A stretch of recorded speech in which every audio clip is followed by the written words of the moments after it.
Chapter 153. Snow Tiger Mountain. Inside the chaotic space left by the explosion of the secret realm, Wang Wei finally opened his eyes during his retreat. He exhaled out a long breath before checking the result of his seclusion. The biggest gain he accomplished during this retreat was the fact that his skin seemed to tempered to another level. After close observation, Wang Wei discovered that on top of being very dense, his skin has an additional innate aura or magnetic field automatically protecting him. So, if someone wanted to break through his defense, they first had to go through the aura or magnetic field, then pierced his skin and muscles. As for his actual skin, Wang Wei easily noticed that the density of it is heading in the direction of a neutron star, which was considered one of the densest materials in the universe in his previous life. Although Wang Wei knew that his skin did not reach that level yet, he was still rapidly approaching. In order to check his progress, he took out a high-grade earth-tier sword and tried to pierce his skin. Before the origin artifact could even touch his skin, Wang Wei felt a powerful resistance preventing the sword from penetrating.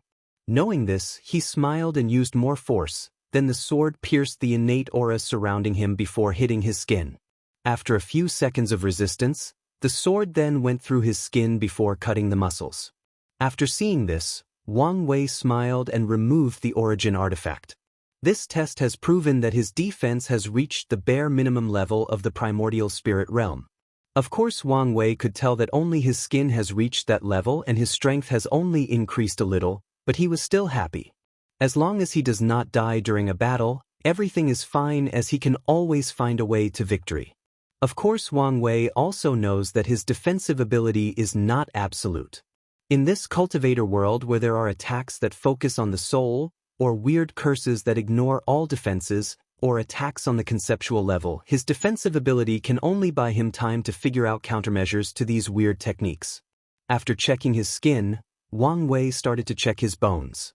The next part of his body that needs to be tempered through the ancient desolate body refining scripture. With this retreat, all the early tempering has been done. So, as soon as he returns to the sect, all he has to do is immediately enter the body refining secret realm for a few years, then inject the material necessary to complete the process. After checking all of his gains in this retreat, Wang Wei still kept the formation to isolate the chaotic space. Then he flew straight back to the great Xia capital, where he called all his officials to come attend a meeting. While Wang Wei was sitting in his dragon throne waiting for the arrival of the other people, the first person to arrive was in fact Empress Dong Lifan, as she was the closest. After seeing her, Wang Wei's eyes lit up and he said, "It seemed that you have succeeded." Dong Lifan, who was now in the Divine Sea realm, bowed before taking her seat. "It was all thanks to His Majesty." Wang Wei just nodded while secretly sighing. Right before he entered seclusion, Dong Lifan discovered a way to use qi luck to improve her foundation. The method was actually quite straightforward, as all she had to do was absorb the qi luck of the dynasty, but instead of using it to increase her own luck, she used to acquire a Dao foundation instead. And with Dong Lifan's years of accumulation, she directly entered the River of Origin after entering the Divine Sea realm. The reason that Wang Wei sighed was due to the fact he had encountered a major problem in his study of qi luck. Through Dong Lifan, he has managed to find a way for his black qi dragon to turn into purple up to 99%, however, the remaining 0.1% seemed to be a terrible chasm that prevented Wang Wei's success. As a result, he was quite frustrated for a while, as he could feel that something important would happen to him once he succeeded. However, no matter what he did, he could fill in the last remaining percentage. As such, Wang Wei was forced to use the tactic of just slowly wearing it out through the passage of time, otherwise he would have to wait until a plan came to him. After a few hours of waiting and chatting, all the high levels soon arrived. With the flying construct of Great Xia, these people can arrive in the capital in just a few hours at a moment's notice. In the meantime, Wang Wei also learned that his seclusion only took a little over 6 months. As a matter of fact, many of the native officials were very happy to see Wang Wei back. During his absence, Yan Liling as the chancellor was in charge of the dynasty, something which many people did not particularly back. So, they were happy to have their majesty back. Of course, whether Yan Liling, Li Jun, or Wang Ju all knew about the crooked idea inside these officials' heads. However, none of them care about this. Although many of these officials were capable people, sometimes their visions were too low, they could not see beyond the petty court politics of this world. After everybody arrived, Wang Wei started the meeting with Wang Ju reporting from the moment he entered seclusion. Your Majesty, after you entered seclusion, we cleaned up all the noble clans in the dynasty, leaving no heirs. However, according to the information that the Fate Shadow Guards gathered, these nobles still have a few illegitimate children scattered throughout the world, but all of them seem to be people without leakless bodies, so we did not know whether to place them in the executing list. Wang Wei waved his hand as he did care about these people that could not even cultivate, let alone be a threat to him. Not to mention that he was soon leaving this world. Even if these people somehow managed to come back for revenge, he still had total confidence in himself. Wang Ju nodded and continued to explain the development of the Fate Shadow Guards during the past few months. Then it was Yan Liling's turn. A few weeks after your retreat, we managed to conquer the Fang Divine Dynasty. However, Fang Lijuan was gone right before we took over all her territory. I am assuming that she crushed her talisman and left the trial. Soon after we conquered the Fang Divine Dynasty, some random people suddenly sent us news that both the coalition leader and monarch Huang Min were dead, thus leaving their territory in chaos and for the taken. So, I quickly rallied our army to conquer as much land as possible. Unfortunately, the same news was also sent to the Great Zhou Dynasty. Currently, we have managed to conquer 3/4 of the territory of the former Huang Divine Dynasty, while the Great Zhou got the entire Savior Alliance and the remaining quarter territory of Huang Min's territory. Wang Wei had a pensive look on his face after hearing this before asking, "So our borders finally touch with the Great Zhou?" "That is correct. Has there been any fighting between the two of us?" "No," replied Li Jun. "Currently, there is an unspoken truth between the two dynasties as we focus more on digesting the territory that we have occupied." Wang Wei nodded when he heard this before asking, "Do you know the people who sent the sudden information?" "According to our investigation," replied Wang Ju, "we discovered that the information came from a group of people from the Great Shu Dynasty." "Well, how come?" "The Fate Shadow Guard discovered a special group of people determined to undermine the stability of the Great Shu Dynasty. More importantly, Feng Heng seemed to spend a great amount of time and resources hunting down these people. According to our analysis, these people are most likely sent by his competitors from the same sect to disturb his trial. It seems that Feng Heng's position in the Tai Profound Gate is not completely secured," replied Wang Wei with a pensive look on his face. After hearing the most important events that occurred during his absence, Wang Wei then began to take care of the little details in his dynasty.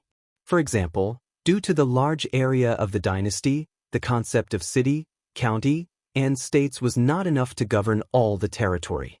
So a new system of prefecture was added. A group of states was called a prefecture, then a governor was chosen as the leader of said prefecture. The tenure of the governor position was only after a few years, then based on the person's performance, he will either be promoted or moved to another prefecture. This method was used to prevent one governor from amassing too much power and prestige due to being stationed in one place for a long period of time. Although Wang Wei did not care about this kind of thing, he began to plan for the future of his dynasty after he left this world. After everything was over, Wang Wei began to prepare with his clash against the Great Zhou Dynasty, or Jisong to be precise. Unfortunately, before these two giants could clash, something happened that affected the entire world and all the heaven chosen still remaining. Chapter 154. A few days after Wang Wei left his seclusion, in a city far from the great Xia capital. This day was supposed to be an ordinary day like every other day. The people woke up, prayed for blessings for His Majesty, had breakfast, then went to work. The kids were sent to the free schools created by the great Xia. Some went on their own family's flying horse carriage, while others took a public one. As for the less wealthy one, the school designated a special flying horse carriage to take them from their home to school. This was supposed to be a normal or average day. Unfortunately, it was not. At around noon, the entire city suddenly started trembling. At first people thought that it was a dragon moving to its back, or using modern terms, an earthquake. However, the trembling was different from that. Instead of shaking everything, the trembling seemed to be rhythmic. To be precise, it sounded like countless hoofs stampeding at the same time. Before the people of the city could react, the alarm of the city sounded, alarming the people that the city was under attack. Unfortunately, before anyone could react, the sky suddenly turned black. When the people raised their heads, all they saw was a black mass rapidly enveloping the entire city, obscuring the clouds above them. No, it seemed to be obscuring the heavens itself. After closer observation, some people realized with horror that this so-called black mass was actually a horde of flying demonic beasts. Before anyone could react, the flying beasts suddenly attacked all the citizens of this city. The sky then rained fire, ice, thunder, swords, and winds. Any derivations of the 5-element attacks were used by these flying beasts. As a result of that, countless people died instantly. In just a few breaths, the casualties of this city were 100,000. On top of that, some special beasts actually used poison with a large area of attack, further increasing the casualty of the people. The city lord acted swiftly and had the city guards attack these flying birds, but there were too many birds. What's even worse, another beast's horde in the millions suddenly destroyed the city gate, then started to slaughter all the people of the city. The city lord sighed after seeing this as he realized that this city would not survive this attack. The city lord regretted that his city was not one of the cities equipped with formation, otherwise the situation would not have reached such a dire strait. However, the city lord did not complain for long as he knew that the Great Xia could not place a city-covering array in all the cities of its territory. The amount of resources needed for something like that is simply not possible. So, with its last strength, the city lord decided to send the information of what happened in his city, hoping that His Majesty would send a legion to avenge him and the common people. Unfortunately for this city lord, he did not know that this beast tide was actually happening throughout all the territory of the Great Xia dynasty.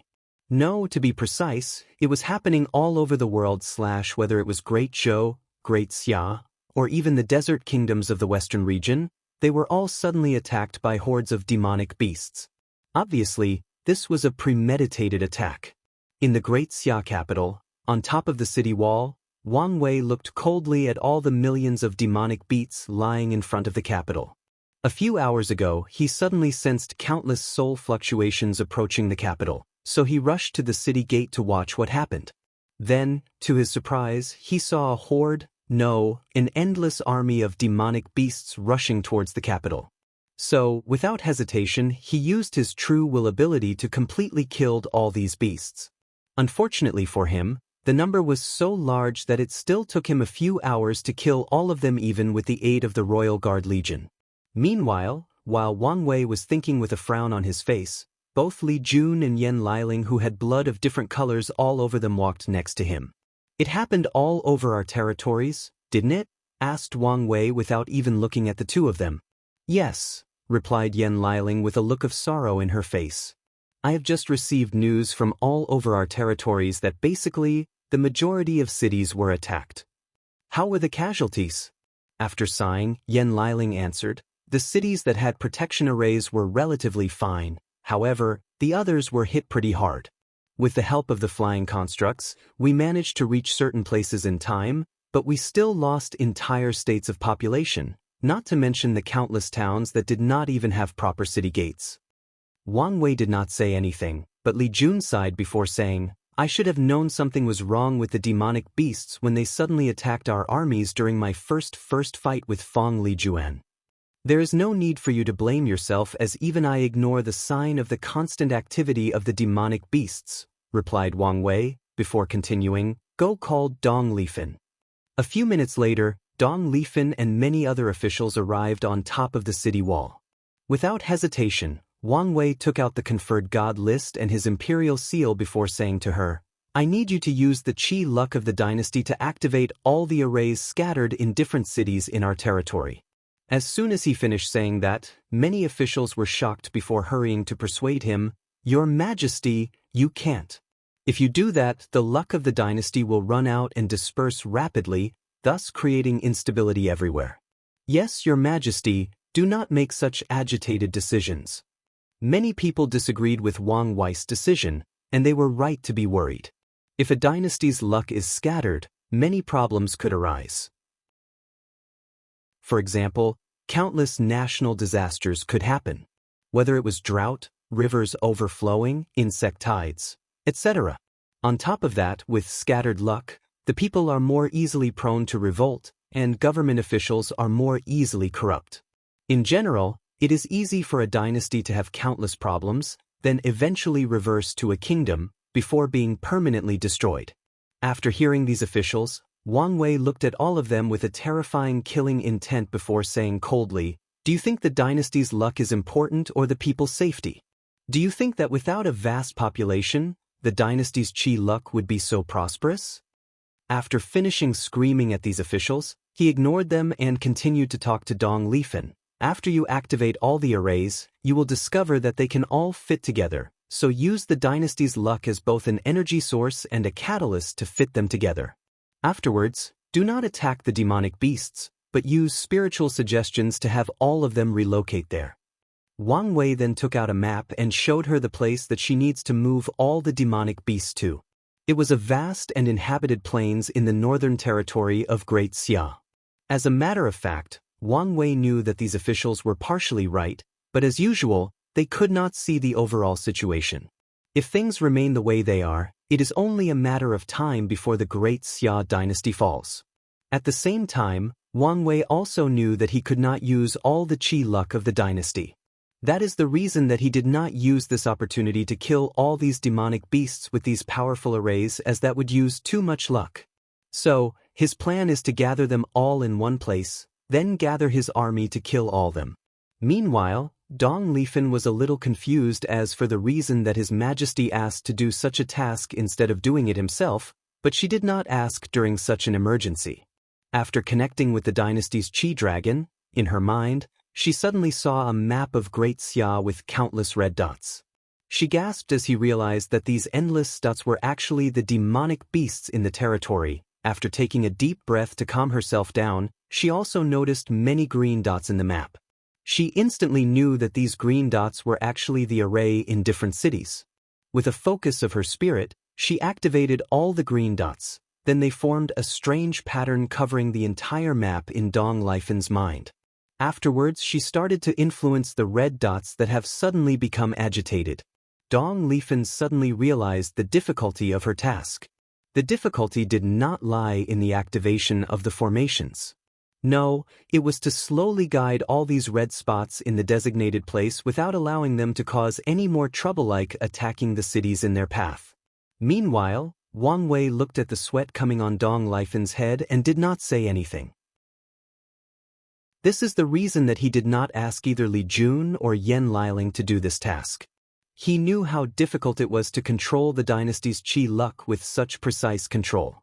Only him and Dong Lifen, who have spent months studying luck in detail, could do such a thing. Meanwhile, all over the territory of Great Xia, a powerful dome of energy appeared covering all the remaining cities.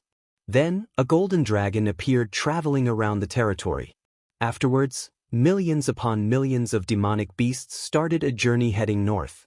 The sound of their hoof running at full speed echoed throughout the heavens. Countless people cuddled up in their homes with their loved one, praying that they can be the lucky few that see the dawn of the next day. Nevertheless, no matter the end result, tonight will be a sleepless night for many people of Great Xia, no, of the warring kingdom world. Chapter 155. Dong Lifen spent the entire night guiding all the demonic beasts to the hidden master plane in the north.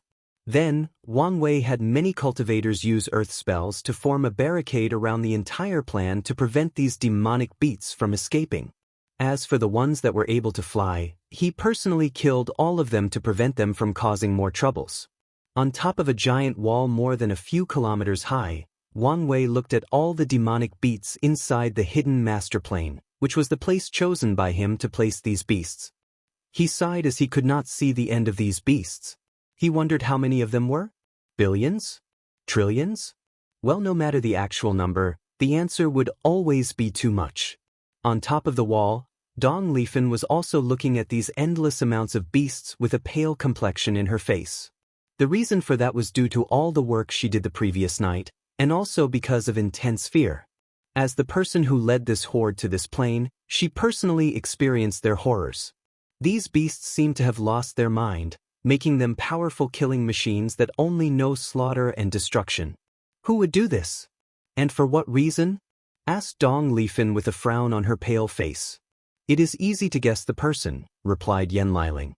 Only the people of the herd-raising valley can have the ability to raise so many demonic beasts. Herd-raising valley? Another sect from your home world? Yes. The herd-raising valley is an emperor lineage with only one great emperor, replied Yen Liling. However, they are famous in our world because more than 70% of business involving selling demonic beasts is in their hands. Of course, as a result, they have a terrible relationship with the demon race in the northern continent. Things are not as simple as it seemed, said Li Jun with a frown on his face. There is no way that the heaven chosen of the herd-raising valley can control so many demonic beasts.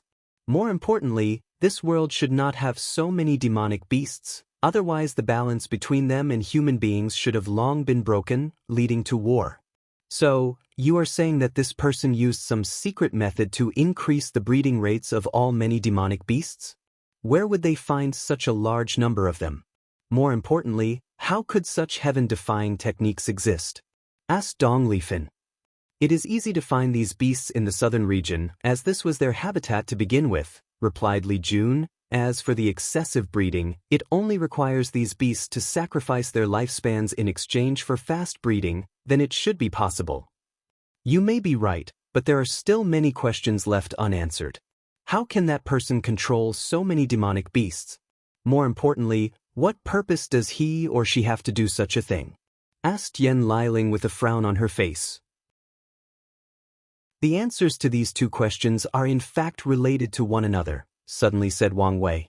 Oh big brother, did you find the motive of this heaven chosen? Let me ask you, did any of you remember the other methods someone could actually increase their luck? After hearing this question, many of them started thinking to themselves. Then Wang Ju, who remained quiet during most of the conversation, suddenly thought of something before saying, saving a world in danger. Wang Wei looked at her and nodded in satisfaction. As a person trained as a shadow, her job also involves going through information that seemed useless and random, then extricating the important ones and putting the puzzle pieces together into a uniform whole. Afterwards, Wang Wei continued to explain to the still confused others. One of the ways to actually acquire qi luck is to actually save a world on the verge of dying or extinction. Whether it is due to external forces or internal struggles between the native inhabitants, as long as someone saves the world, Heavenly Tao will reward such a person with abundant luck. As such, many factions in the myriad emperor world will find these worlds to allow their heaven chosen to go and gather luck. Of course, these factions will also manufacture the situation in which a world needs to be saved in order to acquire luck. Wait, manufacture? Your Majesty, you're saying that, yes, some factions will purposely bring these worlds on the verge of destruction, then send their own people in the name of saviors to help the inhabitants of these worlds. There is a high probability that the heaven chosen of the herd-raising valley is using the same method.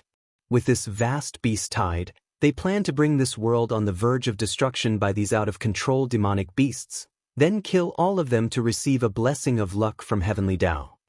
As a matter of fact, this method was actually quite popular near the end of the Faith era. The Buddhist sects during that time placed many worlds in danger, then came in to rescue them in order to better gather incense power. In these moments of despair, ordinary people and cultivators are more susceptible to religion. Unfortunately, at this point of time, the Buddhist sects had detoured greatly from their beliefs and philosophy, which then eventually led to their complete destruction and the end of the incense or faith era. Meanwhile, the faces of these people instantly become ugly after hearing this, with the exception of Wang Ju, as he already deduced as much when Wang Wei asked her that question. With this method, this person does not need to control all the demonic beasts. All he needs is for the majority of them to just cause death and chaos, replied with an ugly look on his face. That also means that this person has also installed a method that allowed them to quickly kill all these demonic beasts, said Yen Liling. What's worse, if that person succeeds, all of us will fail this trial. Yen Liling took a glance at Wang Wei when she said that. As astute as she was, she could feel that something was wrong with Wang Wei's qi luck. Previously, she only guessed this possibility. However, yesterday, when Wang Wei asked Dong Lifan to use the dynasty's luck instead of doing it himself, Yen Liling knew that her conjecture was correct. At this point of time, the Great Xia dynasty's territory is vast enough that both her and Li Jun have already achieved a purple gold level of luck. However, it seemed that the same could not be said for their big brother. So, this is the reason that she said that they would fail this trial if the heaven chosen from the herd-raising valley succeeded in this crazy plan. Is all you guys care about is this trial? My world is about to be destroyed? Roared Dong Lifan suddenly. An act which greatly embarrassed Yen Liling, making her lower her head. Your world will be fine as things have not reached this point yet, said Wang Wei. Of course Wang Wei did not just say this because his trial was not finished. He is the kind of person that likes to finish anything he starts, and he also likes to do it to the best of his ability. This is the reason that he spent so much time modernizing the lives of the citizens of Great Xia. Since his job as king is to make the lives of his subject better, then he will provide them with the best method possible. So, he went above and beyond with this trial. Not only did he provide the people with food, clothes, and lands, he also educated them. He provided them with free healthcare, enough wealth to not only meet their needs, but also to have a little over to spend on whatever they want. Once the citizens reached the standard where they would not have to worry about daily necessity for survival, Wang Wei invented all kinds of entertainment that met the spiritual needs of his people. Compared to the other dynasties, the Great Xia is like a modern country while the others still remained in the ancient era. After the brief awkwardness passed by, Li Jun asked a question that came to his mind. Big brother, if what you said is true, then how does that person plan to deal with the karmic backlash of creating the destruction of the world in the first place? Wang Wei shook his head when he heard this question before saying, You overestimate this world too much. In a small thousand world like this, the laws of karma are extremely weak to begin with, so it is not as much of a problem as you might think. Otherwise, how could we come here and steal luck from this world? On top of that, after that person saved the world, Heavenly Tao will bestow upon him both luck and countless merits. With the merits, that person can easily wash away the little karma they suffered from, and have plenty of merits left to accomplish many things. All the people around Wang Wei secretly sighed as they realized that this was in fact a brilliant and well-thought-out plan. Whoever came up with this plan is not only ruthless, but also has a very tactical mind. After a few seconds of silence, Wang Wei then said, Okay, let's end the chit-chat and start killing these demonic beasts. However, afterwards, found a way to preserve the corpses as I have a plan for them. Chapter 156.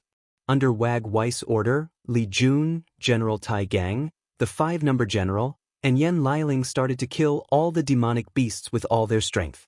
Countless attacks flew from the high walls and headed for the beasts below. Archers got their bow ready, then shot in different volleys. Cultivators prepared their spells or origin abilities before using them. As for the weak one in the body refining realm, they used special methods to combine their blood chi in order to cast spells. On top of that, many ordinary people also helped. These people used talismans in order to fight. All they need to do is crush or tear up these talismans, then throw them to the demonic beasts and they would activate by themselves. Powerhouses like Li Jun and Tai Gang rushed into the horde of beasts below, then unleashed a slaughter on these demonic beasts. In fact, even Dong Lifan participated in this battle. She jumped high from the walls and landed inside the barricaded plain, then her eyes turned black. Following which, all the demonic beasts that looked at her started screaming, then they threw a mouthful of blood before lying on the ground dead. This was her using her dream manifestation soul's innate talent to create a terrifying nightmare to these beasts, so when they died in the nightmare, they also died in real life. And just like that, Dong Lifan started her first real battle in her life. Of course, there are reasons that she was so bold. One of them is due to the fact that her master Wuxia came to support in the battle. Another reason was that Wang Wei was floating in the air, overseeing the entire situation. Every time someone was in trouble of being surrounded by the demonic beasts, he would intervene and rescue them, whether it was the soldiers or inexperienced people like Dong Lifen. Of all the people, besides Wang Wei, that used his true will ability to kill the most demonic beasts, the person with the highest body counts was actually Yan Liling. The reason for that is because she used the bloodline enchanting pill that turned these demonic beasts against each other, forcing them to kill one another in a burst of madness. Adding to the fact that these beasts had already lost their minds, the efficacy of this pill was greatly increased. After this pill was used against the cavalry of the barbarian Wolf Kingdom, Yan Liling thought this pill might come in handy in the future, so she refined more in her spare time. It turns out that she was right about that. While the Great Xia was dealing with this beast-tide in their own way, the same problem actually plagued the people of Great Zhou. Inside the Great Zhou Imperial Palace, Ji Song had an ugly look on his face. So many cities and people have died due to this sudden disaster. Besides, unlike the Great Xia that has a powerful array that can surround the entire territory, the Great Zhou did not have this kind of method, as neither Ji Song nor Ji Su were actually proficient in runes and arrays like Wang Wei. Although many cities also had their own arrays, they could not fit perfectly into a hole like the ones in Great Xia.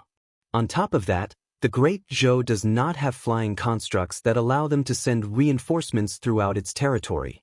As such, the casualties were extremely high in just a single day.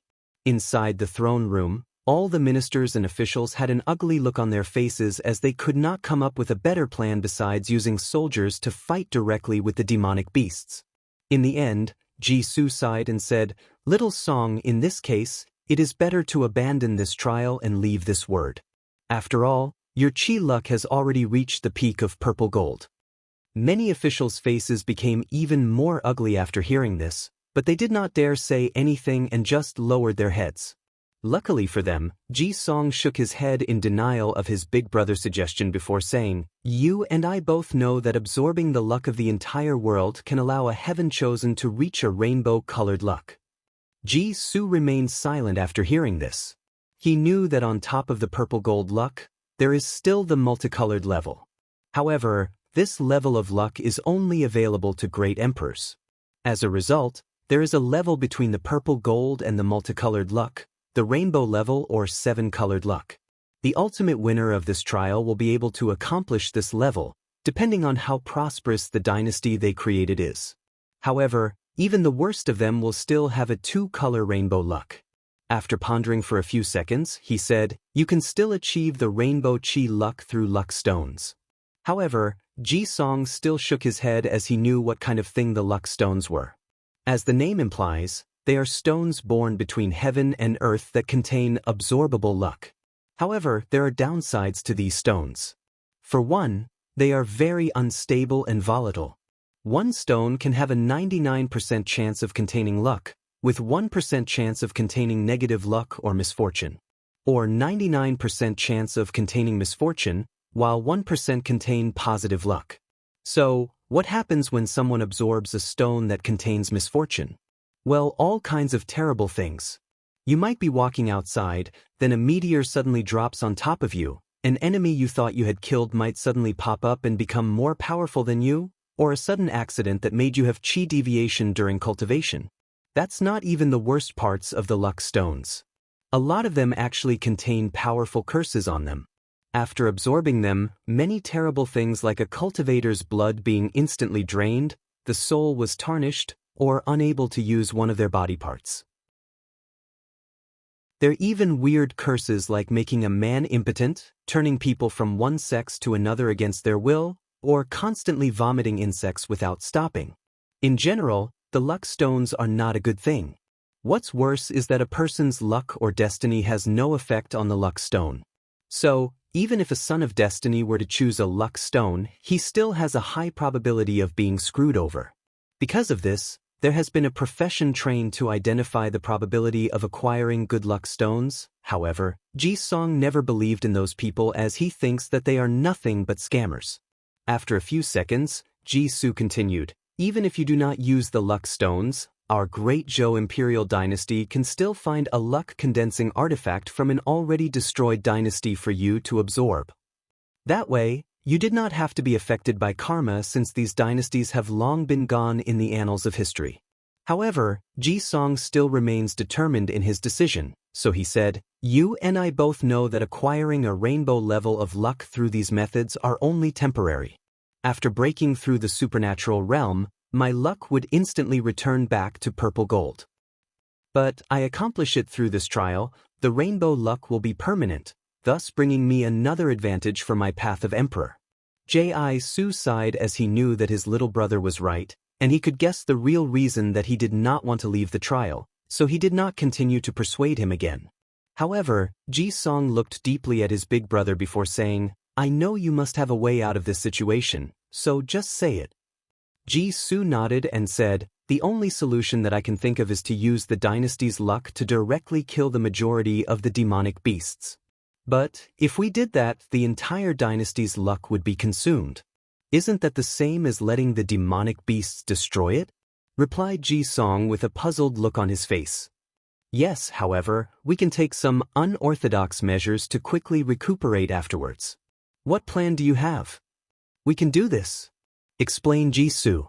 Meanwhile, in the Great Shu dynasty, the people there also faced the ravage of the demonic beasts.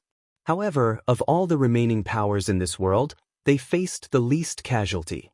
The reason for that was due to all the temples located throughout the territory. When the demonic beasts attacked, the temples activated themselves and protected the territory. The reason for that is the fact that Taoist temples are the nemesis of both demonic beasts and the demon race. Their power naturally restrains these beasts, even if they are currently mindless. When these beasts reached near the temples, the Taoist sages that were enshrined in the temples suddenly manifested to either kill or seal all the demonic beasts. Fueled by the prayers of billions of people, the Taoist sages unleashed unimaginable powers. As such, although a few places were hit hard, but it was nothing compared to the casualties suffered by both the Great Xia and Great Zhou. Inside the main Taoist temple, Feng Heng was reviewing documents about the situation throughout the dynasty when someone came in and handed him a new piece of information. After reading it, he muttered, "The Western region, huh? It seems that I will have to borrow some power from my master." Chapter 157. In the Endless Void, the few remaining true monarchs looked at one person who had two demonic beasts beside him, one tiger and one lion. These demonic beasts exuded the pressure of supreme, meaning they were in fact Tier 9 demonic beasts. This person was the true monarch of the herd-raising valley. "Shouldn't you explain yourself?" said retired Prince Jihan, the current Dao protector of Jisong. "I have nothing to explain as there were no rules that stated that this method could not be used during this trial," responded the Herd Valley true monarch, who then readied his demonic beasts for battle before continuing. "I will not let anyone intervene in this trial," he declared boldly. As a matter of fact, the people that remain there are only here to see the result of this trial as their heaven-chosens have long been eliminated. They only stayed here just to spy on news or information about the final winner. Despite the fact that Wang Wei never actually met them, a few more heaven-chosens actually participated in this trial. However, the majority, if not all of them, were in fact eliminated by Fang Lijuan and Huang Min, as these heaven-chosens actually occupied territory near the two of them. As for the rest of them, they were so weak that they were in fact eliminated by the few supernatural realm cultivators in the Warring Kingdom world. As such, despite Jihan's argument, no one around him actually cared about the result of the trial since they no longer have any stakes in it. So, after noticing this, Jihan looked at Yan Chen and the Dao protector of the Tai Profound Gate. However, both of them were not as worked up as Jihan. The reason that Feng Heng's Dao protector was unbothered by the whole thing was because he reached the ultimate state of inactiveness in Taoism, referred to as Taishuang indifference, which was named after the absolute beginning emperor. To this true monarch, which was named Wu Ming, very few things can actually bother him. Even if heaven and earth were to be destroyed, he would see it as a natural cycle of the Tao and accept it with peace of mind. So, he did not care for the actions of the herd-raising valley's heaven-chosen. If his own Dao child found a way to survive this catastrophe, that would only prove that he was capable. If he failed, then his ability could only go so far. No matter the result, in the grand scheme of things, the result only matters to the individual. If Feng Heng succeeds, he will be granted a brief moment of joy and happiness. If he fails, he can either wallow in his sorrow, or he can learn from the experience. As for Yanqin, the only reason he did not really care was because of his undying confidence in Wang Wei. During this entire trial, he watched how mature, intelligent, and far-sighted his young master was. Throughout the trial, he always used the right method exactly when necessary. When he needs to use his overwhelming strength, he does so. When he needs to use his wisdom to solve a problem, he does so. His young master always used the optimal and most efficient method for any given situation.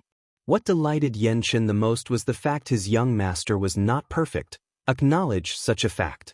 His young master can always admit when he makes a mistake and learns from it. He is always willing to learn anything new from anyone in order to improve himself. A perfect example of that is the martial arts in this world.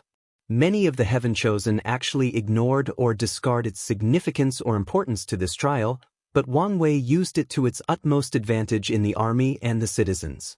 The only exception was the Great Zhou dynasty, and that was only because of Ji Su. Despite this, they did not place as much emphasis on it as they should. As a result of this, the Great Xia armies are way more powerful than other dynasties. The people are way more healthy and strong as they practiced martial arts, specially designed for them. In the end, Yanqin also did not care about the current situation of the world.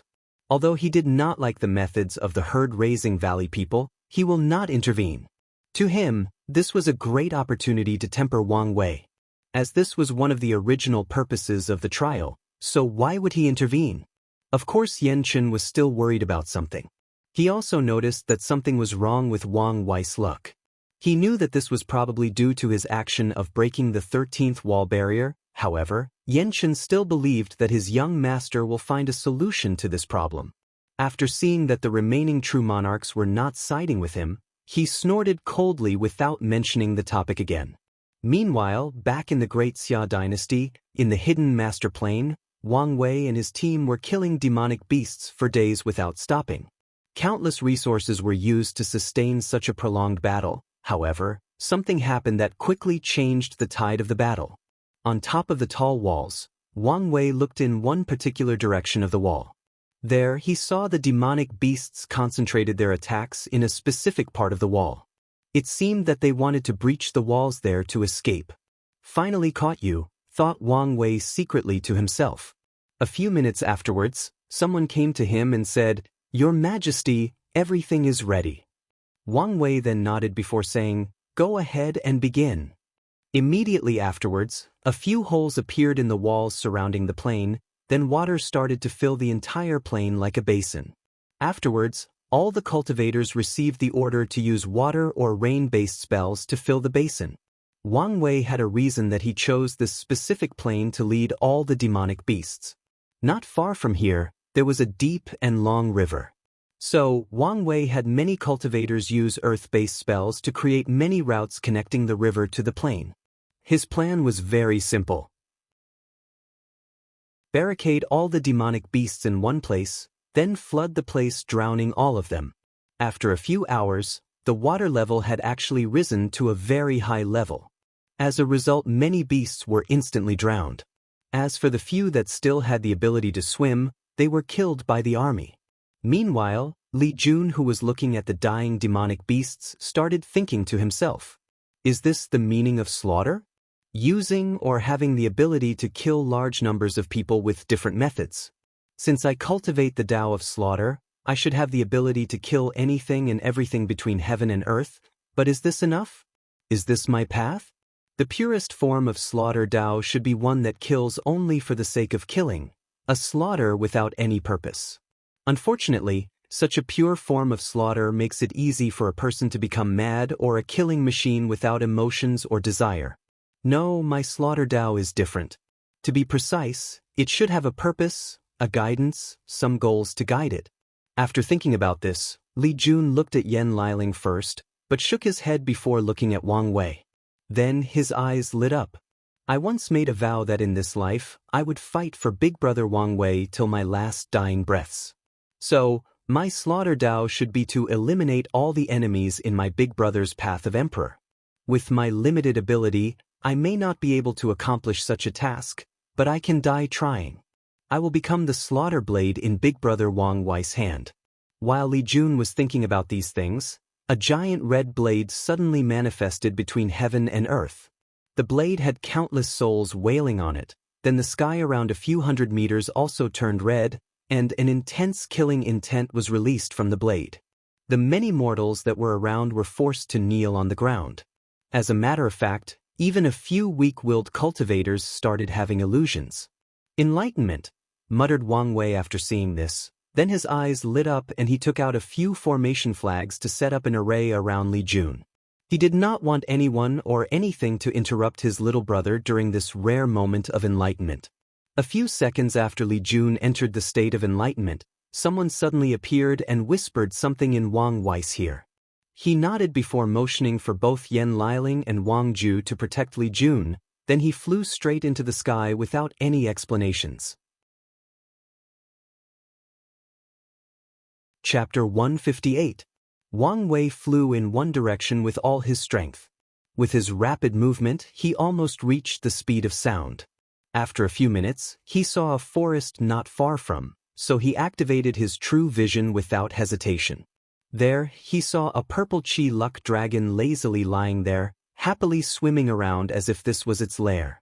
"Caught you," muttered Wang Wei before rushing straight towards the person that this luck dragon belonged to. However, midway through, he was intercepted by a bunch of flying demonic beasts. With just a few punches, these demonic beasts exploded into millions of drops of blood, before scattering on the ground. However, there were just too many of them. No matter how many he killed, they kept on coming for him. What's worse was the fact that Wang Wei noticed that the person he was chasing suddenly started running away. So, without hesitation, he landed on the ground, then rushed after that person. In just a few seconds, a burst of clouds suddenly appeared. Boom! Wang Wei broke through the speed of sound, traveling at a speed of 343 meters per second. Despite his newfound speed, the demonic beasts kept coming at him. However, Wang Wei did not care nor stop to engage them in battle. He straight up just rammed his powerful fleshly body into these demonic beasts. When these beasts hit the innate aura that surrounds his skin, they just explode into countless flesh and blood, while Wang Wei just continues passing by them without even looking back at them. As such, he just left a path of carnage in his wake. After a few seconds, Wang Wei saw a hooded person waiting for him. It seemed that person knew that they could not outrun Wang Wei, so they stopped. Standing a few meters from the heaven chosen of the herd-raising valley, Wang Wei then said, "So, you dare to do such an atrocious thing, but you do not dare to show your face. Sacred son Wang Wei, are you angry that your people actually suffered or that they suffered while under your care?" responded a beautiful and melodious voice. Then, the person removed their hood, revealing a beautiful woman. This woman had a wild and savage temperament, yet she still dressed like an aristocratic lady that has never worked a day in her life. What's more, her wild temperament and noble dress seemed to blend perfectly together, adding a touch of charisma to her. What's more noteworthy about this woman was her eyes. In her eyes, Wang Wei saw countless beasts roaring together. There were even mythical beasts like dragons, phoenix, and Pishio. Then all the beasts seemed to blend together. "I'm curious, how did you find me so quickly?" she asked. It was the trapped beast in the plain. At first, they were mindless and rushing around with any purpose, but suddenly, they started working together to break the walls that caged them.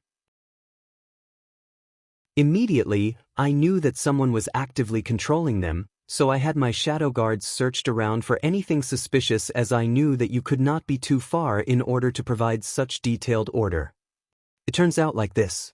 Given that your great Xia is currently the most powerful dynasty, I wanted my little babies to do some more destruction. However, it seems that I was a little too rushed with my action. Wang Wei did not say anything more. The reason he even answered her in the first place was to observe her, after which, he suddenly said, "Myriad beasts physique?" "That is correct. No wonder you can control so many beasts with your cultivation level," replied Wang Wei with a sudden realization. He always wondered how this person could control so many demonic beasts. Even with the idea that this person did not have to control all the beasts to enact her plans, she still would need the ability to somehow influence all the demonic beasts and give them a general direction to do things. After all, only a person with high cultivation in the herd-raising valley could actually influence all the demonic beasts of an entire world. Now, he finally understood the reason. This heaven-chosen possessed the number 30 heavenly physique, the myriad beast's body. This physique is actually very special. It provides the owner with the ability to control and communicate with demonic beasts through the soul. It brings its owner a great affinity with demonic beasts, thus preventing them from rarely getting attacked by them even as mortals. And more importantly, it allows the owner to be able to upgrade the bloodline of low-level demonic beasts until they reach the point of being called demon race. As such, another name for this physique is Lord of Demons. Of course, as a result, the demon race loathed this name and has hunted down anyone with this physique since ancient times. Unless the owner of the myriad beast's physique takes refuge in a powerful emperor lineage, their fates are always dead at the hands of the demon race. Of course, all of these abilities are not the reasons that this physique is special. The real reason is due to the fact that it allows its owner to absorb the blood essence or source blood of any demonic beast or demon race and acquire not only their bloodline's talents, but also cultivate a very powerful fleshly body. Because of this, people with the myriad beast's physique have also hunted the heaven-chosen of the demon race with imperial bloodlines in order to absorb their source blood and steal their talents. This resulted in the long feud between the myriad beast's physique and the demon race. In fact, one of the most powerful owners of this physique actually acquired a few drops of blood essence from a phoenix in a secret realm. This was a rare thing since innate life forms like dragon and phoenix have never appeared in the myriad emperor world. From records and a few remaining secret realms, cultivators know that these powerful demon race existed before the Null Era. However, they did not survive through modern times. After taking a moment to review the information he knew about the myriad beast physique, Wang Wei came back to his senses and prepared to deal with the current situation. "Let me introduce myself," suddenly said the heaven-chosen of the herd-raising valley. "My name is Lu Meishio, this generation's young beast lord of the herd-raising valley. Normally speaking, it would be my pleasure to know any beautiful woman. But, do you think I care about your identity in this situation?" You are indeed right," replied Lu Meishio, then she waved her hand. Following which, all the beasts around instantly became bloodlust and started attacking Wang Wei. No, to be precise, they started a suicide bombing attacks against him. Countless demonic beasts started exploding together, forming a massive chain reaction. Boom! All the explosions blended together to form a massive mushroom cloud explosion with Wang Wei in the middle. The radius around a few kilometers in the forest was caught in the explosion. Meanwhile, on top of a flying bird, Lu Meishio watched all of this, then she rapidly made a few movements with her hands while chanting something. Following which, a special energy wave emanating from traveled to all the demonic beasts still alive in the forest. Then, the wave traveled through the bloodline of the demonic beasts, instantly reaching every corner of this world. Whether it was the Great Xia, Great Zhou or Great Shu dynasty, or the Western Desert or Northern Frozen Land, the energy wave reached all the demonic beasts there. The only place that remained unaffected was the southern region. Following Lu Meixia's origin ability, all the demonic beasts suddenly roared together in the sky, then they exploded themselves. Every single one of them. Just like that, the beast plague that ravaged this world ended. Countless people all over the world watched this happen with a puzzled look on their faces, not knowing what exactly happened except for Wang Wei. After the explosion, he was completely fine. This attack did not even break his innate field that protects him.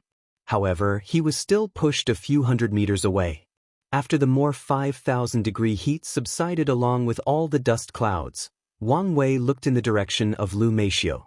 He suddenly felt something was wrong, so he rushed towards her. However, he was instantly repelled by a golden shield that manifested in front of her. Then, Wang Wei sensed a powerful will manifesting around him, then countless golden lights suddenly rushed inside Lu Meishio's body. Heavenly Daos blessing? Muttered Wang Wei, who then activated his true eyes vision. He saw how after absorbing the golden light, Lu Meixia's chi dragon turned from purple to purple gold. Afterwards, a tiny golden spot came from the sky and landed in her hand. She looked at it with a frown before saying, "So little merit? Well, given the situation, it could not be helped." According to her original plan, she should have killed all demonic beasts a little later, after they had caused more destruction. Unfortunately, Wang Wei's arrival forced her to advance her plans to an earlier time. After her transformation was finished, Lu Meishio absorbed the merit in her body, then crushed the talisman in her hand. Then, a space crack appeared and swallowed her. Meanwhile, Wang Wei, who noticed her escaping, rushed towards her. However, she had already entered the space crack by the time he arrived. Nevertheless, he did not give up. He plunged his hand inside the space crack and grabbed something. Without hesitation, he used all his millions of gene of force and yanked something out. Wang Wei suddenly heard a terrible shrill, then he took out a beautiful and fair arm from the space crack. He looked at it with a frown, then he looked in the sky before muttering, "Lu Meishio? You should know that I'm the kind of person who can hold a grudge for a long time." Then he placed her hand in his space ring, hoping he could use it in the future. Chapter 159. Wang Wei looked at his own hand that he had just removed the space crack. Besides his clothes that were cut into many pieces, he was perfectly fine. His skin was not even cut in the process. He nodded in satisfaction before flying back to the hidden master plane. By the time he arrived, Li Jun had already finished his enlightenment. Wang Wei observed closely. The only difference from before was the fact that the killing aura his body naturally emanated was gone. He looked completely like a normal person. However, Wang Wei could still feel the slaughter aura hiding deep in his body. It is just that Li Jun could control it at will now. After nodding to Li Jun, Wang Wei ordered all the people to guide the water back to the river it originated from. The majority of these demonic beasts were killed by drowning, while others died mysteriously. Wang Wei guessed that they died to Lu Meixia's origin ability. After the entire plain was drained, Wang Wei ordered that the body of these demonic beasts be preserved as he had a major plan that needed to use them. This plan could be what finally helped him achieve the last transformation of his chi luck. While Wang Wei was doing damage control back in Great Xia, in the endless void, Lu Meishio appeared in front of her Dao Protector with one hand missing and blood spilling all over the void. Her Dao Protector waved her hand to seal the bleeding empty arm socket before saying, "You do not need to worry. With the sect's help, it is only a matter of time for you to regrow another arm." Lu Meishio nodded, but a look of hatred could be seen flashing in her eyes. Once she has the chance, she will take her revenge. Meanwhile, Yan Chen and Ji Han were looking at Lu Meixia's Dao Protector with a smirk on their faces. As a result, she snorted before opening a space channel and heading back to the Myriad Emperor world with Lu Meishio. Meanwhile, back in the Great Zhou, Ji Song had an ugly look on his face as his officials started reporting what had occurred to their dynasty in just a few days. "Your Majesty, in the past few days, there had been countless natural disasters that plagued the dynasty. From drought to earthquakes, river overflowing, and even insect tides. Many of our crops were destroyed, creating a famine. Luckily, there were still a lot of grains in reserve, but it can only last us a few months. Just a few days after using the dynasty's chi luck to kill all these demonic beasts, so many disasters have hit us all at once," said Ji Song. Then, he crushed the edge of his throne before saying, "Why did all of these demonic beasts have to die after we used our dynasty's chi luck?" "This is likely the plan of the heaven chosen of the herd-raising valley," replied Ji Su. "Although I did not figure out the exact plan, I have a feeling that person was forced to advance her plan earlier than anticipated. None of that matters now." What's important is how to fix the current situation of our dynasty and prevent its eventual collapse. Well, this is my plan to fix our problems, replied Jisoo. A few days later, in the Great Shu dynasty, Feng Heng was walking with a happy smile on his face. The reason for that was because he finally caught the spies from his competitors. After spending so many years and resources, he finally caught all of them. Finally, Feng Heng can rest in peace as he does not need to worry about the whereabouts of the incense power. Midway through, someone came to hand him a letter. He opened to read it before saying with a frown, "Ji Song wants to have a duel with me? The winner gets all the territory of the loser?" After a few seconds, Feng Heng sneered before saying to the person that handed him the letter, "Just reply no to him." After saying that, Feng Heng placed everything behind him as he entered a prison. This was the place where all the spies were locked up. After approaching the cell, he saw more than 5 people who had bruises all over their body. A powerful seal was placed on their cultivation to prevent them from escaping. Without hesitation, he said, "I do not have time to play around with you guys, so tell me where you place them." "What are you talking about?" said one of the prisoners. However, immediately afterwards, another one but headed the one that spoke. "I'm talking about the incense power. Where did you guys put it?" All the prisoners frowned after hearing this, but this time, no one actually spoke to him this time, an act which made Feng Heng's face very ugly.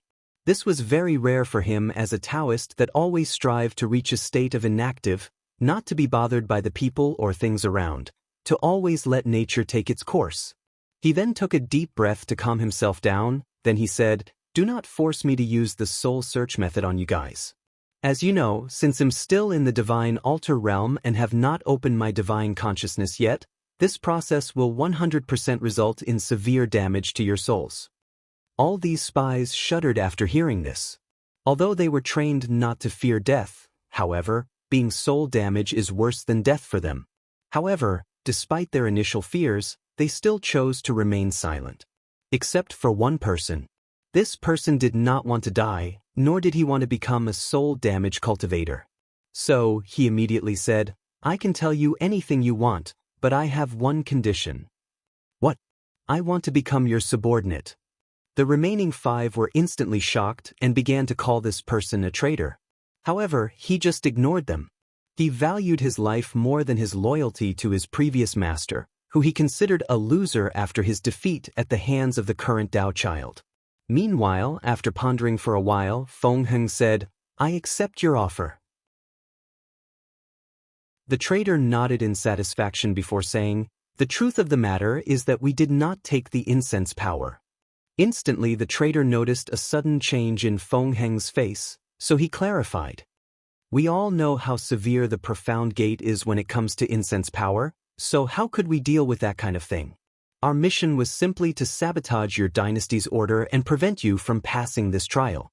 Furthermore, with Supreme Celestial Elder Wu Ming observing the entire trial, how would we dare to play with incense power?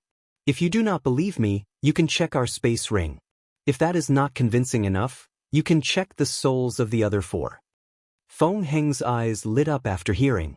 How could he forget that a true monarch was observing this trial? And this person was also his Dao protector.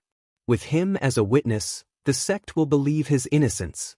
After thinking about this, Feng Heng suddenly felt like a heavy burden had been lifted off his shoulder. However, in order to be safe, he decided to follow this traitor's advice. Personally, Feng Heng would never truly trust such a person who easily betrayed their master in order to save their lives. However, he can still use this person as a way to gather more information about his competitors back in the Tai Profound Gate.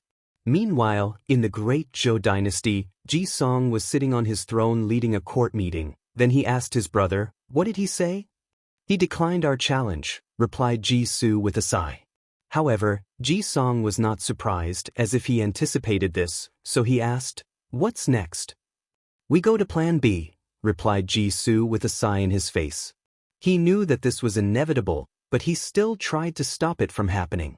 A few days later, in the Great Xia Imperial Throne Room, Wang Wei was holding a letter with a smile on his face as he muttered, "A challenge to determine the fate of our dynasty? That sounds like an excellent idea to me." The same day, An urgent letter was sent back to Ji Song through a soaring phoenix construct with a few simple words. Name the time and place. Ji Song started laughing out loud after seeing this letter. In some ways, he and Wang Wei are the same kind of person. They are quite militant by nature and are always up to a challenge.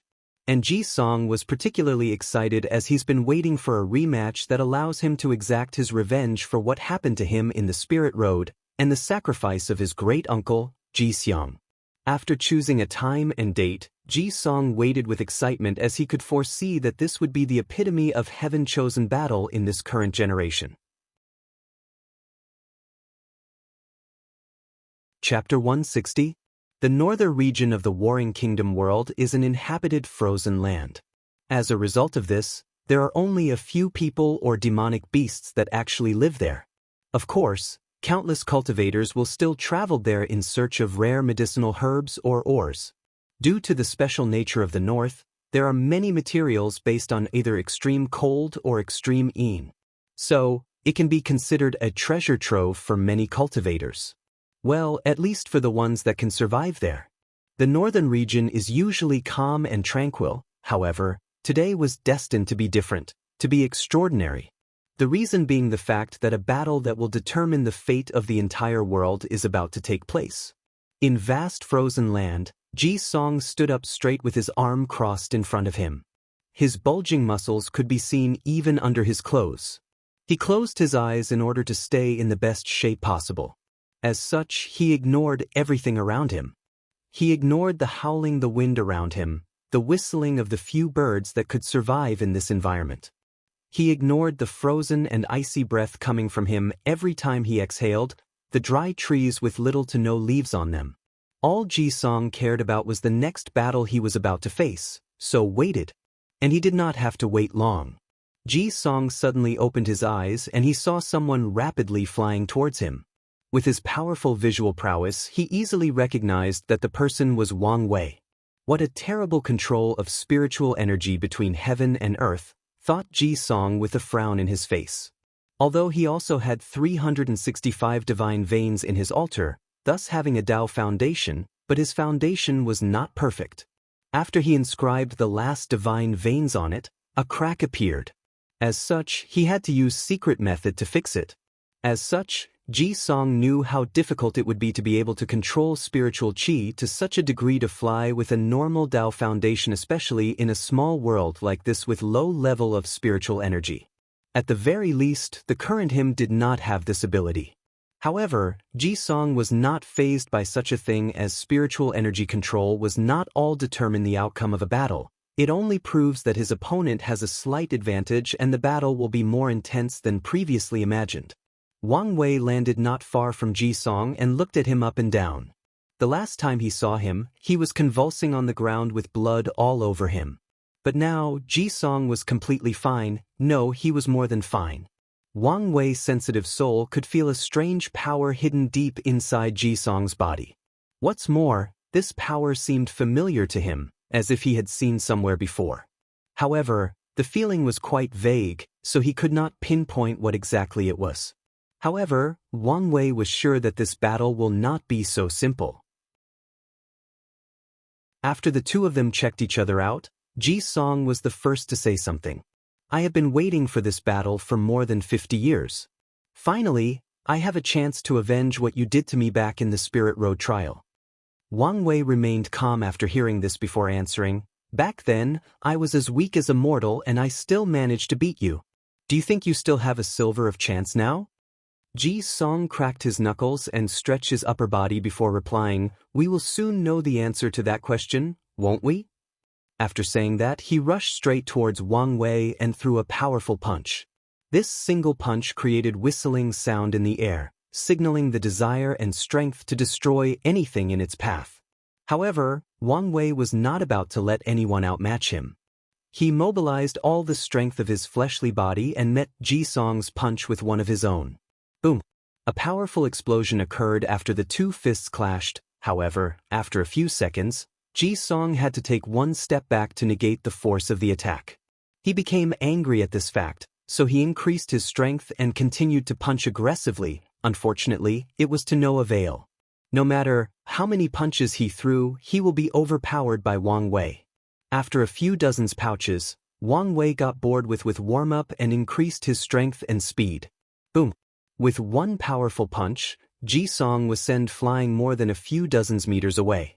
Fortunately for him, he managed to cross his arms to block the attack, otherwise, he might be severely injured just in the beginning of this battle. After landing on his feet a few meters away, Ji Song looked at both his hands that had actually turned red due to bruising. He could feel an intense pain coming from his arms as even a few of his bones actually cracked. However, after just a few seconds, his bones healed by themselves. However, Ji Song was not happy. As a person born with the heavy axe physique, he is naturally gifted when it comes to cultivating fleshly body. Adding to that the emperor tier techniques that he cultivated that contained a powerful body refining method, he should never lost in a direct confrontation with fleshly body. However, today he did. More importantly, Ji Song suddenly thought about the Spirit Road trial. At that time, his current opponent did not even dare to allow himself to be hit even once during their confrontation. But now, not only did Wang Wei clashed head-on with him, he was even the winner. To Ji Song, this was a shame to his number 2 heavenly physique. However, he did not act rush. He took a deep breath to calm himself down. Then, the frozen grounds under his feet turned into rocks and flew towards his body, forming a giant rock armor. Ji Song's nearly 3 meters body became a more than 10 meters rock golem or giant. He looked at Wang Wei and rushed instantly towards him. The odd thing was that his newfound size did not decrease his speed. On the contrary, he became even faster. Ji Song roared, "Earth's might," after throwing a powerful punch. Meanwhile, Wang Wei suddenly felt that the was not facing Ji Song's alone, but the earth beneath his feet. He seemed to be facing the might of the entire northern region, the might of Mother Earth. Wang Wei's eyes lit up and he did not hesitate to clash with that punch head-on. Boom! The air exploded, frozen pieces of land could be seen flying everywhere. A powerful shockwave traveled thousands of kilometers from the epicenter of the clash. The few individuals that were located in the northern region suddenly felt a powerful earthquake and they were shocked. Countless animals suddenly started to riot. Without hesitation, they all started to migrate from their natural habitat and headed south to the central region. As for Wang Wei, he was pushed back a few meters after the clash. However, there was not even a single scratch of him. Something that Ji Song took notice of. After being pushed back a few steps, Wang Wei instantly became excited and rushed towards his opponent and threw a punch. This time he used all of his millions of gene of force. With another explosion, the two of them clashed again. However, the two of them were evenly matched for now. After seeing this, Wang Wei's eyes lit up as he finally met an opponent that can match his fleshly body. So, he became excited and threw punch after punches. Boom, boom, boom. Countless explosions occurred one after another. At first Ji Song could keep up with Wang Wei, however, after a few hundred punches, he was forced in the defensive. He placed his hands in a X position to defend himself. Meanwhile, all the lands in a few hundred kilometers circumference around the battle was completely destroyed. Pieces of frozen land could be seen lying everywhere. The few frozen trees were destroyed into countless pieces. Even the clouds in the sky were dispersed by the shockwaves generated by these two people's clash. After a few minutes of using Ji Song as a punching bag, Wang Wei became bored again. So, he used a technique to attack instead of normal punches. He controlled all the part of his body to rapidly vibrate, then he controlled the vibration to travel through his fist before punching. Earthquake fist. Ji Song suddenly felt everything around started trembling, then, before he could react, a powerful vibration suddenly attacked him. His rock armor was instantly shattered and he was thrown away a few kilometers away. What's even worse was the fact that this vibration started to destroy every part of his body. Whether it was skin, muscles, bones, and even a few internal organs. As such, he threw a big mouthful of blood after landing. However, Ji Song acted quickly. As soon as he landed, he opened his mouth and inhaled. Suddenly, countless green lights suddenly entered his mouth from the ground, then immediately started to heal his injuries. After a few seconds, Ji Song got up from the ground, all healed up and ready to battle again. However, he knew that he had just used a lot of his origin chi to use this technique.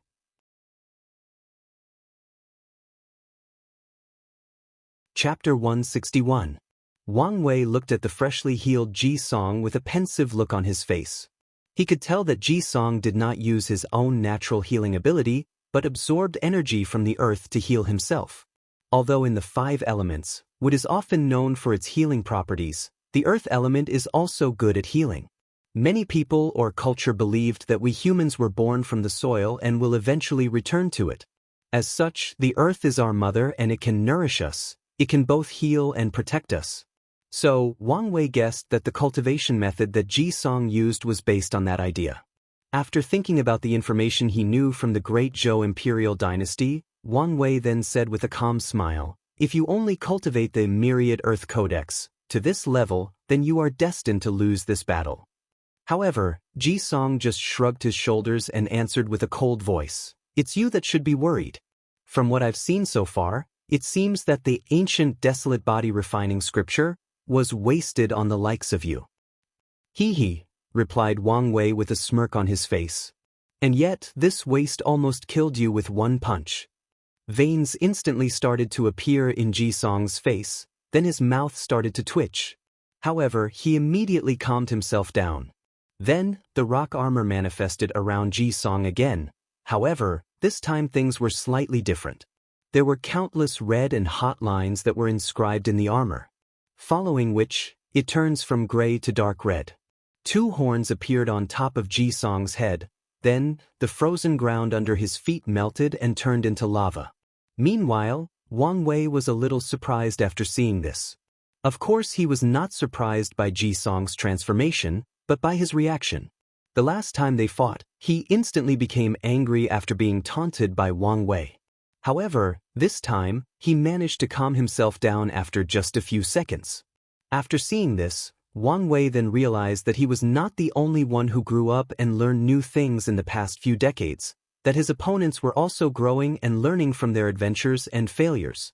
In the end, the ones that grow faster and learn to adapt as quickly as possible will be the ones that he gets to meet during the Heavenward battle. After quickly thinking about this kind of thing, he reined in his mind and focused on the battle. Without hesitation, he rushed straight towards Ji Song and threw an earthquake fist. However, Ji Song was not to be outdone, so his hand turned into boiling hot magma and he also threw a punch. Boom! A terrible explosion occurred after these two clashed. A massive mushroom cloud appeared afterwards. It was as if a nuclear bomb had exploded in the place where their fist clashed. Then the entire northern region of the Warring Kingdom world started to tremble.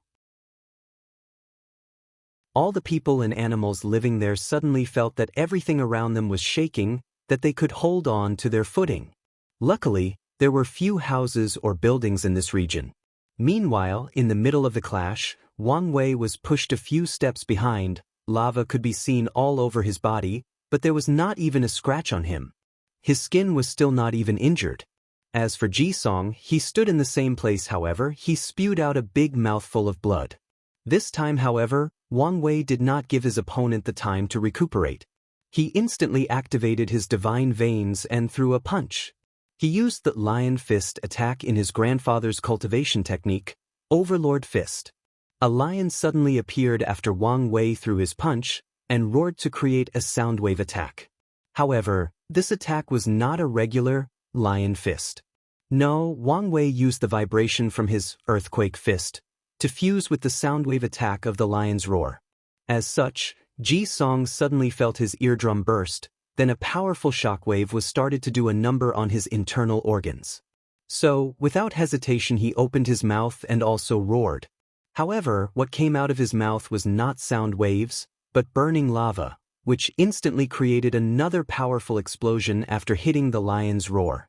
Wang Wei reacted quickly and created a shield around him with both his origin chi and the spiritual chi in the environment. He rushed straight into the explosion, bearing all the blunt of the shockwave that it created. In just a few seconds he appeared in front of Ji Song, who could not see anything due to all the fire and smoke around him. Nevertheless, he still sensed some sort of danger, so instantly created more lava around his armor and cooled it down, thus reinforcing his defensive ability. Meanwhile, after Wang Wei reached in front of Jisong, he used the Tiger Fist, this time. A tiger manifested from Wang Wei's punch, then revealing an intense killing intent that wanted to overwhelm Jisong's senses. However, he woke up after less than a second of being in a trance. However, by that time, the tiger had already turned into a red light pierced straight into his body, trying to destroy anything in its path. Jisong's instant armor managed to buy him a brief moment of rest. However, he knew that he would not be able to stop this attack. So, he immediately redirected it into his right arm, thus sacrificing it. Pissed. A red light pierced Jisong's right arm, but Jisong did not scream or back down.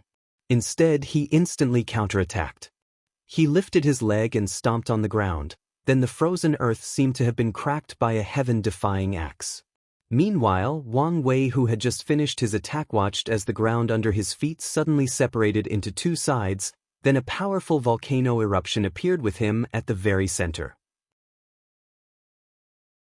A terrifying heat engulfed his whole body, wishing to sunder not only his body, but his soul as well. This heat wanted to burn his very existence.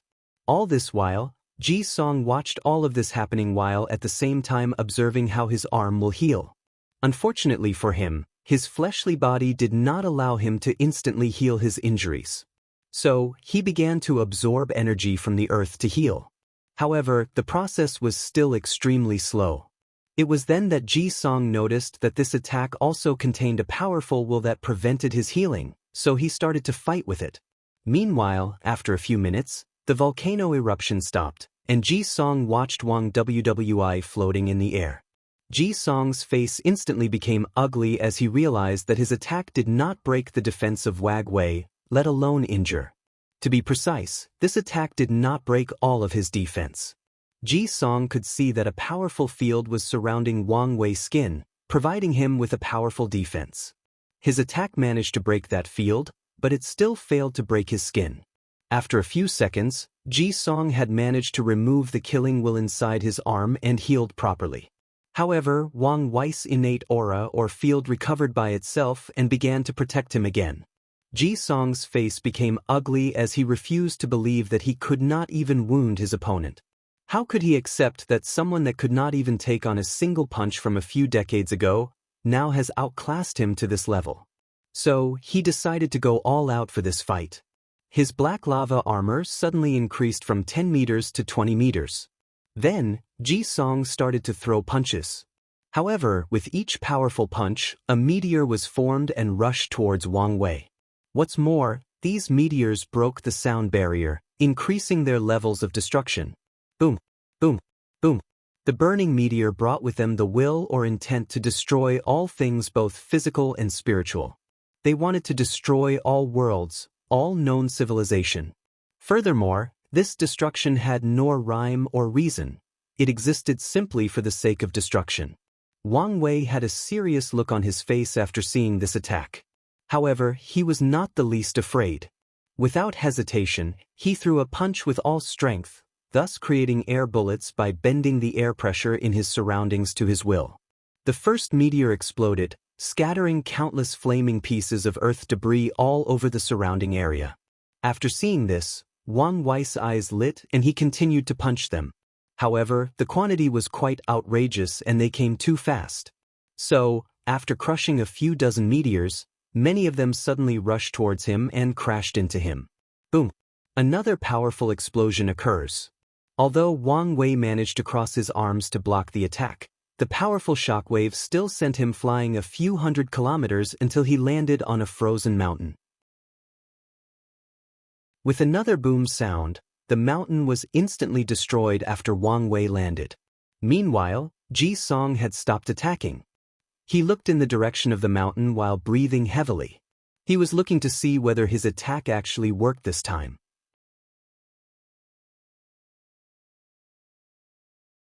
Chapter 162. Jisong looked straight at the mountain, waiting for the outcome of his attack. Meanwhile, all around him, there was not a single piece of frozen land. The majority of the northern region was turned into lava. The land that used to be blue from one point all the way to the horizon had turned red and orange with patches of dark or charcoal molten debris scattering everywhere. Smoke and steam were billowing towards the cloud, turning them dark. Ashes were blowing all over the place, suffocating any life that had the destiny to survive the shuddering heat. A few minutes after the attack, the mountain that Wang Wei landed on was instantly blasted off. There, Wang Wei floated in the air. The upper garment of his clothes were burned off, while only the bottom part of his robe still remained relatively intact. Wang Wei's 8-packed abdomen muscle was showing, while his long gray hair floated in the air. Ji Song's face inside the armor became ugly as he could see that his opponent was still perfectly intact. He took a deep breath to calm himself down as he knew that in order to win this battle, he had to use his last hidden card. Without hesitation, he jumped a few thousand meters into the air, did a somersault before doing a single leg drop kick towards Wang Wei, who was standing on the lava as if it was nothing but his bath at home. Wang Wei clenched his hand, mobilized all the powers of his steel-like muscles and threw a punch. Boom! A powerful explosion was generated by the clash of these two titans. However, they did not care about such a thing. Following the explosion, the ground under Wang Wei's feet indented inwards, created a very large web-like crack more than 1,000 meters.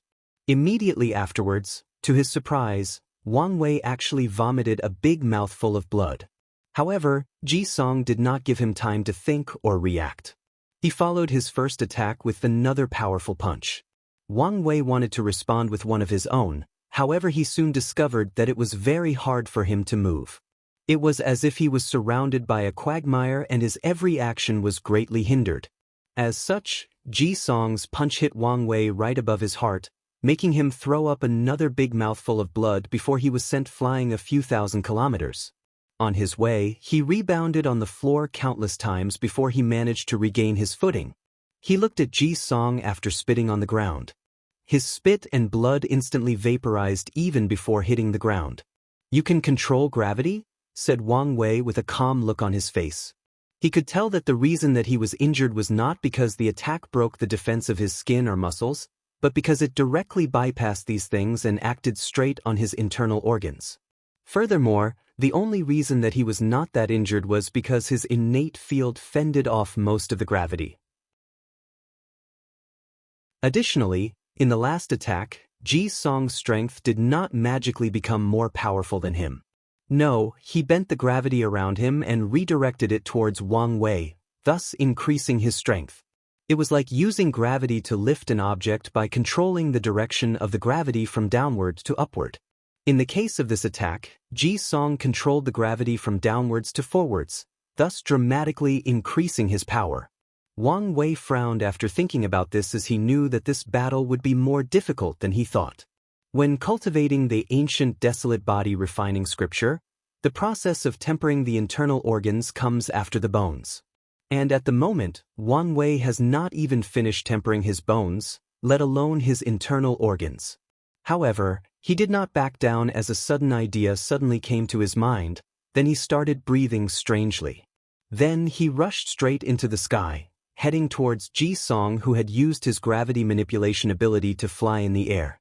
Ji Song also rushed towards his opponent and immediately activated the gravity around him, making Wang Wei's movement very stiff. Taking advantage of this opportunity, he threw another punch. Boom! Wang Wei was again sent flying. He hit the ground with supersonic speed, resulting in a massive lava tsunami that traveled for miles in. He then coughed off a big mouthful of blood again. This time, not only was the gravity affecting him, but the ashes on the volcano around him started to enter his body and started wreaking havoc. However, Ji Song did not give him a single chance to breathe.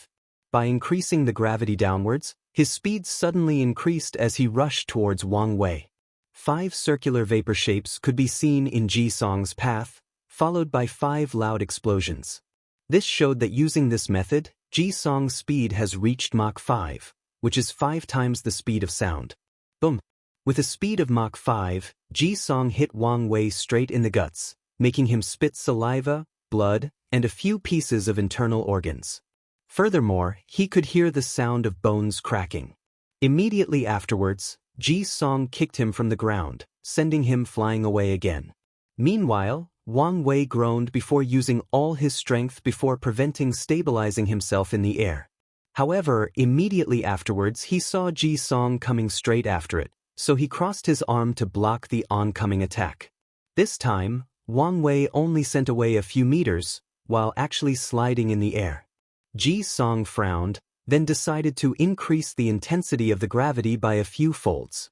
As such, Wang Wei was flown away again with tremendous force, while simultaneously vomiting blood.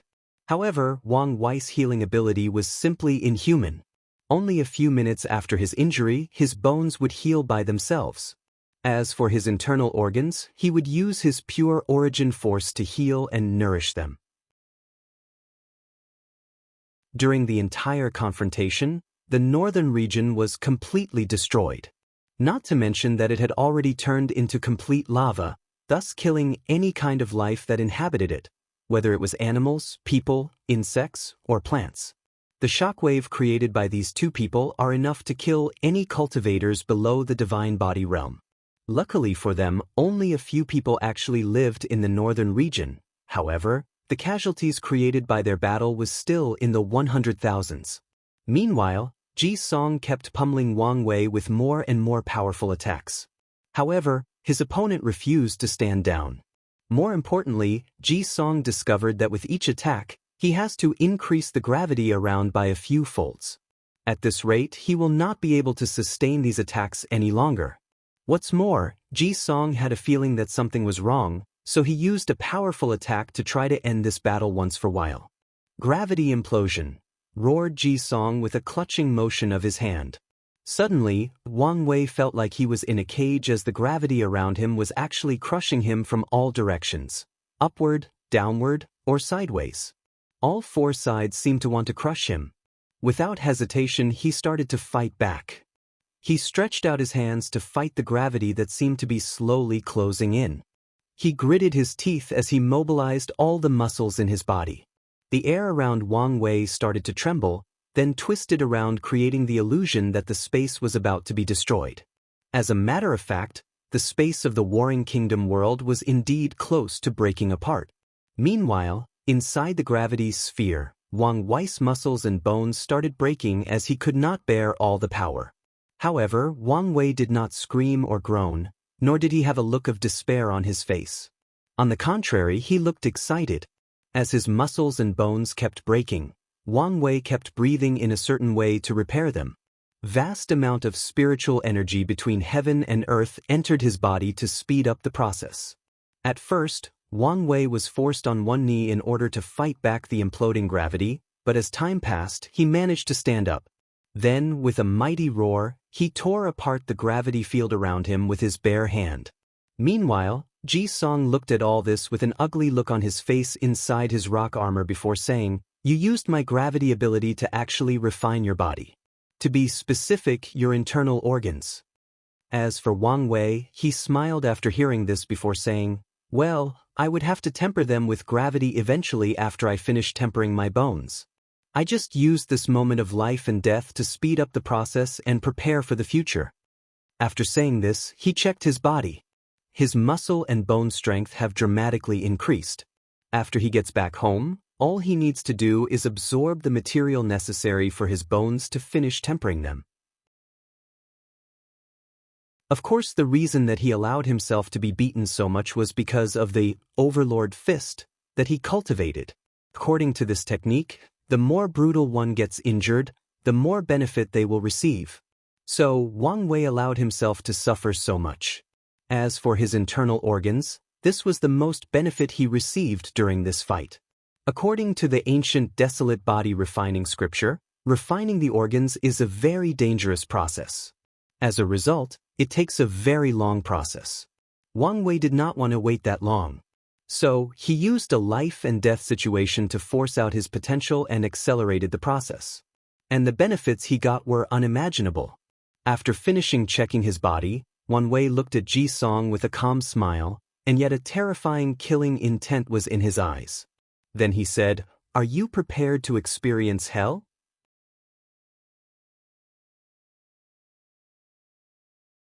Chapter 163. Despite the fact that Wang Wei allied himself to be injured in order to increase the strength of his fleshly body, he did not like the feeling of being abused by his opponent. So, his pettiness got the best of him as he decided to pay back tenfold, hundredfold to Jisong. After saying these words, a powerful aura suddenly emanated out of Wang Wei, then the heaven changed. The sky of the entire Warring Kingdom world suddenly turned deep gray, the same color as Wang Wei's hair. Then, lightning clouds suddenly covered the entire world. All the people suddenly felt that the end of the world was happening. A supreme aura traveled throughout the world, forcing the majority of people or beasts to kneel down, including all the cultivators. There were only a handful of people capable of still standing, however, they still had to endure a powerful suppression. Great Xia dynasty, Li Jun and Yan Liling felt the pressure and they both had a frown on their face. "Is that?" asked Yan Liling. "Yes, that's Big Brother Wang Wei's aura. I've never seen him so worked up." "I suddenly felt sorry for Crown Prince Jisong." Replied, "Are you saying that His Majesty did this?" asked Dong Lifan, who was kneeling on the ground. To which, Li Jun just nodded as he did not want to waste that much energy talking. As for Dong Lifan, she had a shocked look on her face. Although she knew that Wang Wei was powerful, it wasn't until today that she knew how powerful he was. To be able to create celestial phenomena just because of his mood, this was the powers of gods and immortals in legends. After thinking about this, a desolate mood suddenly appeared on Dong Lifan's face. Great Shu dynasty, Feng Heng was sweating as he looked at his subordinates that were forced to kneel on the ground. He wanted to do something, but he was also bearing tremendous pressure, so he went back into his temple and activated all the formation. Feng Heng then sighed in relief. Afterwards, he called out, "Master, what is going on?" Shi Fuyu then appeared with a frown on his face. He waved his hand, then a scream of the battle between Wang Wei and Jisong appeared inside the temple. Meanwhile, in the northern lava region, Jisong instinctively took a step back after feeling the aura coming out of Wang Wei's body, then he instantly shrugged off the pressure that surrounded him. As for Wang Wei, he did not say anything more. He clenched his hand, then took the posture of a punch. The space around suddenly vibrated with the contraction of his muscles. He roared, "Wind calamity," before throwing the punch. Boom! A massive explosion occurred, following which, millions of black winds appeared before forming countless cyclones, tornadoes, or hurricanes. And all these natural phenomena were actually thousands of kilometers in size or height. Wang Wei's punch created countless rapidly moving windstorms that twisted themselves in all directions, wishing to destroy or cut everything in their paths. As for Jisong, he found himself surrounded by many powerful disasters that wanted to cut him into tiny pieces.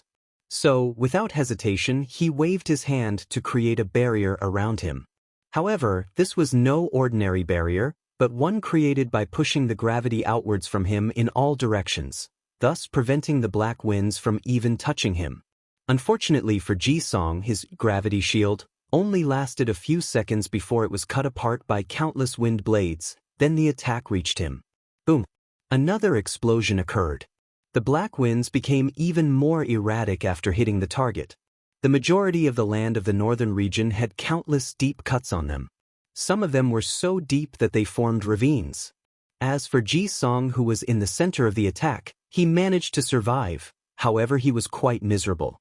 His armor was completely destroyed. Many deep cut wounds could be seen all over his body. Some of them even showed his bones. However, this was not the worst part of his wounds. One of his arms was cut off and blood was gushing out of it like a fountain. Jisong instantly used his origin chi to stop the bleeding before doing an inhaling motion with his mouth. He wanted to absorb the life energy of the earth in order to heal himself. Unfortunately, he did not reach the realm where he can regrow his limbs. As a matter of fact, even Wang Wei has not reached this stage and won't reach it until he finishes refining his bones. After realizing this, Jisong then used lava to create a prosthetic arm for himself. Although it was not as good as his real one, it would have to do for now. Meanwhile, Wang Wei had already launched his second attack. The attack he used this time was called Thunder Calamity.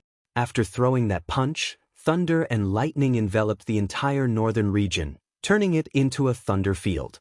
And all of these thunder had one purpose: to destroy Ji Song. Even the clouds in the sky started raining thunder. Ji Song immediately used all the lava on the floor to wrap around him and turned into a rock cocoon.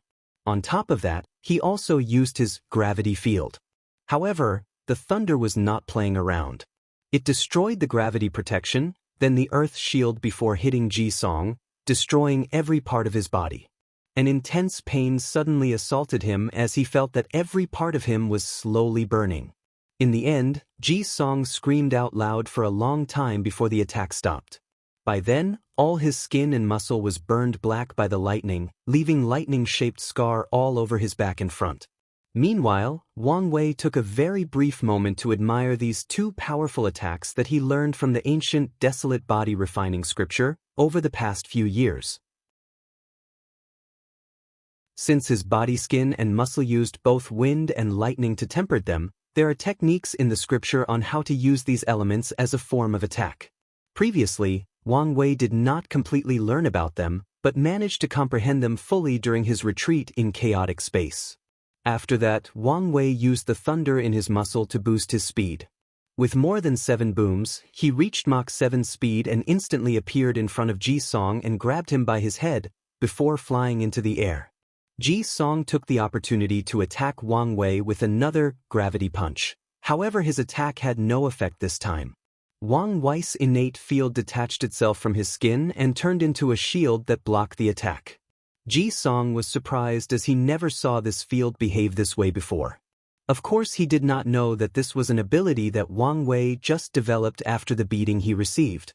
Despite his failure, Ji Song did not stop. He continued to attack the innate field. However, it was of no use. Wang Wei dragged him by the face into the sky, then he rushed straight into the ground with all his force. Boom! Wang Wei slammed Ji Song on the ground with tremendous power, creating powerful shockwaves that traveled.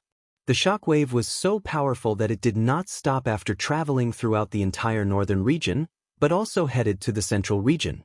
If that shockwave even hit that area, countless people would die as a result. Luckily for Wang Wei, true monarch Yan Chen intervened in time and prevented it from reaching beyond the northern region. As for Ji Song, he screamed again as most of the bones in his body were crushed. He threw out a big mouthful of blood. Many of his internal organs were out of place. However, Wang Wei was not done. He picked up Ji Sing from the ground and threw him in the air, then he threw another punch. This time he combined the Thunder Calamity with his Dragon Sovereign Fist. As such, a powerful thunder dragon a few kilometers long manifested itself. It brought with it the pride and aloofness of a divine beast's, while at the same time representing the might of heaven and earth. The dragon rushed straight towards Ji Song, wishing to destroy him in both body and soul, wanting to destroy every single aspect of his existence. However, right before it did so, a giant illusory image appeared from Ji Song's body and protected him from the majority of the damage. As such, only one of his legs was completely ripped off by the dragon before he landed on the ground.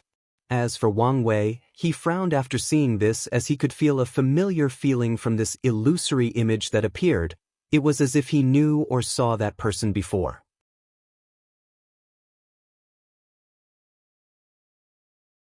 Chapter 164. Although Wang Wei had a feeling that he knew the figure that appeared was too vague for him to actually remember who it was, so he did not dwell too much on it. He figured that he would know soon enough. As for Ji Song, he was currently on the verge of death. Most of his organs, bones, and muscles were destroyed, 2 of his limbs were cut off, and his spirit was affected by the might of the dragon. However, he still had a calm look on his face. To be precise, he had a determined look in his eyes. So, he bit the tip of his tongue to take out a drop of his source blood. Using that as a catalyst, he launched a secret technique called Dead Earth. Following this, countless green lights started entering Ji Song's body, repairing every part of it. In just a few seconds, all his bones were regrown and placed back together. New organs and muscles appeared, even his cut-off arm and leg were also grown back. Ji Song returned to peak conditions. However, he was not happy. For one, he knew that he would face backlash for using this secret technique. More importantly, the vitality of the entire northern region was absorbed by Jisong. As a result, from now on, the northern land would be truly a barren land, preventing anything from growing or surviving there for thousands of years, or maybe forever. This act was different from Jisong's previous destruction of this area due to lava. Even in such hard conditions as boiling lava, many plants would manage to survive and thrive in such an area. Especially fire or extreme yang spiritual herbs, even ores would also be created in such an environment. However, with Jisong's secret method, none of that will be possible from now on. The northern region will be more barren than the western desert. This act resulted in Jisong being rejected by Heavenly Dao. As such, he knew that he did not have much time. What's more, even if he won this battle, he won't be able to stay in this world for long. So, he did not waste time before using a powerful attack. With a wave of his hand, he roared, "Gravity push." Then a powerful gravity force traveled from him, destroying everything in all directions. This attack was essentially Jisong's gravity shield, expanding outwards, destroying everything in its path. However, Wang Wei did not care about this attack. With his hair floating in the air, he clenched his hand and threw another punch. Dragon Wind Calamity, a very long black dragon, appeared from Wang Wei and rushed straight towards Jisong. It easily tore through his attack and rushed at him. Without hesitation, Jisong instantly compressed the air around him before exploding, creating an air pressure bomb. Boom! With an explosion, the entire northern region shook again, and Jisong was pushed away by the recoil of the explosion. A few hundred meters from the epicenter, Jisong threw a mouthful of blood as he frowned. He realized that his regular attacks did not have much effect, so he decided to use the most powerful attacks he could muster. With a wave of his hand, the entire northern region started to tremble, then it was separated from the ground. Jisong lifted the entire northern region, which was a piece of land larger in circumference than a few planet Earths combined together. Then, with a wave of his hand, the piece of continent broke into countless small pieces, forming countless flaming meteorites. "Meteor rain," roared Jisong, then waved all these meteors towards Wang Wei. This was not a normal meteor shower, but one that Jisong used gravity to accelerate their traveling speed. Wang Wei raised his head in the air to look at all the flashing lights coming towards him.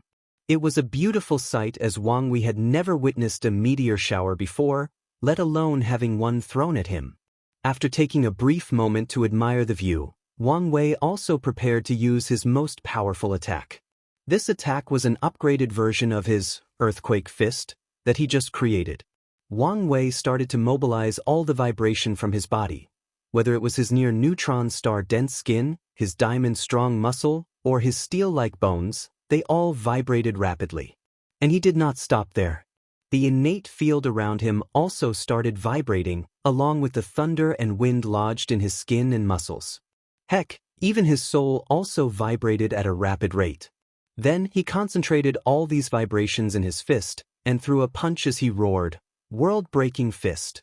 The moment that Wang Wei threw that punch, everything in the world became silent. For a brief moment, all the birds stopped chirping, the flowers stopped swaying, insects lost their ability to flap their wings, and humans lost the ability to speak. Then the entire world turned black, losing its light. All that happened in just a blink of an eye. Then the entire world started shaking. Whether it was the eastern region where the Great Xia was located or the central region where the Great Shu and Great Zhou dominate, everything started shaking. Following which, all kinds of natural disasters began. Earthquakes appeared everywhere, tsunami could be seen all over the eastern coasts, volcanoes started to erupt, tornadoes or cyclones were formed all over the central region. Meanwhile, sandstorms ravaged the western desert. Space cracks started to appear all over what remained of the northern region. Many people were about to be killed as a result of these catastrophes. At that time, in the endless void, both true monarch Yan Chen and Ji Han's face instantly changed after seeing this, so they acted immediately.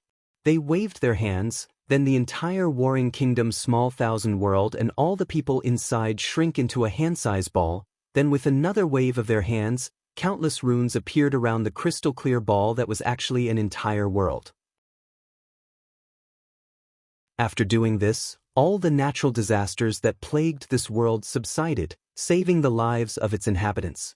Xianxia sighed in relief before grinning widely. Then he said, "I cannot believe that the young master's attack actually reached the destruction level of the primordial spirit realm. Originally, we refined this world to be able to bear peak divine body realm level attacks, but it seemed that this was not enough." While Xianxia was happily chatting to himself, Jihan had an ugly look in his face as his heaven-chosen was the one to face such an attack back to the battle. After Wang Wei threw that heaven-defying punch, the meteor shower launched by Ji Song was completely annihilated. There was not even a speck of dust left. They were completely atomized by the vibration created by that attack. And it was not just them that were completely annihilated. Even the space around Wang Wei was also mostly destroyed, creating a vacuum void full of chaotic space energy floating in the northern region. Normally speaking, only cultivators in the void-shattered realm can actually break space, hence the name. However, due to the fact that Wang Wei's attack exceeded this world's bearing capacity, space was thus shattered. As for Ji Song, he still managed to survive somehow. Right before the attack hit him, the same illusory image appeared to protect him again. This time, Wang Wei managed to see what it was.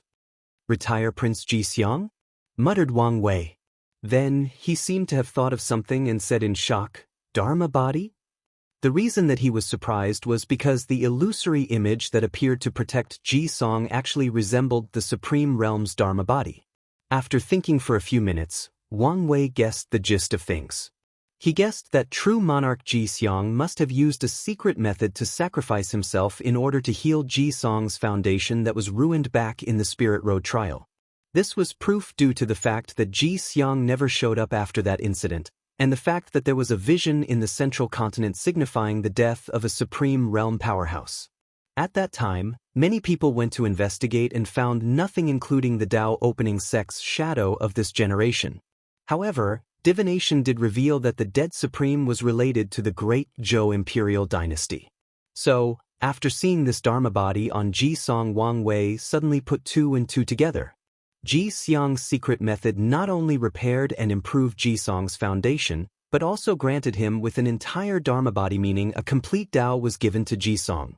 So, in the future, when he broke through the Supreme Realm, he will have two Dharma bodies, which is an unprecedented feat. After thinking about these for a few seconds, he looked at Ji Song's body that was floating in the void.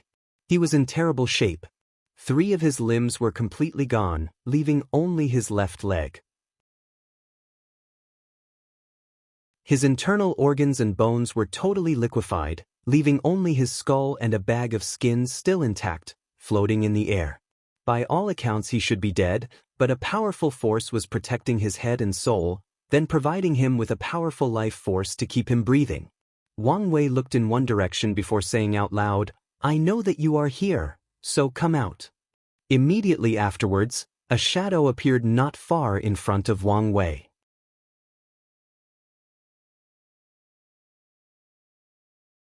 Chapter 165. The person that appeared in front of Wang Wei was of course Ji Song's big brother, Ji Su. He witnessed the entire battle in order to prevent the worst from happening to his brother.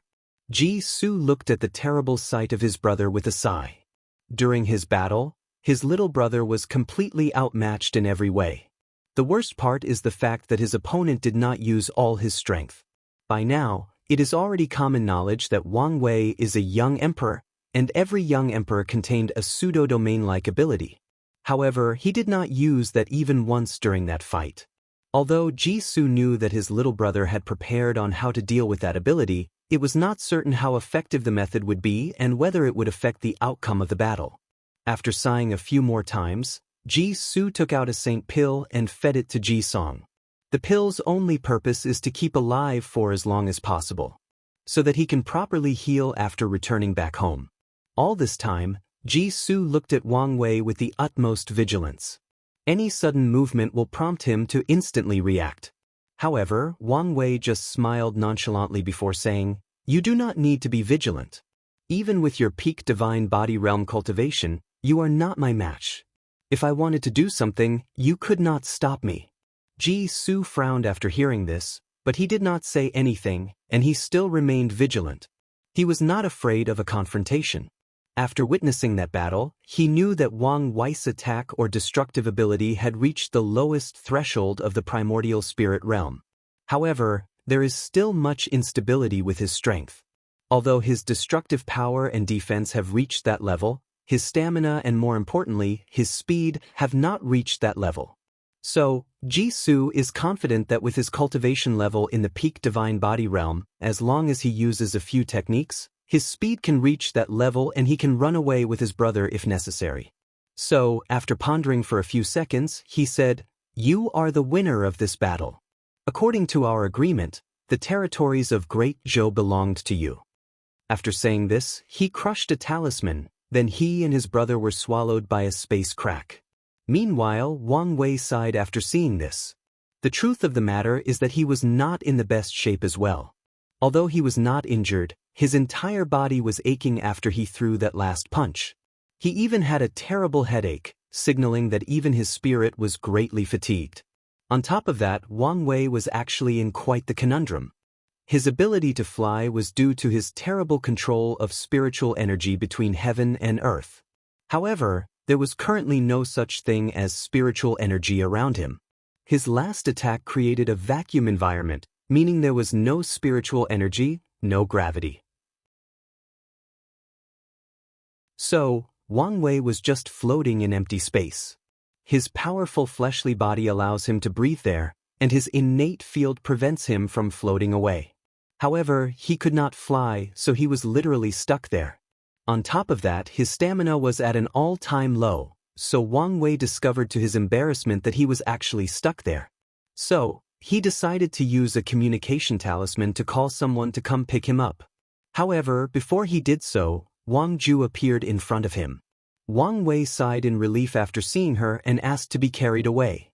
And Wang Ju happily obliged.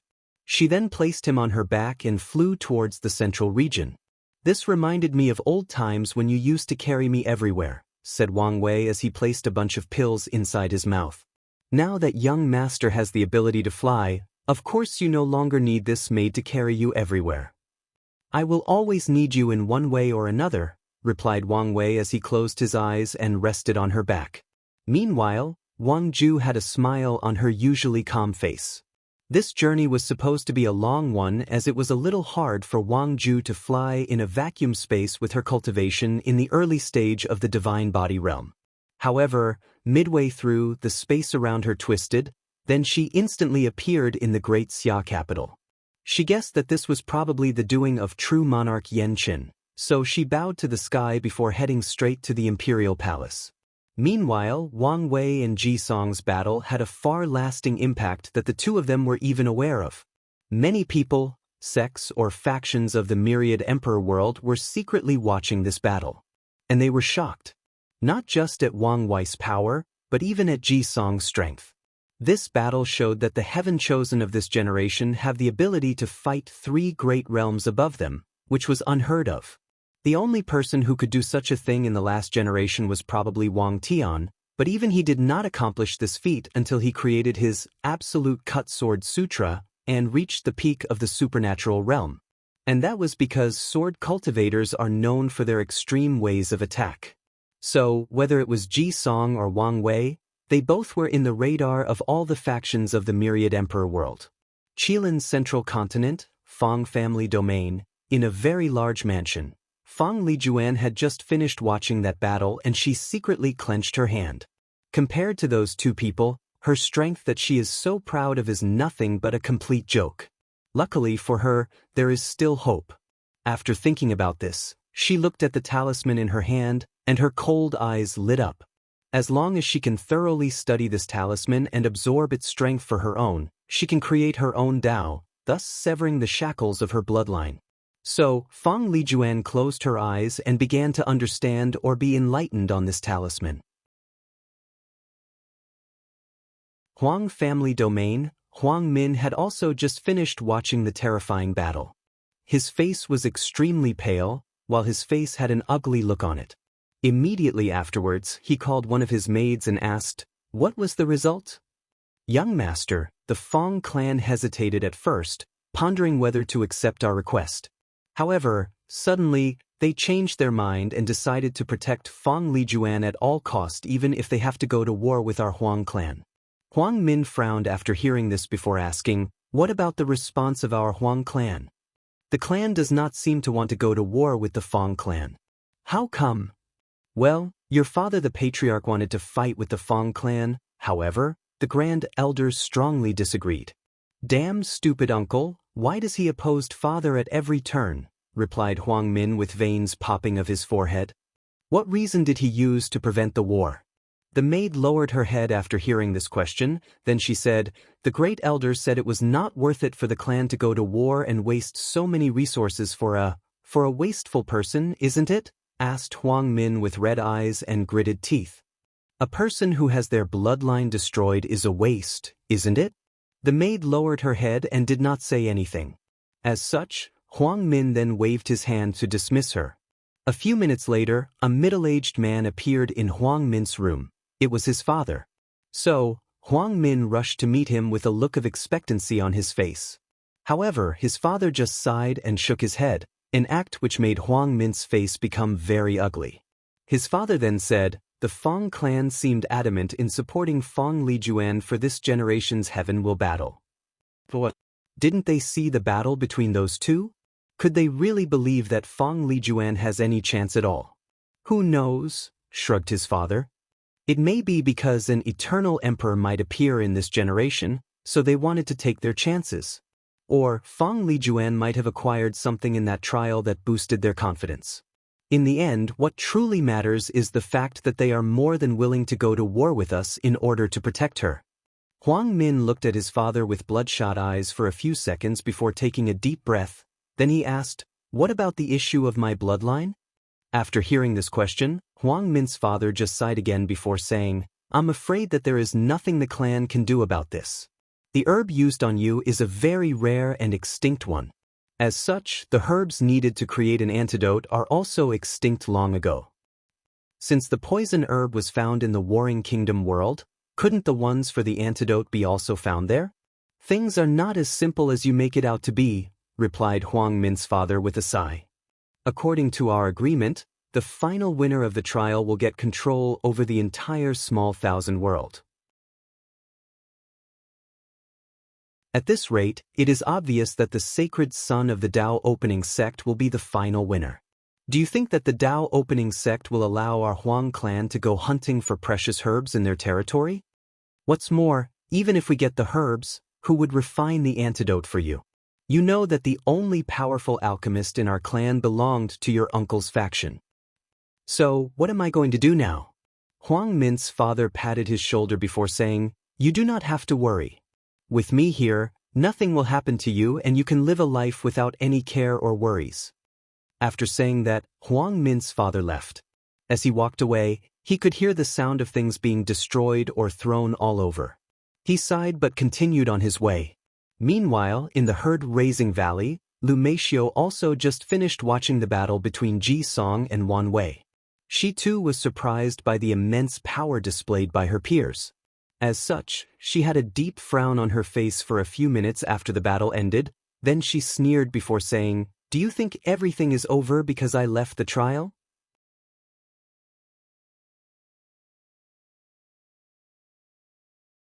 Chapter 166. Warring Kingdom World, Great Xia Dynasty.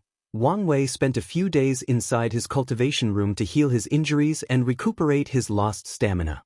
Of course, Wang Wei was not just doing this, but also reviewing what he learned during this battle. Afterwards, he exited his room. However, on his way he saw Dong Lifen waiting outside the room for him. It seemed that she had been waiting for quite some time. "What are you doing here?" he asked her. "Your Majesty, I was just worried about you." After hearing this, Wang Wei looked her up and down before sighing, then he asked her to join him for tea. After brewing and drinking the tea, Wang Wei got right to the point and was quite direct as he said, "I can feel that you have some feeling towards me, however, what I said to you when we first met is true." Don Lifen lowered her head after hearing this, then she asked in a lowered voice, "Is it because of my low status? Does your Majesty hate that I am weak and not worthy of you?" Wang Wei was a little surprised at the question, but he shook his head before saying, I have never judged a person based on their background. Furthermore, with your talent, as long as you arrived in my world, many powerful sects would be more than happy to make you their heir, thus your status would be the same as mine. And with high status and plenty of resources, your strength will of course increase dramatically. Then, if it is not humble birth, could it be that I'm not beautiful enough? Asked Dong Lifan with her head still lowered. I'm not that superficial, replied Wang Wei with a sigh. The truth of the matter is I believe that a fated person is out there waiting for me. Although I know that it is a little ironic coming from the guy whose Tao involved controlling his own fate and the fate of myriad worlds and races, but when it comes to love, I still believe in fate. I believe that when I meet that person for the first time, I will instantly know that she was meant for me, that we belong together. Many might argue that this kind of love is superficial and shallow, but I still believe in it. I still believe that she and I will be together for eternity, that she will accompany me in my pursuit of the end of the Tao. And not just as my wife, but as my equal, as my companion, as a fellow pursuer of the truth. After saying this, the face of someone suddenly appeared in his mind. Even with Wang Wei's unforgettable memory, the face was quite vague or blurred. However, he had a feeling that he would instinctively recognize that person the day that they actually met. Meanwhile, Dong Lifan was surprised by Wang Wei's words as she had never seen him like this.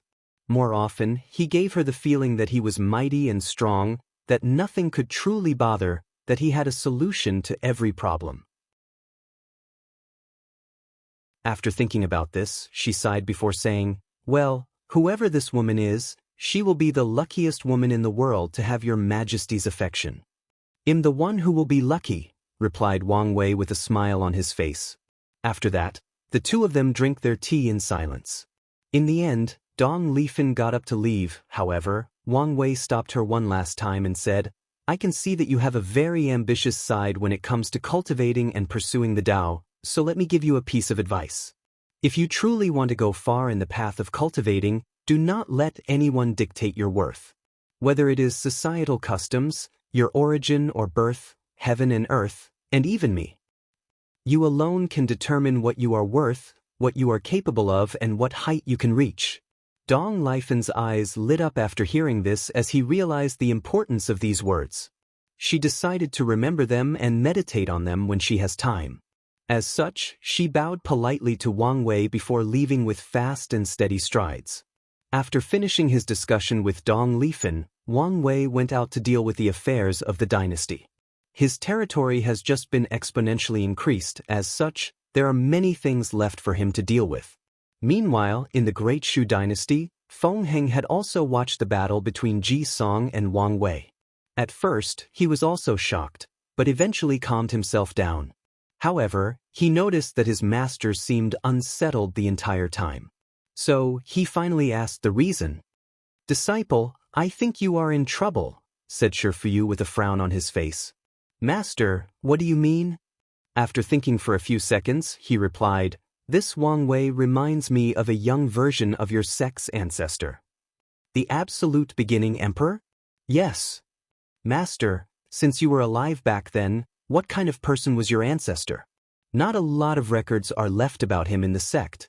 After pondering for a while, Shifu asked, Tell me what you know. All I know is the fact that the ancestor's real name was Li Taishuang, and he took the name Absolute Beginning after proving the Tao. And he is most famous for ending the incense/faith era. Shifu nodded before continuing. Things were not as simple as you state. Back then, during the incense era, Buddhism reigned supreme throughout the entire world. Due to the technique of absorbing faith or incense power, the cultivation speed of most Buddhist cultivators was faster and they had more strength than other people even comlured to the heaven-chosens of that era. During that time, even the Tao opening sect was nothing as they only had 3 great emperors by the end of the incense era. Although there were countless different sects or philosophies of Buddhism, they were still united when facing outsiders. The only group that could compete with Buddhism back then was the Heaven Race or God Race. God Race? Do you mean the Divine Clan of the Divine Tao League? asked Feng Heng with a puzzled look on his face, as he had never heard of any heaven race or god race. After seeing the puzzled look on his disciple's face, Shi Fuyu sighed melancholy before shaking his head. No, they are different. As a matter of fact, the divine clans got the idea of inheriting bloodline from the heaven race.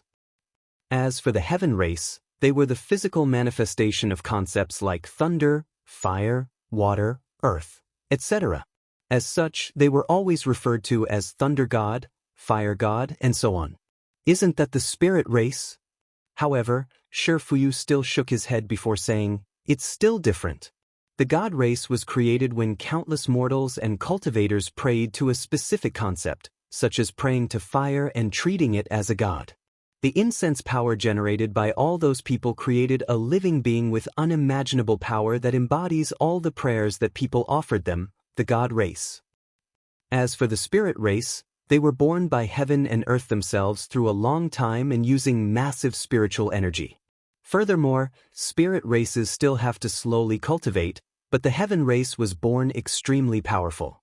The weakest one had the strength of the primordial spirit realm, while some were born with a cultivation of the supreme realm. Feng Heng nodded as he understood the difference between them. The spirit race was basically like demonic beasts that have turned into human shape and called themselves demon race. However, the spirit race is mostly made up of plants, stones, or weapons that have gained sentience and mold a human body. According to Feng Heng's knowledge, these individuals refused to acknowledge themselves as demon race, so they blended together to create the spirit race. After seeing that his disciple understood, Shi Fuyu continued, the heaven race was able to compete with Buddhism at first because it was easier for them to absorb faith or incense power than any other cultivators. At first? Yes. The Buddhist sects did not allow anyone to threaten their status, so they conceived a plan to weaken the power of the heaven race. You should be aware of the conferred god list, right? Yes, responded Feng Heng while nodding his head. That's the method that we used. By conferring the title of godhood to certain human cultivators, we can divide the power of the heaven race. How to divide it? An example would be that a human was granted the title of fire god. When people pray to the fire god, who does the faith power go to? To the heaven race fire god, or the human race that holds the position of fire god? Feng Heng's eyes lit up after hearing this, as he realized that this was indeed a good way to weaken the power of the heaven race. Then he asked, Master, if what you said is true, why didn't the other factions use faith? Why haven't I heard of the heaven race?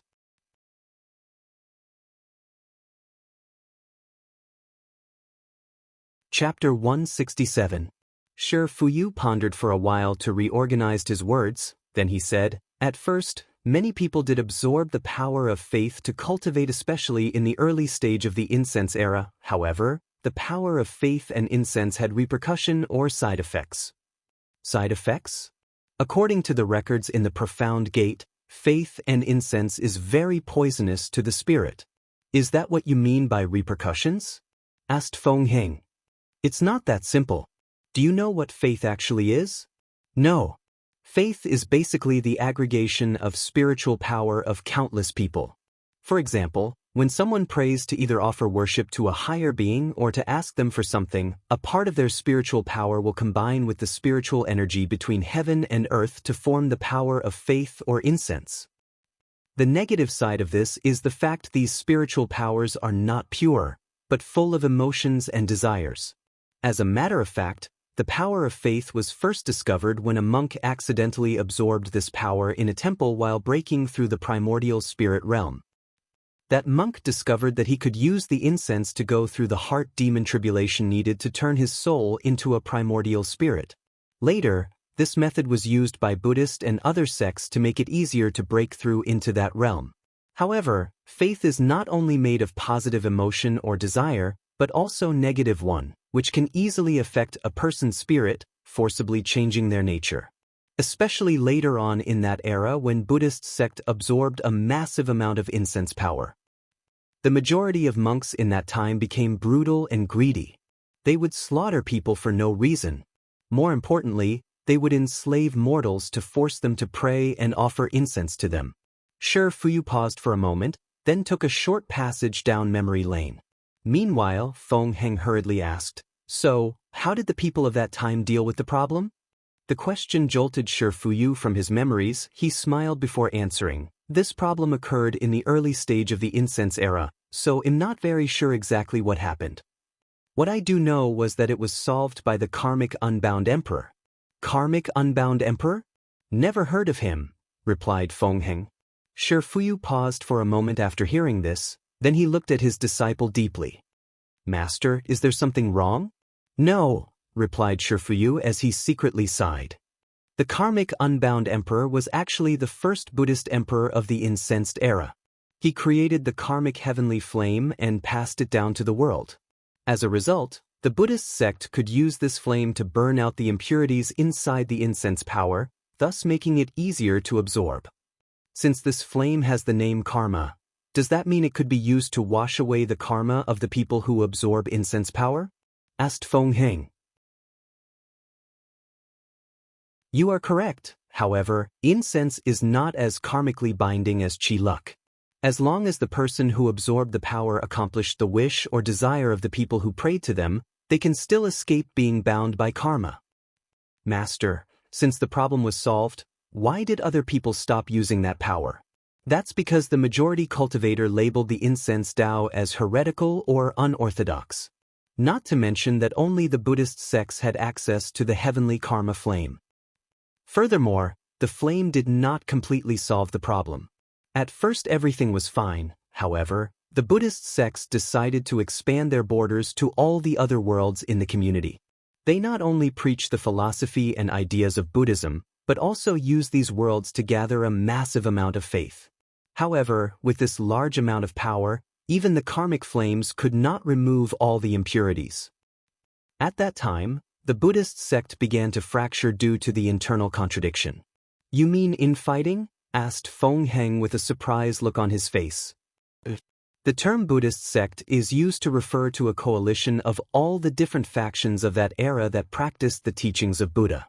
So, you can imagine the contradiction with so many emperor lineages collaborating together.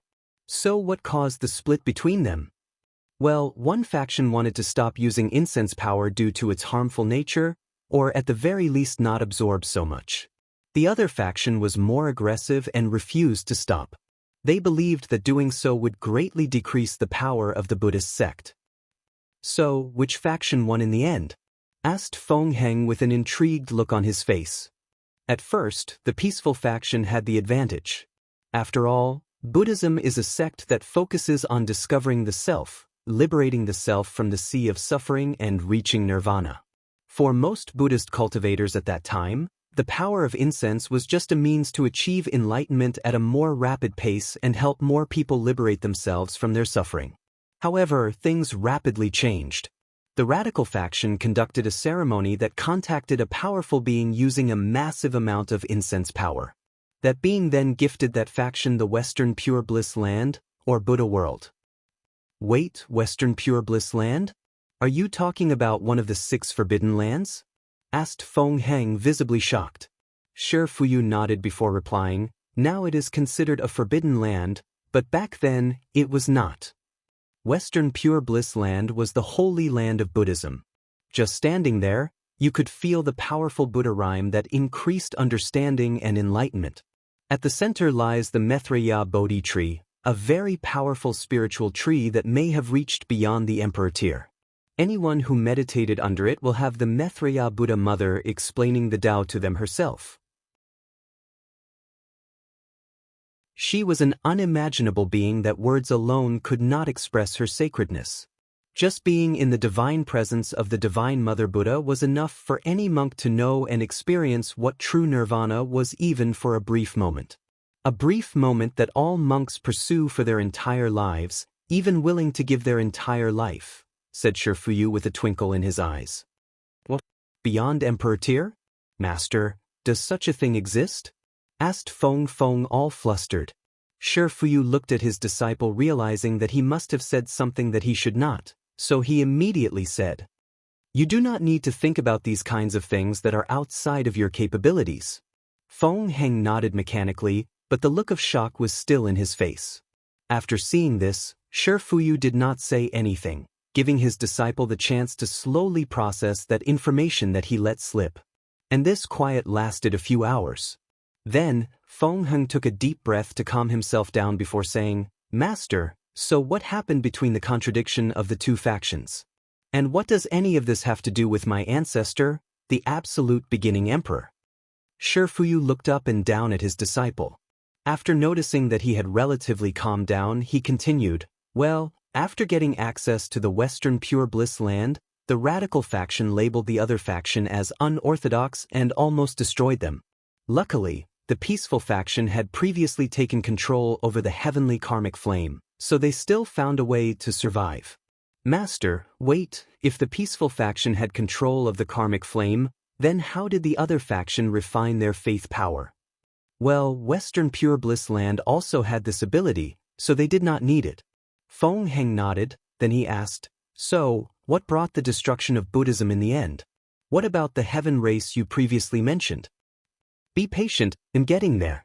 After eliminating their competitors, the Buddhist sect began to gather incense using more radical means in order to power up the Western Pure Bliss land. They mainly targeted the small 1,000 worlds in our community. By creating catastrophe, then sending a Buddhist emissary to save the world, they could gather very pure incense power.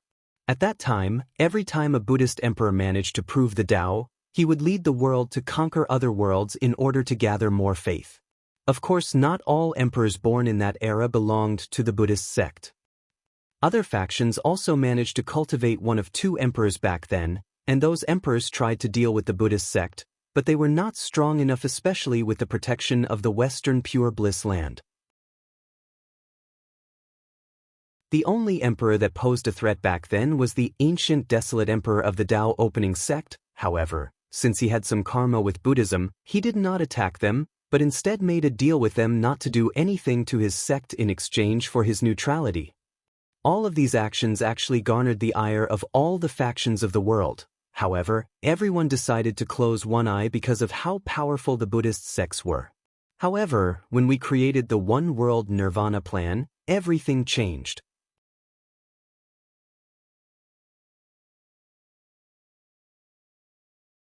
Chapter 168. One World Nirvana Plan? What's that? Asked Feng Heng. Just like the name implies, it was a plan that allowed all the Buddhist cultivators to all reach nirvana by combining all their consciousness together, thus reaching a realm, oneself, one being, or one world. That sounds like a brilliant plan, so why did it cause the destruction of Buddhism? It was indeed a brilliant plan, and one that had a high chance of success too. However, there were three major problems. One of was the energy needed to sustain such a powerful consciousness, second was a leader to bear such tremendous amounts of power, and lastly was whether heavenly Tao would allow such a thing to happen. The problem of leader could be solved as long as a powerful great emperor was born in the Buddhist sect. As for the other two problems, well, they both had the same solution: incense power. As long as the incense power was enough, the energy required for this plan to succeed was more than enough. As for heavenly Tao, the Buddhists believed that as long as reaching nirvana was the belief or desire of all living beings, heavenly Tao would not interfere. All living beings? You don't mean? Asked Feng Heng. Yes. The plan of the Buddhist sect was to conquer the entire myriad plane world, then gather faith from the entire world. Feng Heng looked at his teacher with his mouth open, becoming speechless. The entire myriad emperor world is vast and very powerful. Beside the human emperor, the world was only conquered once again in the devil era. Shi Fuyu could guess what his disciple was thinking. Yes, the Buddhist sect wanted to conquer the entire world, just the great Qin imperial dynasty. After calming himself down, he said, "I'm guessing that they did not succeed. Even worse, they did not even begin their plan before they were destroyed. How come?" The Buddhist sect knew that the cultivators of the world would never allow someone else to conquer the world like the human emperor, so this plan was kept the highest level of secret. They planned to only execute the plan after they cultivate a powerful great emperor. Unfortunately, the plan was leaked. Leaked? How? Asked Feng Heng. Well, this is where your ancestor came into this story. Shi Fuyu paused for a few seconds before continuing. In the ancient emperor era, both Taoism and Buddhist were actually competitor and fought for the title of the orthodox religion of the myriad emperor world. During that time, the five-element palace was the leader of Taoism, while the Tai Profound Gate was probably not even created yet. However, after the incense era, Taoism was completely suppressed by Buddhism to the point that the five-element palace was forced to close their mountains for generations, only coming out when they decided to fight for the heavenward battle. As such, the Tai Profound strived during the incense era with the absence of the five-element palace. However, they were only considered an immortal land, not an emperor lineage, as they did not cultivate a great emperor of their own. Immortal land? Interrupted Fengheng. Just know that they are more powerful than supreme land, but way weaker than emperor lineages. You will get access to this information when you become more powerful later in the future, replied Shifuyu, so he just nodded. Your ancestor actually got the news about the one-world nirvana plan from the heaven race. How would the heaven race get access to such a powerful secret, let alone leak it? Shifuyu sighed before continuing. The plan actually needed a tremendous amount of faith, and as the heaven race was born out of incense and faith, they were the perfect people to use as a catalyst to execute it. Furthermore, the Buddhist sect wanted allies before executing the plan. With this plan, the heaven race would have access to a tremendous amount of incense power, as such they could deal with the problem of the low population of their race. So, they were the perfect partner. As for your ancestor, no one knew his exact connection with the heaven race. However, after finding out about the plan, he secretly rallied all the cultivators of the world against Buddhism. After a brief pause, Shifuyu continued, your ancestor was a heaven-defying genius with a deep and scheming mind. He was very low-key during his rise and his reputation was not very loud. Everyone knew that he was powerful, but no one knew how powerful until the heavenward battle. In that battle, the Buddhist sect had pooled together all their resources to cultivate a terrifying genius. Using all the incense power of the entire sect, which by that time had spread through thousands upon thousands of worlds, they created a Buddha golden body. I remember that day when the golden body was completed. Buddha lights enveloped all the continents of the myriad emperor world along with multicolored lotus. The chant of countless people in myriad worlds chanting reverberated throughout the entire world community we are located in. It was truly a majestic sight. Unfortunately, it was useless, said Shifuyu with a sigh. Because of the ancestor? Yes, because of Li Taishuang. In that generation's heavenward battle, he alone faced all the heaven chosens of the Buddhist sect and killed all of them, even the one with the Buddha golden body. At one point, the owner of the golden body even sacrificed the lives of all the heaven chosen to increase his strength. After all, he was the embodiment of the hope and wishes of all the Buddhist monks. He was the aspiration of an entire era. However, it was futile as he still failed under Li Taishuang's sword. After that, your ancestor proved the Tao and took the name of Absolute Beginning. Shifuyu took a few-second pause after talking up to here. Then the hand that was behind his back was secretly clenched as he continued, do you think that things are over? No, this was just the beginning. After proving the Tao, the absolute beginning emperor showed his ruthless side. He rallied all the sects that he had previously contacted and used the one-world nirvana plan as an excuse to wage a terrible war against Buddhism. And he was relentless. The absolute beginning emperor seemed to have a terrible hatred for incense power, so he set out to completely eradicate Buddhism, and he succeeded.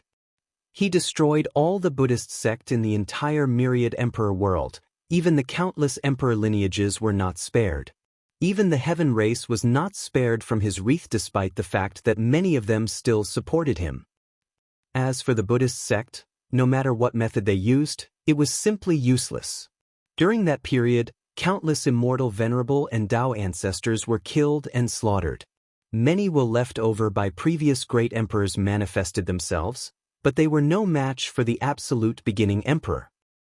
Even the Western Pure Bliss land was not spared, as it was also destroyed by the absolute beginning emperor, and by that time, the Bliss land had actually evolved into a great thousand world, only a little smaller before reaching the size of a heaven-will world like the myriad emperor world. Meanwhile, Feng Heng had twinkled in his eyes after hearing the exploits of his sect's ancestor. As for Shi Fuyu, the hand behind his back further clenched, showing red veins on them. But he still continued, "Do you think this was the end?" No, the absolute beginning emperor was truly relentless. Using his own Tao, he actually cut the absolute beginning of Buddhism, meaning he erased their origin from the world. So, disciple, what do you think happened to someone who has their beginning erased? They will cease to exist. Without beginning, there is no living and no eventual end, replied Feng Heng after thinking for a few seconds. That's correct. With this method, all history of Buddhism was erased from existence, all their knowledge and philosophy, all their cultivation techniques, all their accomplishments, and even all memories of them. Anything related to Buddhism was completely gone, wiped out. This is the reason that virtually nothing is known about Buddhism in this era. Feng Heng was shocked, then he quickly asked something. Wait, if what you said is true, there should not be any information whatsoever about Buddhism in this current era, yet there is still some news remaining about them floating? What's more, the Western Bliss Pure Land is still a forbidden land. Not to mention that there are still rumors about the famous Buddhist emperor scripture, past, present, future Buddha scroll. The reason for that was a last resort of the Buddhist sect. At the last moment before their destruction, they sacrificed to the Maitreya Mother Buddha through a Bodhi tree seed that was saved. The purpose was to leave a future for Buddhism, and they received a positive answer. The absolute beginning emperor was furious and rushed in to completely destroy the remains of the Western Pure Bliss land, but he failed. He had a heaven-shattering battle with the will of the Maitreya Mother Buddha, but he lost and was greatly injured. What? The ancestor actually lost? Asked Feng Heng with a surprised look on his face. Yes, this was probably the only failure in his life. As a result of this, a few pieces of the history and inheritance of Buddhism managed to survive the passage of time. Feng Heng nodded in acknowledgement before asking, "But teacher, what does that have anything to do with Wang Wei?" Let me ask you, you have read a lot of information about great emperors. Do you think many of them were like the absolute beginning emperor? No, the majority of great emperors have left only a footnote in his history. As for the ones like my ancestor, there have been only a handful of them. And all of them displayed terrifying talents at a very young age. Wait, are you saying that Wang Wei reminds you of my ancestor? Shi Fuyu nodded before continuing. Whether it is strength, will, intelligence, and talent, this Wang Wei reminds me completely of the absolute beginning emperor. What's more, his Tao seemed to be more terrifying. In fact, Shi Fuyu did not tell his disciple the whole truth. As a matter of fact, he was a little scared of Wang Wei. The reason for that was that during that last strike, the world-breaking fist, he suddenly felt a terrifying fluctuation from Wang Wei. And Shi Fuyu had felt this fluctuation from the will of the Maitreya Mother Buddha when she fought with the absolute beginning emperor. As such, he knew that Wang Wei probably had a terrible secret that even he himself might not know. As for Feng Heng, he became silent for a few seconds. Master, so what are you going to do? You should be asking yourself that question. In that case, let us continue with our original plan, replied Feng Heng after thinking for a few minutes.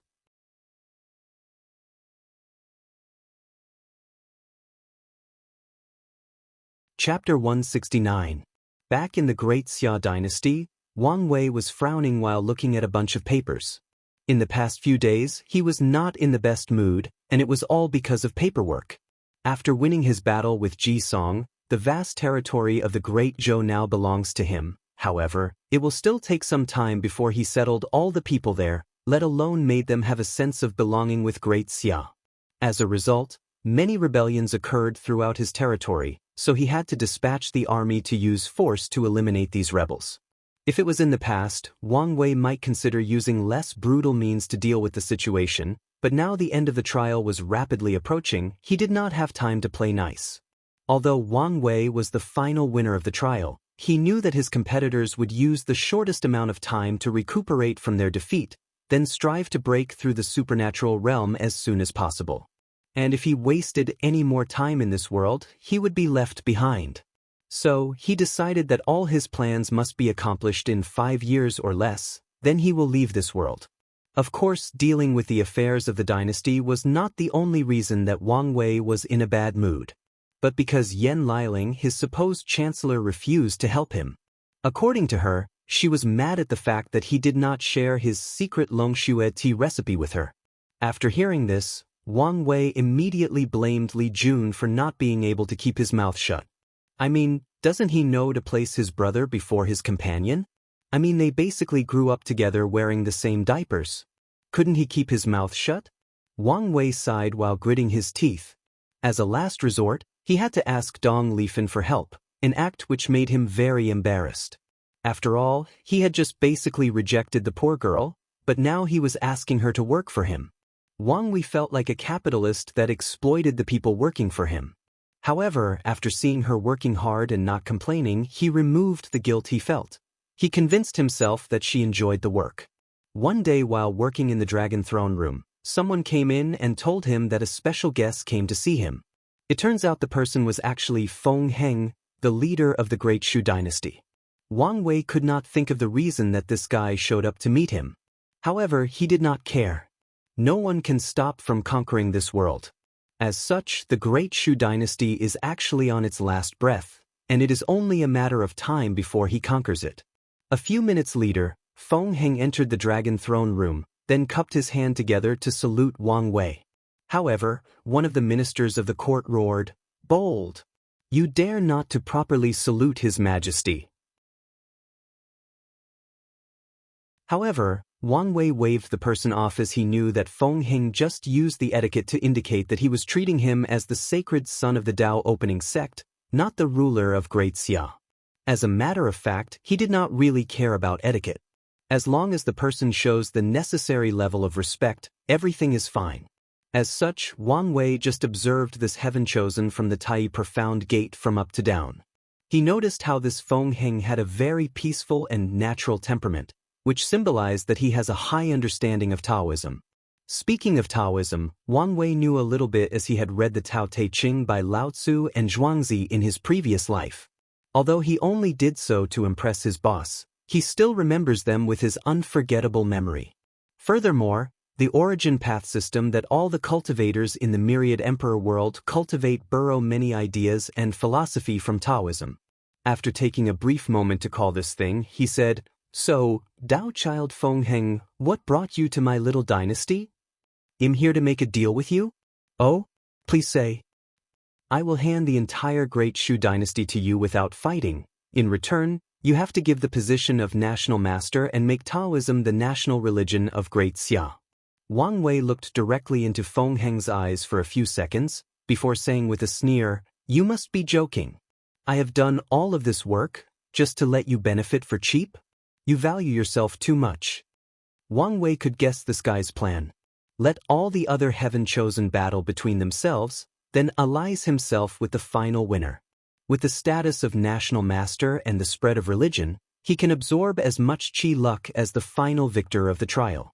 No wonder this guy never actually made any move during the whole trial, thought Wang Wei secretly. He always wondered what Feng Heng's endgame was. During the whole trial, he had many opportunities to conquer more territories. As the first person to truly conquer a dynasty, he could have easily invaded the Great Wu back then and conquered them. Or, he could have attacked the Great Zhou when they were fighting with the Great Wu. However, he did not do any of these. He remained neutral, just protecting his own territory. Now, it seemed that he was playing the long game. Meanwhile, Feng Heng was not that surprised that he was rejected, so he continued, "What if I add the Western region?" "What do you mean?" asked Wang Wei with a frown. "During all my years in the trail, I have successfully spread Taoism throughout all the dynasties in the Western region, and they are essentially under my control. I can see that you are the kind of person who likes to have the best when doing things, so you should strive to have a 7-color rainbow chi luck. However, to achieve that, you will need to conquer the entire world, even the Western region." Wang Wei nodded in acknowledgement, then replied, "You are right, but I do not see where you matter in that situation. Even without you, I can still conquer the Western region. You are right, however things are not as simple as you think. To the desert people of the West, Taoism is not just a religion, but a form of salvation for their poor living environment, a kind of sustenance for their soul.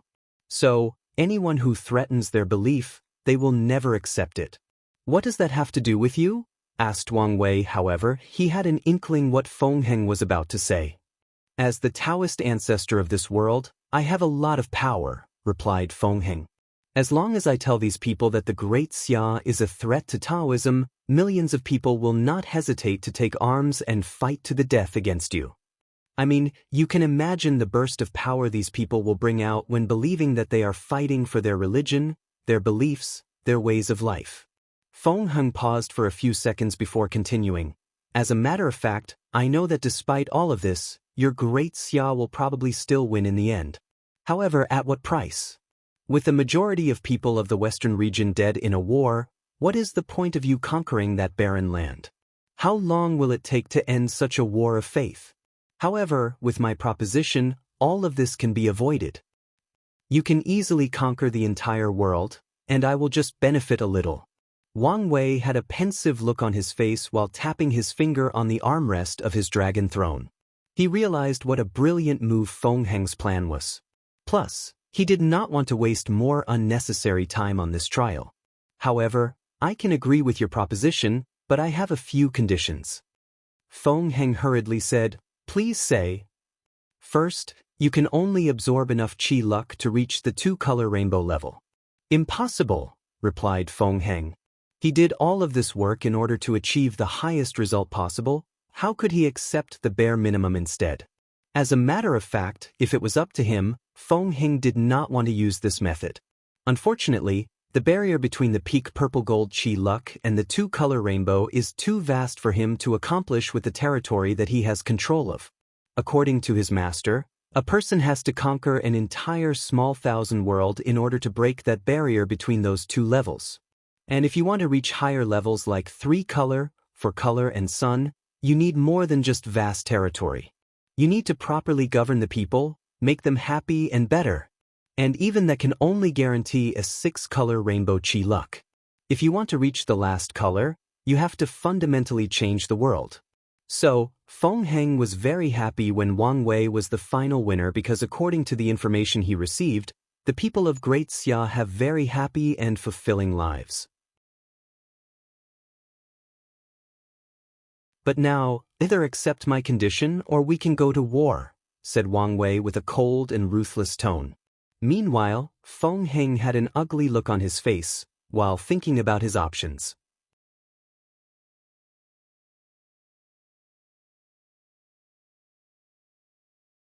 Chapter 170? Feng Heng thought about the situation for a good half-hour, then he said with gritted teeth, Fine, I accept. What other conditions do you have? As for Wang Wei, he just smiled after seeing this. My second condition is actually very simple. I want to fight with you. Fight me? Asked Feng Heng with a puzzled look. Yes, I want to see whether you are worthy to negotiate with me on the same level. Feng Heng's face instantly became ugly again after hearing this. This was the first time that his peaceful mood changed so much in such a short time. He looked at Wang Wei with fire in his eyes.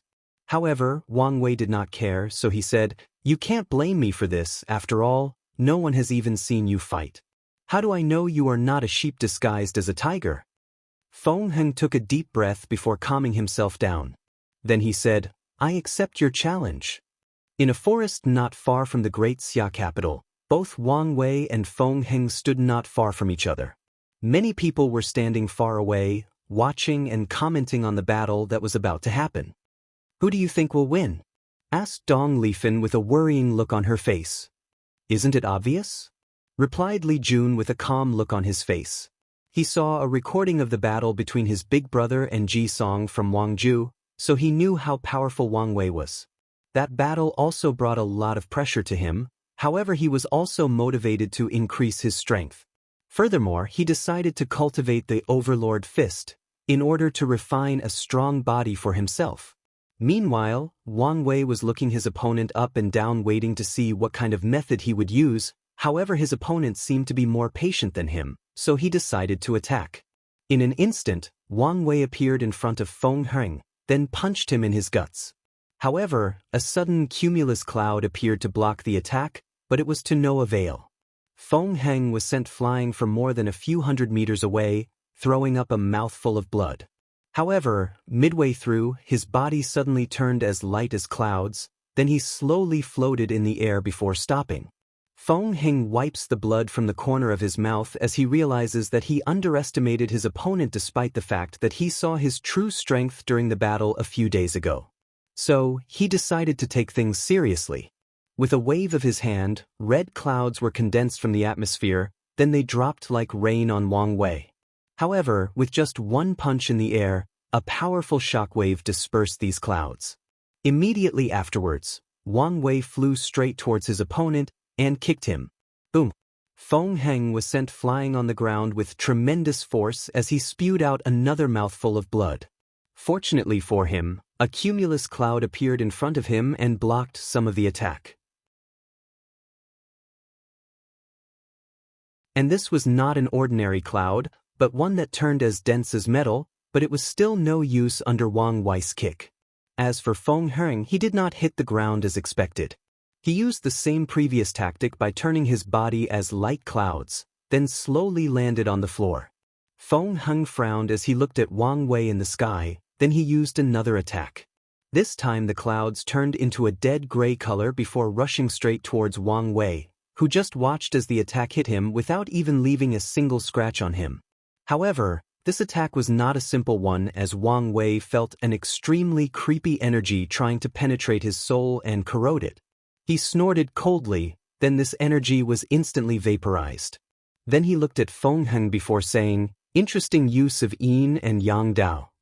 Turning a cloud which is water in nature and imbued it with fire nature. Then, transform it from a weak substance into one as solid as metal, symbolizing the transformation of yin into yang. Not to mention the last attack that contained extreme yin nature, capable of directly attacking the soul.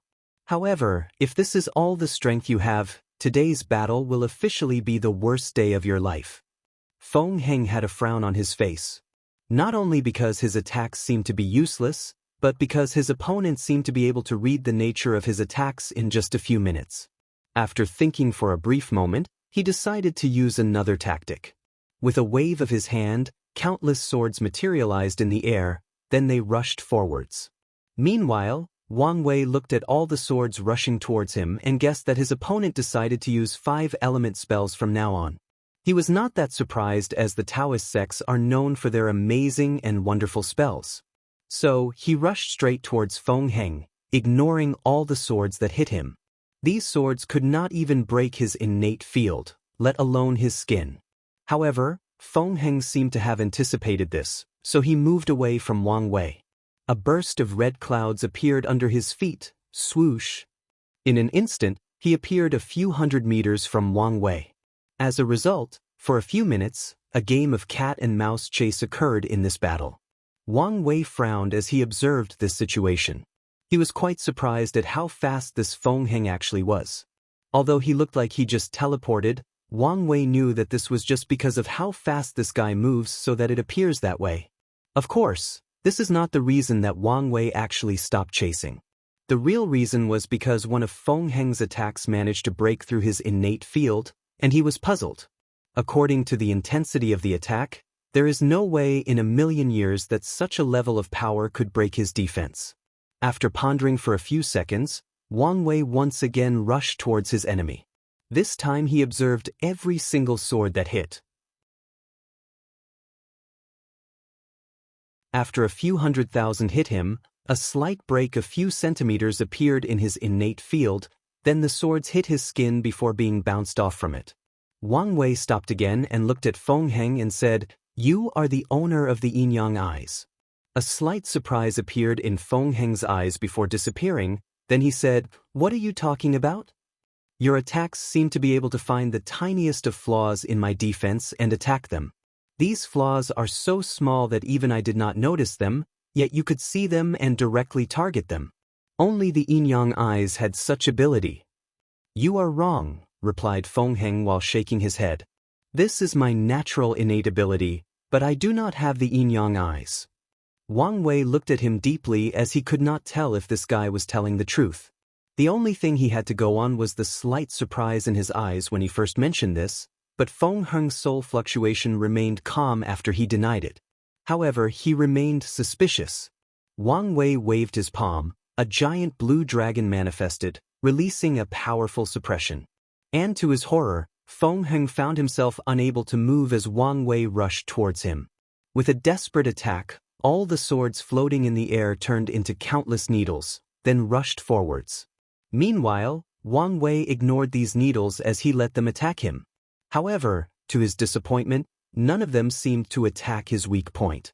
So, lightning appeared on Wang Wei's body, then he instantly appeared in front of Feng Heng. He proceeded to slap him in the face. Bang! Feng Heng flew from the sky with tremendous speed and force. And this time, he did not have the ability to slow down his fall. Boom! After landing on the ground, a powerful shockwave traveled from his landing spot. Countless trees were destroyed, and a deep hole could be found with the shape of a human body could be seen from the air.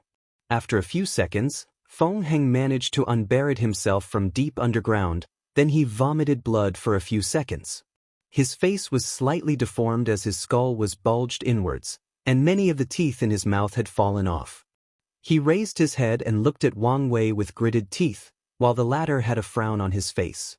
A few seconds later, Wang Wei said, "My final condition to accept your proposal is for you to use your innate ability to find the weakness in my defense." Feng Heng opened his mouth as if to refuse, then he closed his mouth with gritted teeth. Then he said, "No problem."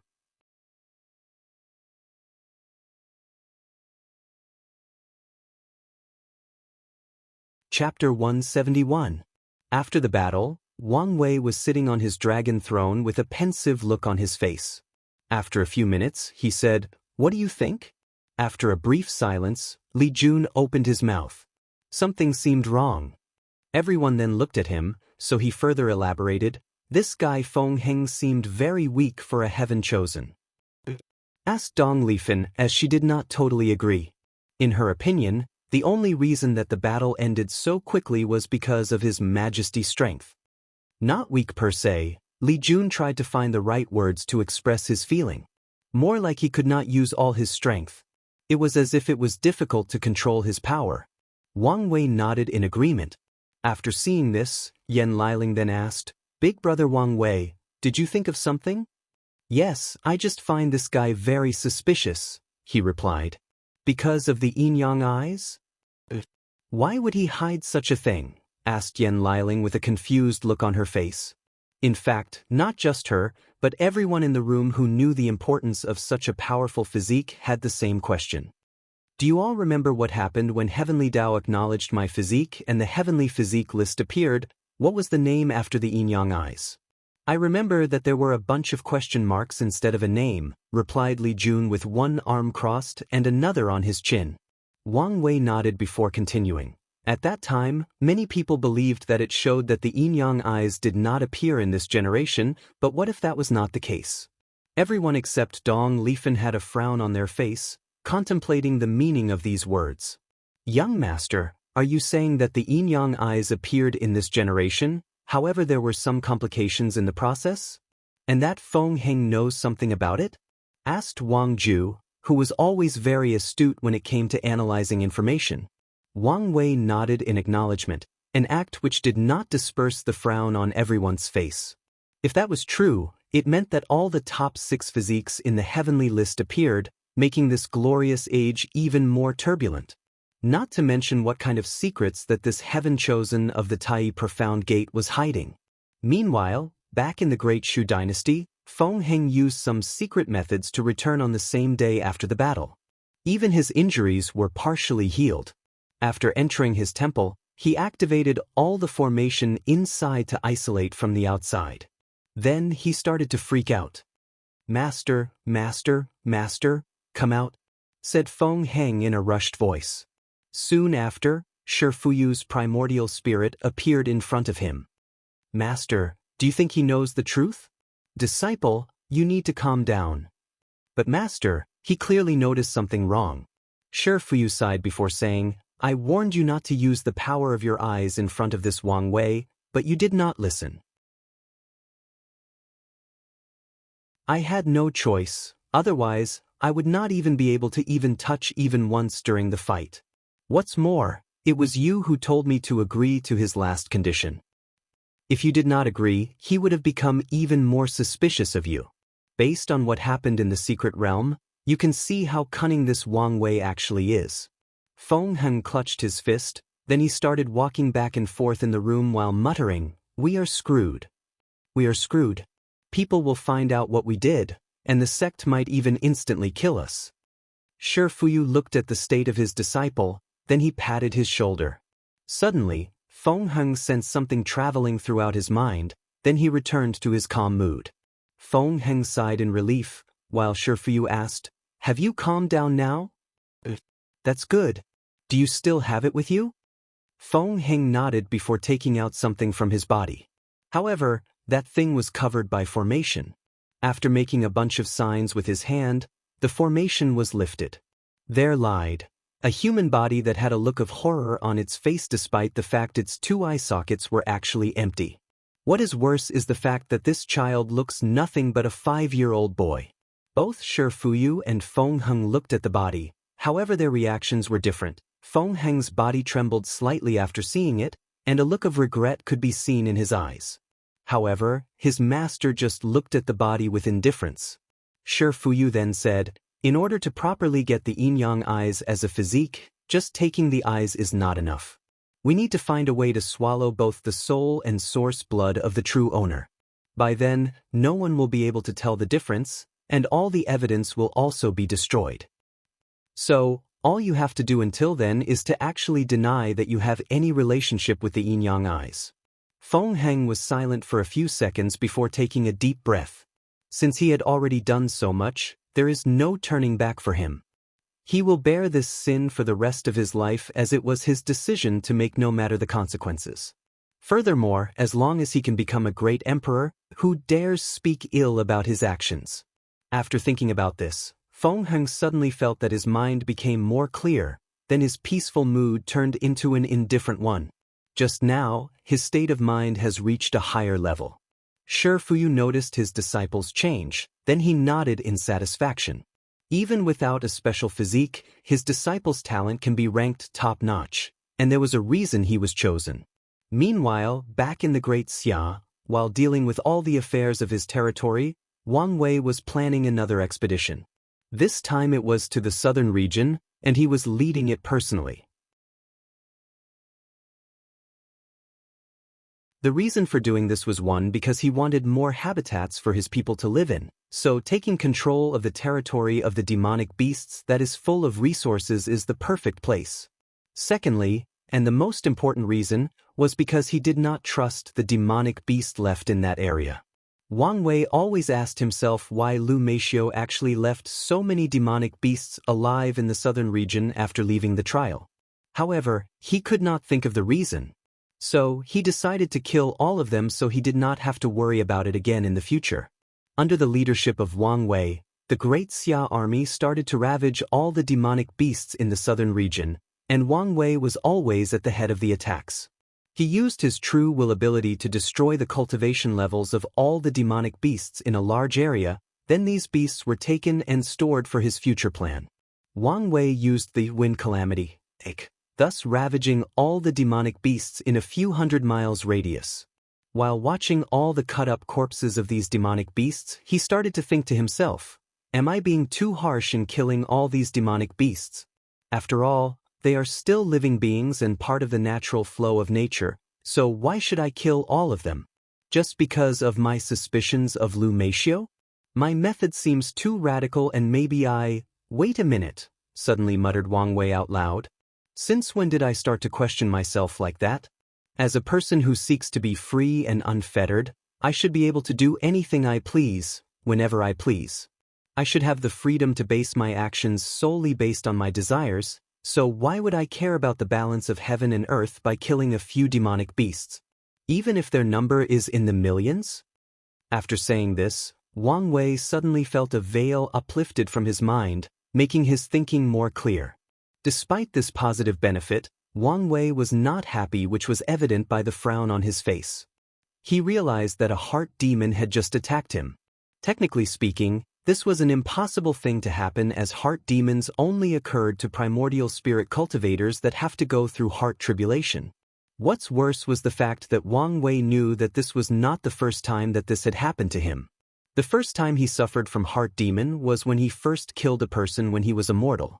Back then, according to normal situations, after all he had gone through in the pagoda trial, he should have only suffered from discomfort after killing someone. However, he had nightmares for days instead. The first time that such a thing happened, Wang Wei might have considered it as a rare thing, but twice showed that something is wrong, so he started thinking of the reason for this to happen to him.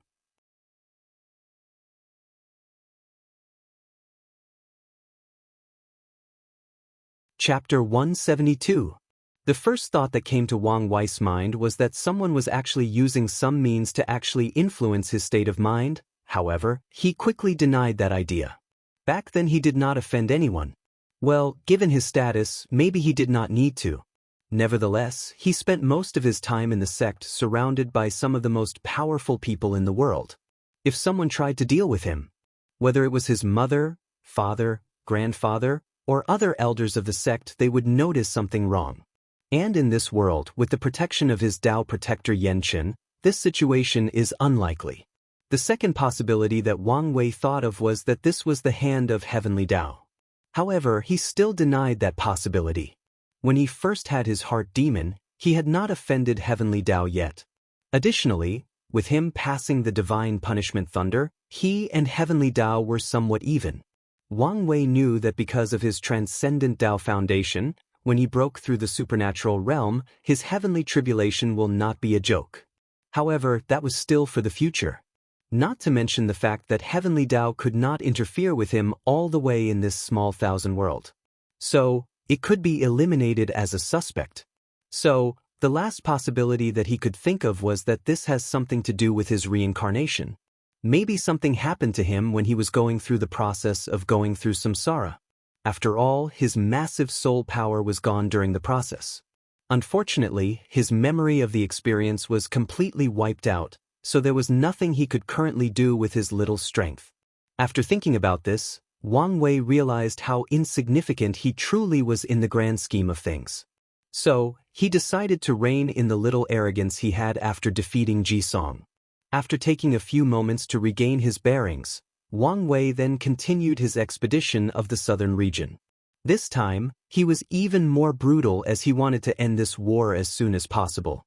Meanwhile, Myriad Emperor World, Central Qilin Continent, Herd Raising Valley, Lu Mixius' arm was already regrown back.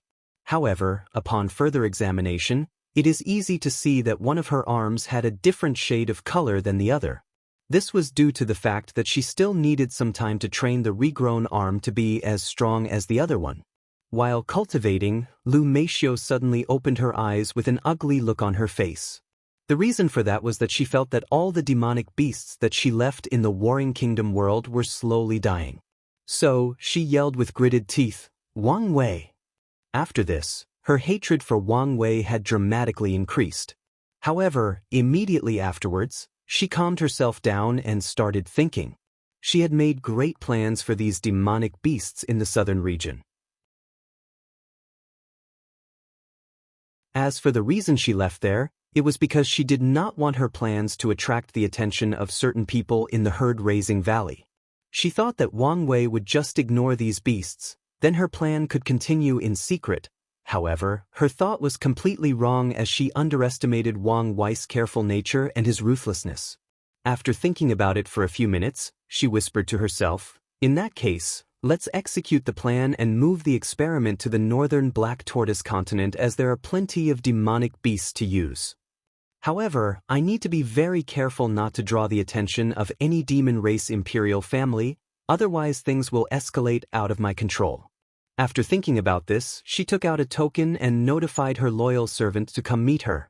They had things to do and needed the utmost secrecy. Back to the Warring Kingdom world, Wang Wei took a few months to destroy the majority of the demonic beasts in the southern region. After everything was over, he focused on his deal with Feng Heng. Under the cooperation of the two, the entire world was finally conquered and became peaceful in just 2 years. On this day, Feng Heng was standing on top of a Taoist temple in the great Xia capital which was moved in the past 2 years.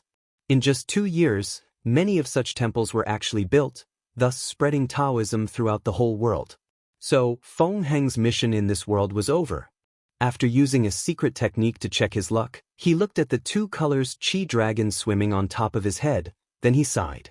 Afterwards, he crushed a talisman and was swallowed by a space crack. Soon afterwards, Feng Heng found himself in front of his Tao protector, Wu Ming. Immediately, Feng Heng bowed to him before saying, "I'm sorry. Why are you apologizing? You did your best, and your results are among the best in this trial," replied Wu Ming with a calm look on his face. "I know this. I am apologizing regarding the disappearance of the incense power." "Oh, you did not need to hurry about the sect's punishment as I already knew that you did not absorb it. Furthermore, I scanned the entire world in search of it, and I did not even discover where it disappeared to. So, the likely possibility is that this world's heavenly Tao absorbs this kind of power to test it, as this was the first time it appeared." Feng Heng nodded after hearing and was also relieved. However, he had a feeling that things were not as simple as his Tao protector said. In the past 2 years, many temples have been built throughout Great Xia. However, there has been no case of incense power going missing. He always felt something fishy was going on. It was as if the person responsible for stealing the incense faith was scared to absorb that power under the eye of Wang Wei. However, Feng Heng placed all these thoughts on the back of his head.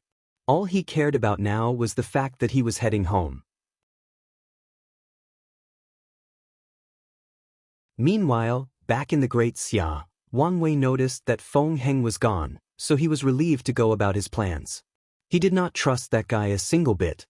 Although in the last 2 years, he used the excuse of using Feng Heng's innate ability to observe this guy in person, he did not discover anything. Luckily for him, he managed to remove all the tiny flaws in both his innate field and his skin.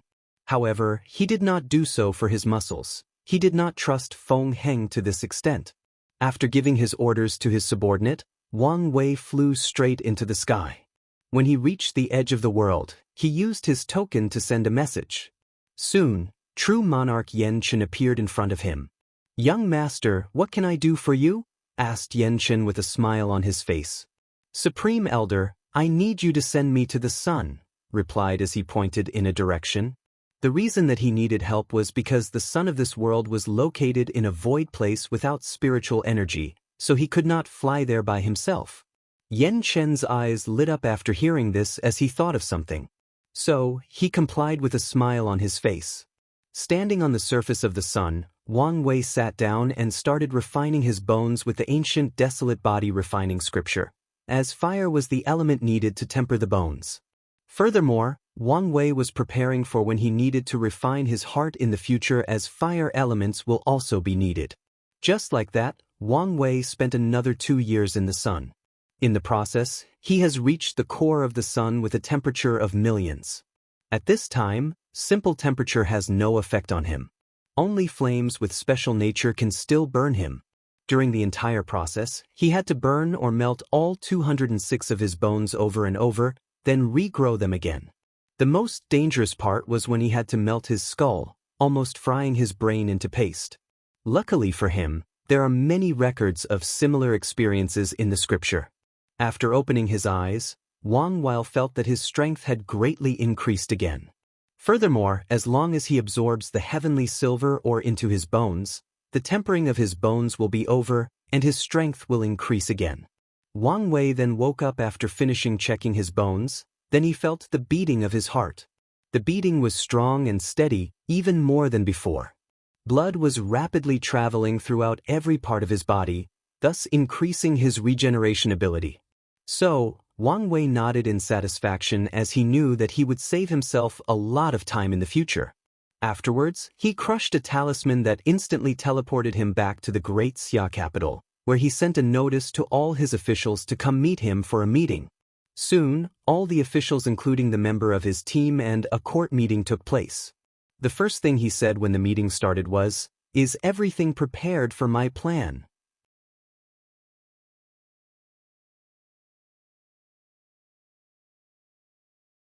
Chapter 173. Many of the officials looked at Wang Wei with a happy look on their face as they could not help themselves. The past few years have been the most fulfilling time of their lives. As high-ranking officials of Great Xia, they have slowly watched how a powerful and prosperous dynasty that covered the entire world took place even in the southern region. With Wang Wei's cleanup of the demonic beasts 4 years ago, the entire southern region was open to humans. As such, countless cities were built and many people migrated there under the incentive of the court. As a matter of fact, it was not that difficult to motivate the people as the southern region was full of fertile land and was home to numerous spiritual herbs and ore. Many people suspect that the south was even richer than the central region when it comes to resources. Although the northern region was completely destroyed, no one really cares about this due to its barren nature. And now, with the return of His Majesty, the last place was about to have earth-shaking change, the western region. While these officials just noticed Wang Wei's return, people Li Jun and Yan Liling noticed the subtle difference and changes that occurs to him. They could see his long breath, and if they focused hard enough, they could even hear his heart beating. They all sighed as they realized that Wang Wei had gotten even stronger than before. While these people were observing him, Wang Wei was also doing the same thing. With his true vision ability, he easily noticed how both Li Jun and Yan Liling had acquired 5-color rainbow chi luck. As a matter of fact, even people like the 5-number general and the Iron Fist King, Tai Gang, had increased their luck to the beginning of purple gold. Of course, the person that surprised him the most was actually Dong Lifen. In the past 4 years, not only did she manage to reach the peak of the divine altar realm with 350 divine veins, she also reached a peak of purple gold chi luck. Wang Wei was not surprised by her cultivation level given her talent and the blessing of being the Empress of Great Xia. However, the chi luck level did surprise him. In order to achieve such a level, she must have contributed a lot to the dynasty in the past few years. However, he was also puzzled by the constant frown on her face. Then, Wang Wei secretly sighed as he looked at his black chi luck that was 99. 99% turned back into purple. No matter what he did in the past few years, he did not make any progress at all. However, Wang Wei was not worried as he already had a plan that guaranteed his success, hence the question he previously asked. Wang Ji, who noticed that many of the officials were too excited to answer the previously asked question, stepped up and replied, "Your Majesty, according to your instruction, all the arrays have been set up."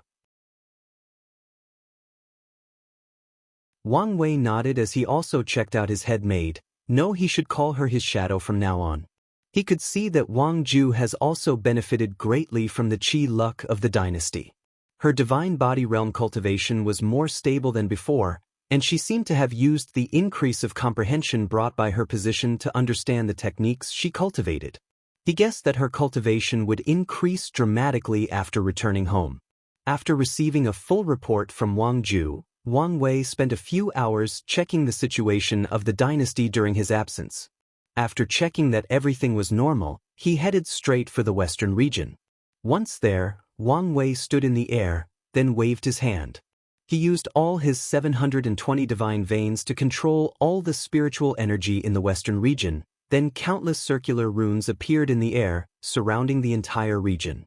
Under Wang Wei's control, these arrays started to absorb powerful energy from something buried underneath the soils or desert of the western region.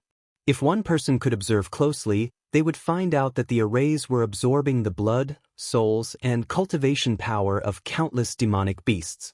And there were billions of them buried underneath the ground. After the array absorbed all those powers, something magical happened. The desert that has existed in the western region for millions of years suddenly started to turn into normal land. Mountains and rivers then started to appear in many different places. Many fertile and cultivable lands also manifested themselves. Then, the temperature of the desert started to cool down until it reached the normal level of the other regions. Following which, rain, which was a very rare thing, suddenly to fall everywhere. As a result, Many trees suddenly grew widely in different places, creating vast and luscious forests. The last transformation to occur was the increase in spiritual energy from heaven and earth. As a matter of fact, the reason that such tremendous changes occurred was due to the resurgence of spiritual energy. What Wang Wei was doing was to essentially create and repair the spiritual veins located under the western region using the vitality of all the demonic beasts that were killed due to the beast tide a few years ago. By doing so, Wang Wei can rejuvenate the barren land of the western region. He got this idea from a great emperor of the D clan. At some point of time, the western White Tiger continent suffered a devastating catastrophe that left all the spiritual veins there completely destroyed, resulting in the spiritual energy in the western continent to become even less than the northern continent. Due to this, at some point things got so bad that the devil cultivators in the west wanted to wage a war against the demon race in the north to take over the continent. However, before things escalated to this point, a great emperor was born from the D clan. Using his amazing ability, he single-handedly fixed all the spiritual veins to the point that the spiritual energy between heaven and earth was recovered, but it even briefly surpassed the southern vermilion bird continent and almost reached the level of the eastern azure dragon continent. Of course, Wang Wei did not have the power of that great emperor, nor did he have such a deep understanding of feng shui to easily repair spiritual veins. So, he used the blood, soul, and vitality of demonic beasts as an energy source, then attached a powerful spirit-gathering formation where the spiritual veins are located. As for the already existing spiritual veins, the spirit-gathering array was attached to them as an aid to help them produce more spiritual energy. Due to this, the Great Xia dynasty had to spend countless resources and more than 2 years to set up these formations.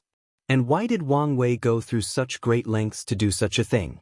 It was for the same reason that the great emperor of the D clan did: merit. Merit is a mysterious and almost omnipotent thing, so Wang Wei knew that this was the perfect thing to help with the problem of his qi luck. Soon after all the transformation of the western region finished, many people marveled with excitement on their faces. Then, many people kneeled on the ground with tears in their eyes while chanting, "Long live His Majesty." As a matter of fact, the lives of the Western people have dramatically improved over the last few years as members of Great Xia. They never had to worry about food, water, or shelter. Even the horrible temperature of the desert was no longer a problem with constructs specially designed by the refining hall of Great Xia. However, compared to the lives of the other regions, the people of the Western people still felt a little inferior. After all, they live in a vast desert. As a result of this, it is very difficult to build roads or crawling dragon construct. They convinced themselves that everything was fine since they could still use the soaring phoenix construct to travel by air, but they always felt like their region was backwards. But now, things are different. They finally have the chance to modernize themselves completely, to become more like the central and eastern regions. As for Wang Wei, after finishing controlling the arrays, a sudden will suddenly manifested around. Then, golden clouds suddenly enveloped him as he could feel that this will was showing its goodwill towards.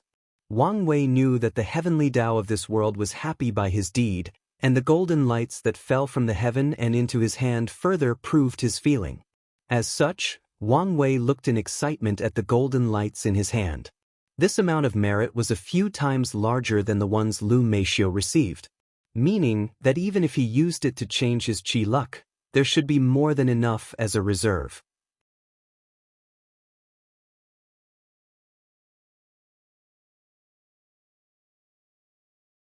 Chapter 174. After receiving the golden merit, Wang Wei did not absorb it directly in order to change his qi luck, but instead used it to increase his comprehension. After absorbing some of the merit, Wang Wei found that his mind started to work 100 times more rapidly. Adding on to his previous comprehension, Wang Wei could feel that his mind was working faster than a quantum computer. Many things that he did not previously understand instantly became clear. However, he quickly reined in his mind to focus on understanding his qi luck. "So, that's how it is?" muttered Wang Wei after a few seconds. He finally understood why his transformation was not complete after so long. Wang Wei had confused the qi luck of a person and the one of a nation. As a matter of fact, there are different kinds of qi luck. There is the human qi luck or innate qi luck. This one, the luck that everyone is born with. This luck to an extent determines your talent, the amount and kind of opportunities you will get during your life, and the chances you are to escape certain dangerous situations based on luck alone. This kind of luck rarely changes and can only go all the way through purple gold.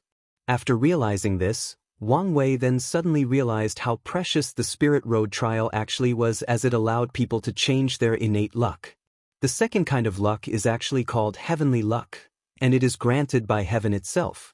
The qi luck color of these people does not really matter, as they are blessed by heaven themselves. The highest level of heavenly luck is in fact the Sun of Destiny.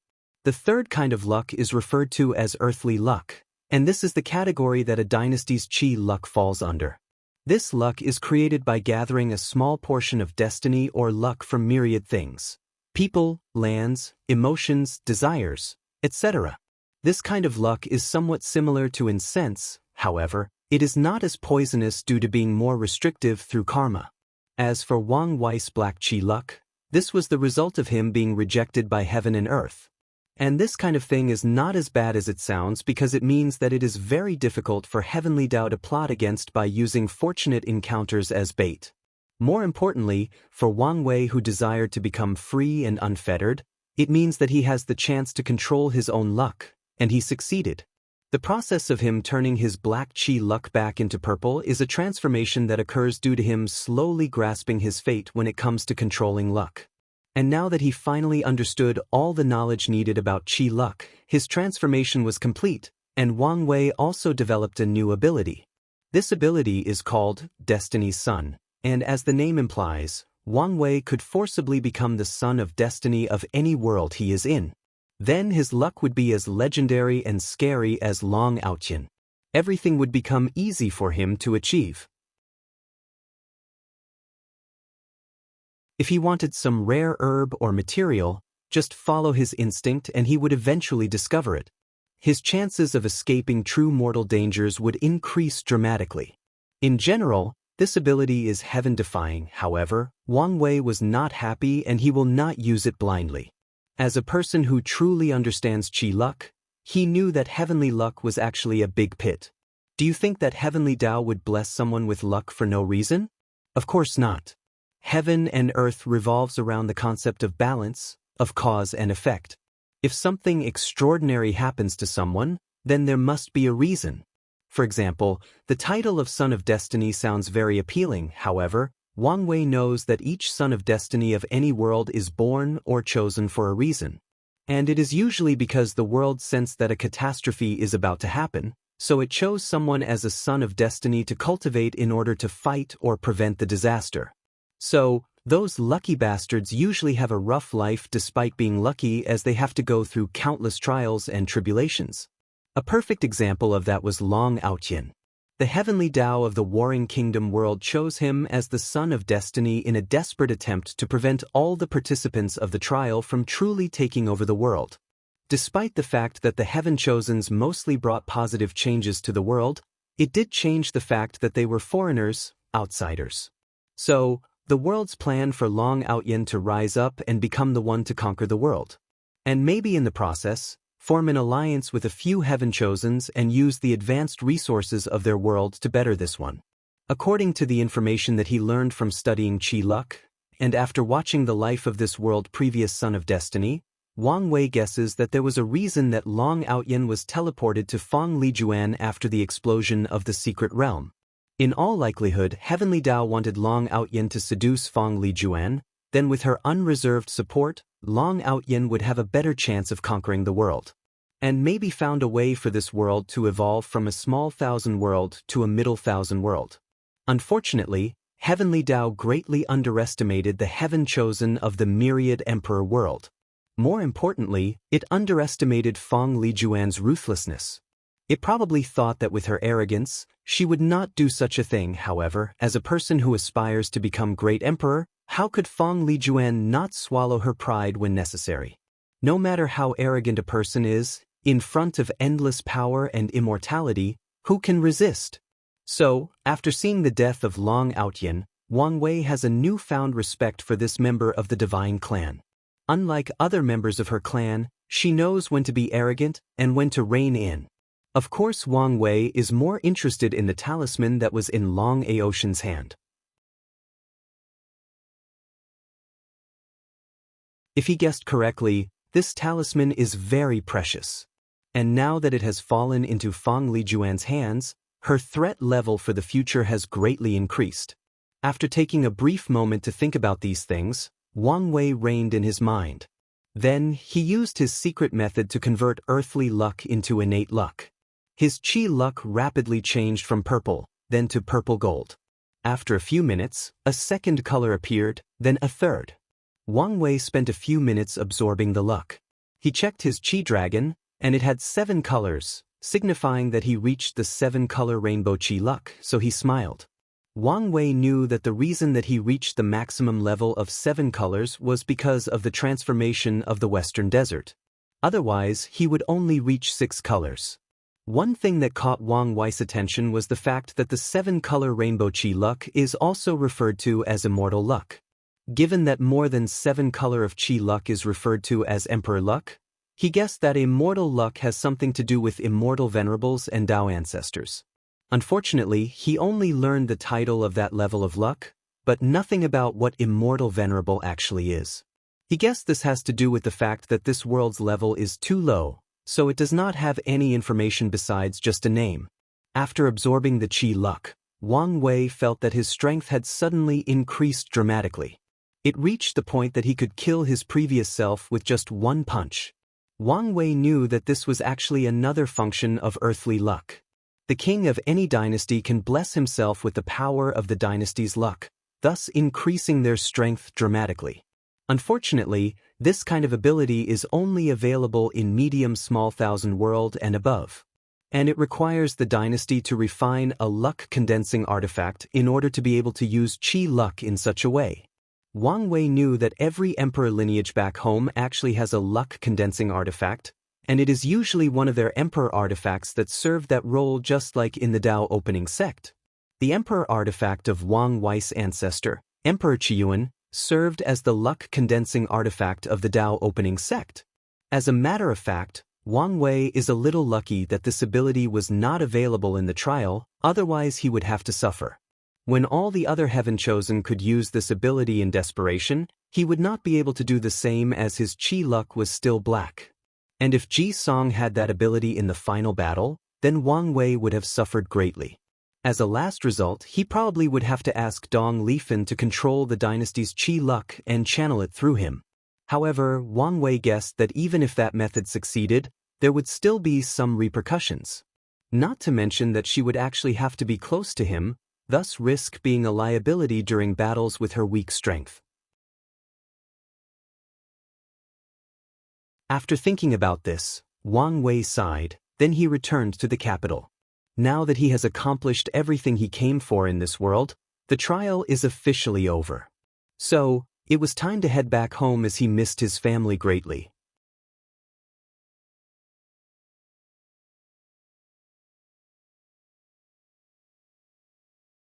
Chapter 175.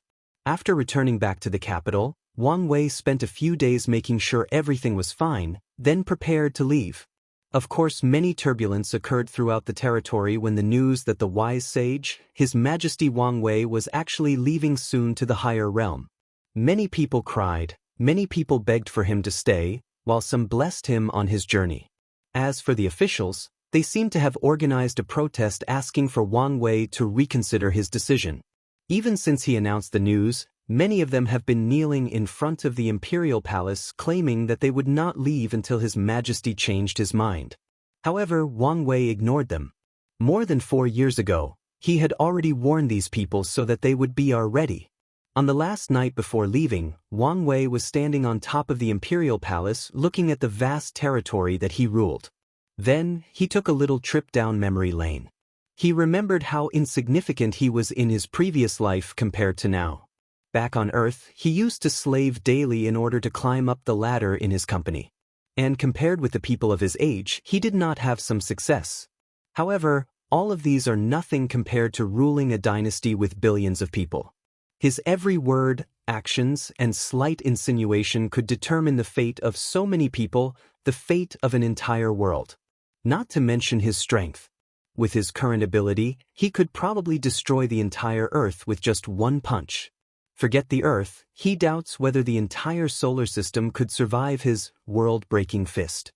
And that was far from his limit. When he one day manages to prove the Tao, not just one small thousand world will bow to him, but thousands of them. Especially after absorbing the power of merit, Wang Wei's plan after becoming emperor was finalized. As a result of this plan, his will be spread to myriad worlds and races in the endless void. His name will bring both despair and hope to trillions of lives. He will control the fate of so many people and worlds. This is one of the reasons that he was not so homesick after reincarnating into this world. Compared to his possible future in this world, his life back on Earth was too insignificant. Although he sometimes missed his family back on Earth, he did not mind that much as he believed that as long as he reached a certain level of strength, he might be able to see them again. As for the passage of time? Well, Wang Wei believed that as long as his strength is high enough, time will never be an obstacle for the things he wants to accomplish. While Wang Wei was thinking about his past and future, he heard the sound of someone walking towards him. From the soul fluctuation, he knew that it was Dong Lifen, so he was puzzled why she came to see him this late at night.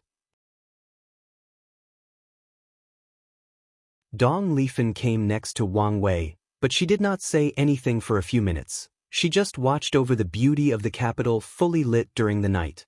Then, she seemed to have made a decision, so she ran into Wang Wei's arm and kissed him on the lips, to his complete surprise. After waking up from his shock, he removed his lips from hers and asked, "Why are you doing this?"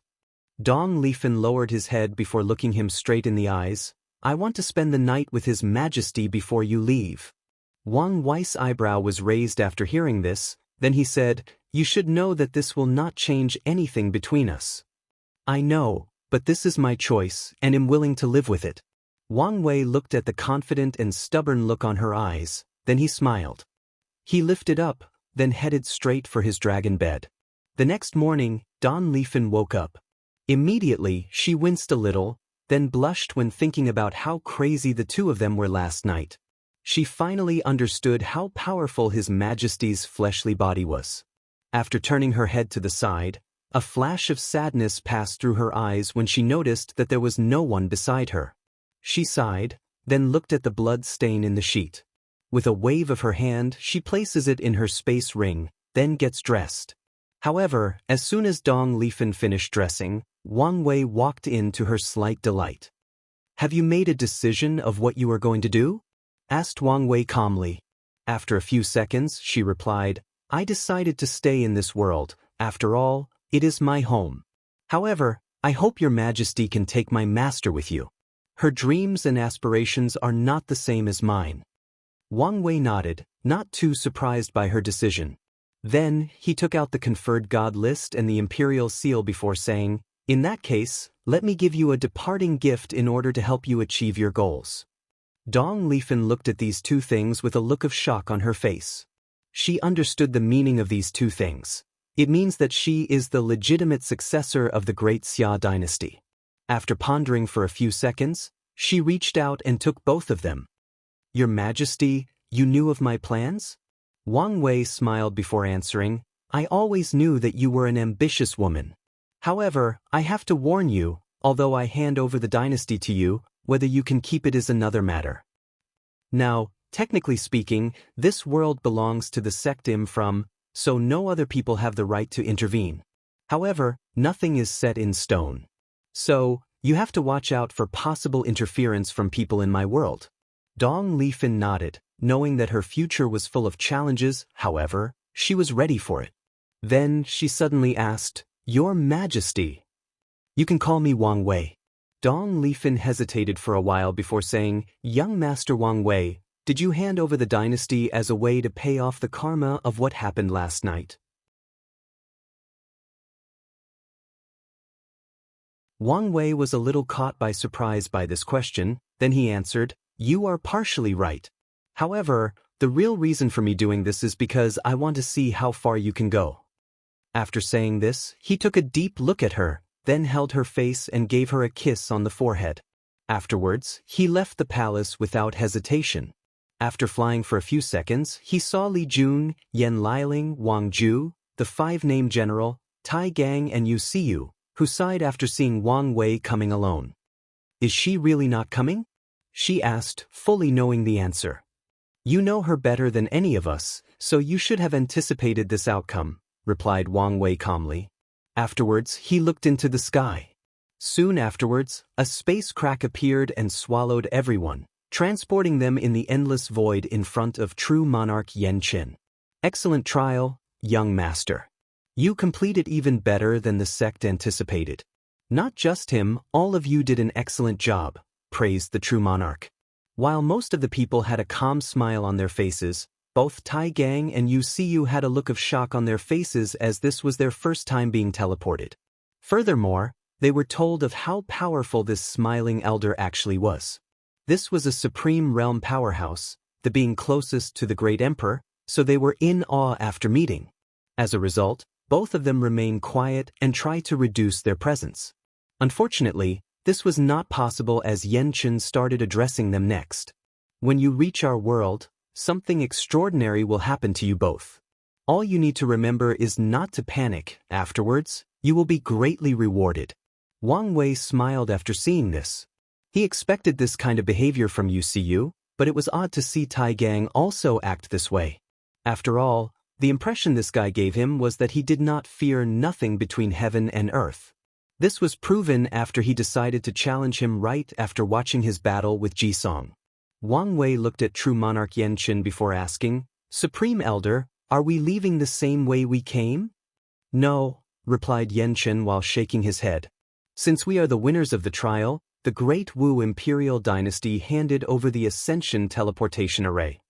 Everyone then nodded, so Yan Qin activated the array after everyone was ready.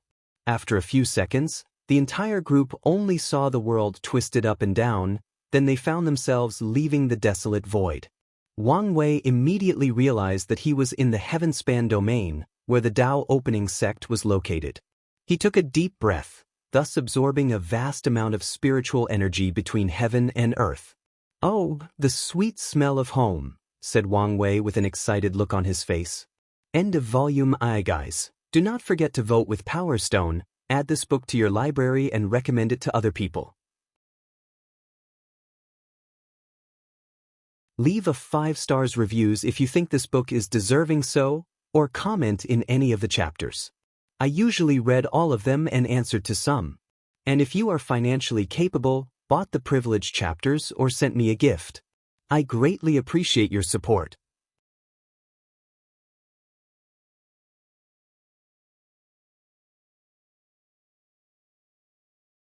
Chapter 176. Wang Wei was not the only person that was happy to be back home. All of the members of his group were.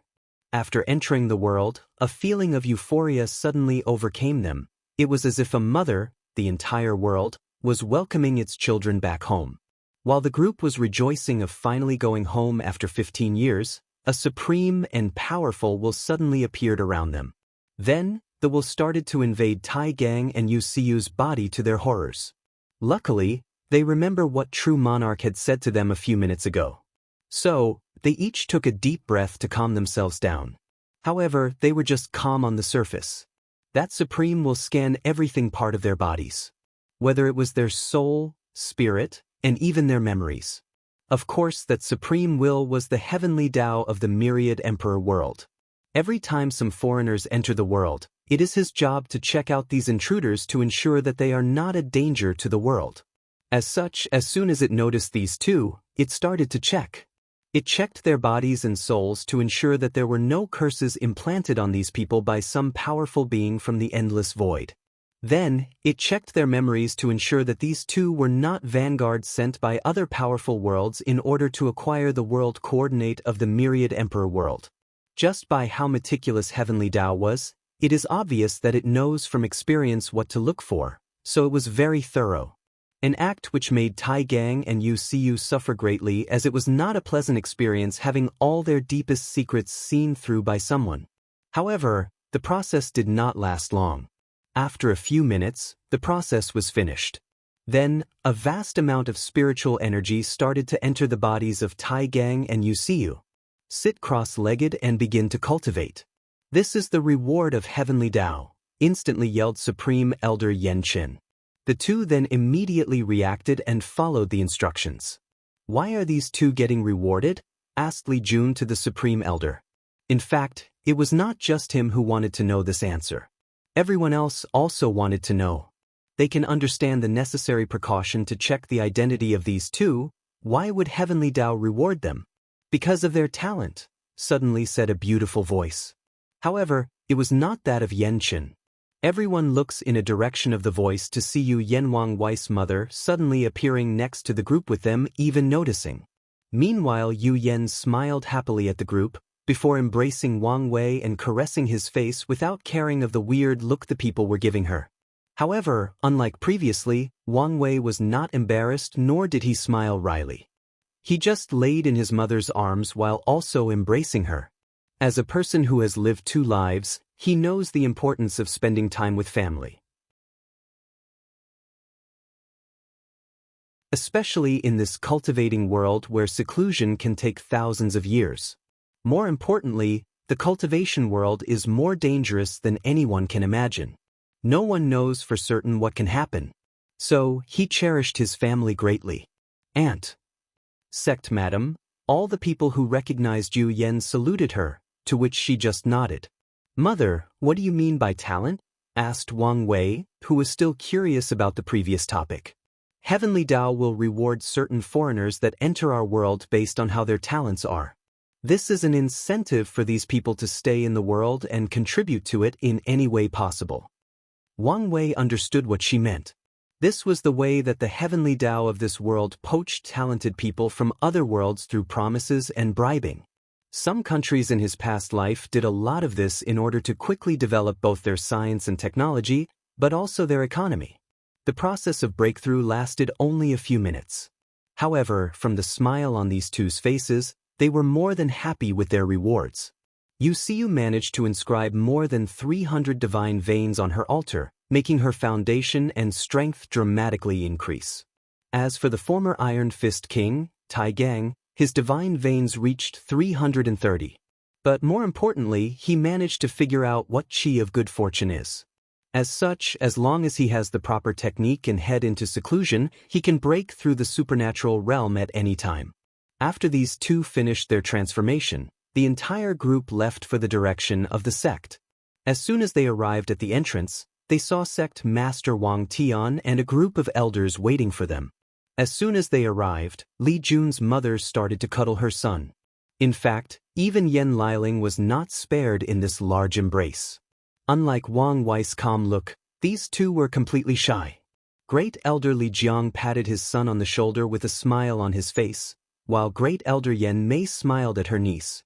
As for Wang Tian, he looked at his son up and down. Good, good, you did better than during my trial. Then he proceeded to imitate his wife and played with Wang Wei's gray hair. Wang Wei looked at his father with a speechless look. His eyes seemed to be saying, "You are a grown man, why are you acting so weird?" He could understand his mother's behavior, but he did not understand why his old man started to act more childish. However, Wang Tian just ignored his son's gaze as he continued to mess up his hair with great pleasure. As a matter of fact, there is a reason that Wang Tian behaves so childlike. It is because he is nearing the supreme realm. So, he started to return to a more simplistic nature of himself. He behaves childlike because he is in tune with heaven and earth. His state of mind is returning to a very simple and innocent one so that he can better understand the laws of heaven and earth. Wang Wei decided to ignore his father, so he asked him, "What did you do for your trial?" After pondering for a while, he responded, "Well, I created the Supreme Sword sect, then spread the Tao of the sword throughout the entire world." How was the result? Of course I succeeded, however there were a few setbacks in the middle. Wang Tian looked at his wife. Your mother rallied all the people in the world to encircle me and my sect. Unfortunately, she was no match for me and my loyal sword followers. Meanwhile, Yu Yen snorted, the only reason that you survived that battle so easily was because all the Heaven Chosen at that time were infighting for control over the alliance. It doesn't matter how I survived, snickered Wang Tian. Furthermore, wasn't it you that said that only the result matters, not the process? Yu Yen stared at her husband before saying, do you want to sleep outside today? Wang Tian smiled leisurely, but he did not say anything else. However, Wang Wei was intrigued as he wanted to know how things ended in the end. So, who was the final winner in the end? There was no final winner, or we both were, as me and your father eventually formed an alliance, replied Yu Yen. What alliance? You basically blackmail me that if I did not ally with you, you would spread saber Dao to fight with me. Wang Wei became puzzled after hearing this. How is that a threat? Wang Tian looked at his son. Practicing the sword was not the same as practicing the saber. It is very hard to start practicing the sword but easy to master. As for the saber, it is easy to start practicing but hard to master. It can take even the most powerful genius of the sword more than 2 years of training in order to become proficient in using the sword and have certain combat power. However, the saber was different. Even a normal person holding a saber can easily use it after a few weeks of practice. If your mother had managed to spread saber Dao throughout the entire world, I would have to spend countless years before sword Dao can reign supreme in the entire world, thus prolonging the time I'd have to spend to reach the rainbow level of Qi luck. So, it was simply not worth it to fight for her for so long when an alliance would allow the two of us to benefit.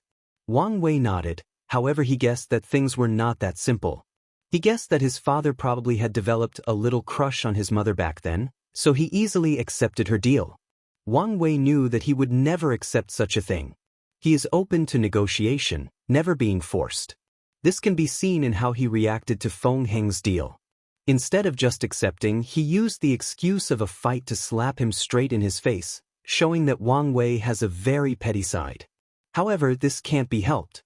As a person who pursues freedom, nothing he hates more than being forced to do something even if that thing is good or beneficial to him.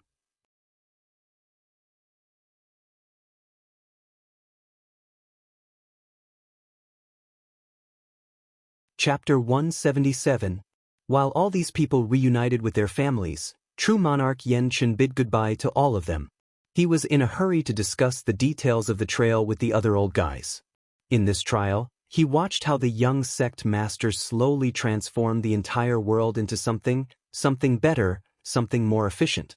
According to the information he heard, this process was called modernization by the young master.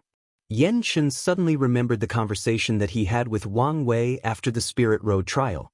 At that time, he thought that the young master only had a preliminary plan on how to change the world, but after seeing what happened in the Warring Kingdom world, Yan Chen knew that Wang Wei was not simply talking, he actually had a thorough plan. And he used this trial to test some of his ideas. So, Yan Chen watched how Wang Wei had to first force these cultivators to integrate the power of cultivation into everyday life. However, as time passed, using incentive and the satisfaction of slowly changing the world, these cultivators were more than happy to help slowly build the Great Xia according to Wang Wei's vision. Many of them came up with ideas of their own. Some talked to mortals in order to figure out their needs and create specific origin artifacts for them.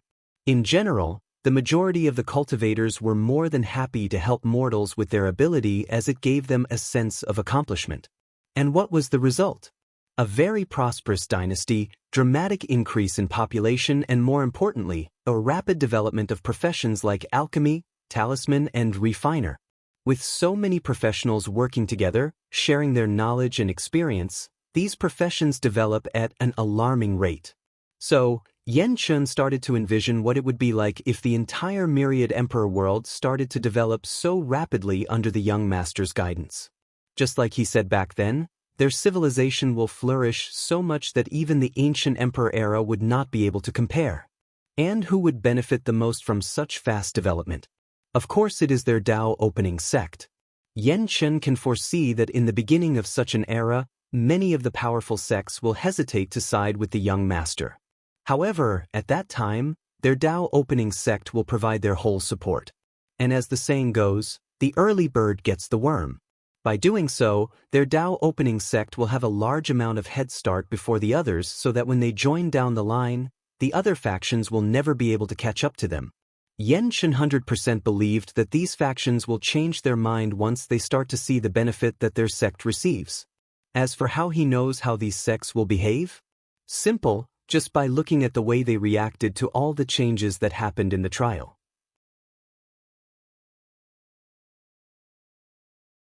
To them, the changes that happened in the Great Xia dynasty was simply a marvelous idea to them, a good idea that gave the Great Xia a little edge over the other dynasties. Nothing more, nothing less. And many of them thought that Wang Wei had done too much to mix cultivators with mortals. To them, this was a simple disrespect. So, Xianxia sneered at how low the vision of his peers actually were. As a matter of fact, they did not even discover the benefit of the Warring Kingdom world's martial art to low-level cultivators. Their understanding of spirit is a great help people break through the divine altar realm.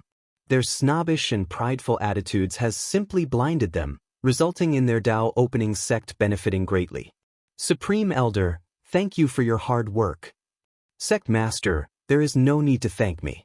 Protecting the young master is my duty. And I would gladly die to accomplish it, replied Xianxia with a smile. Afterwards, he left and returned to the Supreme Elder cottage. Wang Tian and his family returned to Wang Clan Mountain in order to have dinner with his grandfather, who had a happy smile on his face. After the meal, Wang Chang looked at his grandson with satisfaction. Wire, according to the report of Xianxia, you did a terrific job in this trial. However, many of your plans cannot be exposed as of yet. But why is that? Simple, the emperor lineages are similar to the noble clans you had to deal with. Things like holding knowledge to a privileged few is how they maintain their strength. So, they will never allow anyone to change the status quo. So, if you want to do the exact same thing you did in the trial in this world, your strength has to reach a certain level. Wang Wei sighed as he expected this. In the end, it's all about whether I can prove the Tao in the end. However, Wang Chang shook his head. Being a simple emperor is far from enough. You have to be stronger than an average emperor. You have to become an eternal emperor. Eternal emperor? This kind of knowledge is too early for you to know. Just remember that an eternal emperor is the highest of caliber among all great emperors. Throughout the billions of years of this world, throughout the countless eras, among the thousands upon thousands of emperors that walk this world, the number of eternal emperors can be counted in 2 hands. Wang Wei's eyebrow was raised after hearing this, but he could probably guess the meaning of an eternal emperor. Among all the great emperors cultivated in this world, some of them were simply more extraordinary than others. The feats that they accomplished are simply legendary, leaving an eternal myth regarding their existence. Wang Wei guessed that his grandfather meant that only by being one of these kinds of emperor will he have a chance to accomplish his plans. So, he nodded in acknowledgement. What are you going to do with the 2 people that you brought back? Suddenly asked Wang Tian. Well, I plan to train Tai Gang to be my left-arm man, so the sect can provide him with the highest of treatment. However, his loyalty cannot be 100% guarantee, so send someone to monitor him for a while, replied Wang Wei after pondering for a while. As for Wuxia, she seemed to have no ambition besides the desire to cultivate peacefully. So, just provide her with the resources she needs and leave her be. Wang Tian accepted his son's recommendation. As for Wuxia not being required to contribute, it does not matter. Their sect has more than enough resources to raise anybody. Furthermore, Wang Tian could guess the reason that his son made such a decision. After dinner, Yu Yen grabbed her son and started asking him about the trial. So, why did you not bring that girl Dong Lifan? You know I was ready to hold a big fat grandson. Wang Wei looked at his mother with a speechless look. Dong Lifan is not the girl for me, and she chose to remain in her world in order to accomplish her ambitions. As for grandson? I'm afraid that you might not hold one for the remainder of your life. What? You do not plan to give me grandchildren? Ever? Asked Yu Yen with a visibly surprised look on her face. This was current news to her. Well, not never, but I do not plan to have children until I succeed in my pursuit of the end of the Tao. That way, I will not be distracted and my children will be born with terrifying talent. I wonder if it's possible to give birth to a great emperor? Back to the topic. By the time I am ready to have children, how long do you think will pass? Yu Yen looked at her son with her mouth open, then she said, "So, you are going to watch your mother and father slowly die of old age without giving us a fat grandson to hold? Mother, you do not need to worry about such a thing. With me, it is only a matter of time for our family to become immortal. And even if something were to happen to you, Dad and Grandfather, when I become so powerful, it will be an easy matter for me to reverse samsara and bring all you back to life." Yu Yen sighed as she knew she could not change her son's decision as he can be stubborn when it comes to certain decisions that he makes. So, she decided not to bring the topic up again. After returning home, Wang Wei spent a few months hanging out with his family.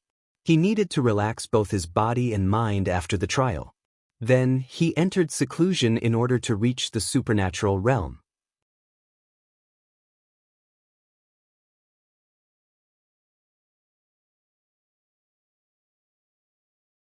Chapter 178. Inside his seclusion chamber, Wang Wei did not immediately break through the supernatural realm, but took both the Origin Path scripture and the Overlord Fist, in order to review all the information he needed. Afterwards, he then started his breakthrough. The first he did was to enter a deep state of meditation, then blend into heaven and earth. The first step Wang Wei's breakthrough is to capture a wisp of qi of good fortune. And what exactly is qi of good fortune? Well, it is the breath or special vibration exuded by heaven and earth. Whether it was the ground, a rock, animals, or plants, all of them have a unique breath or rhythm. After capturing this unique breath, Wang Wei used a special technique to turn them into a qi or energy. Suddenly, a silver energy suddenly appeared in front of Wang Wei. This was the qi of good fortunate. Immediately after capturing it, he controlled it to enter his altar that was in the shape of the temple of heaven. The qi of good fortune rushed straight into the top of the altar, then an ancient lamp suddenly manifested itself. The qi of good fortune entered the ancient lamp, then a multicolored fire appeared. To be precise, the fire had 13 colors exactly. Wang Wei knew that this was the good fortune flame, and it is extremely precious for cultivators in both the divine body and primordial spirit realm. According to normal standard, the maximum number of color a good fortune flame has is 12, but Wang Wei has one more due to his transcendent Tao foundation. After the flame appeared, Wang Wei knew that the first step of his breakthrough was over, then he continued to the second step. Well, in this time, Wang Wei has to do things differently. According to a normal breakthrough, he should have combined all his divine veins into origin pattern, then opened his Niwen aperture to create his sea of consciousness. However, many of his divine veins were inscribed in his souls, so Wang Wei decided to open his Niwen aperture first. So, he controlled the good fortune flame to move to the place in the middle of his forehead. Then Wang Wei felt like his head exploded. It was like the Big Bang that created the universe. However, instead of creating an entire universe, only his sea of consciousness was opened.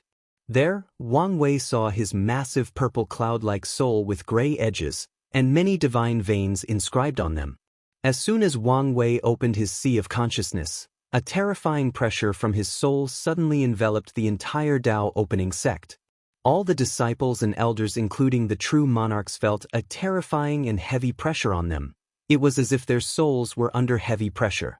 Their thinking became increasingly slow, and many weak disciples even passed out. What's more, the soul pressure seemed to want to expand beyond the sect. And with its power, it might even spread throughout the entire world.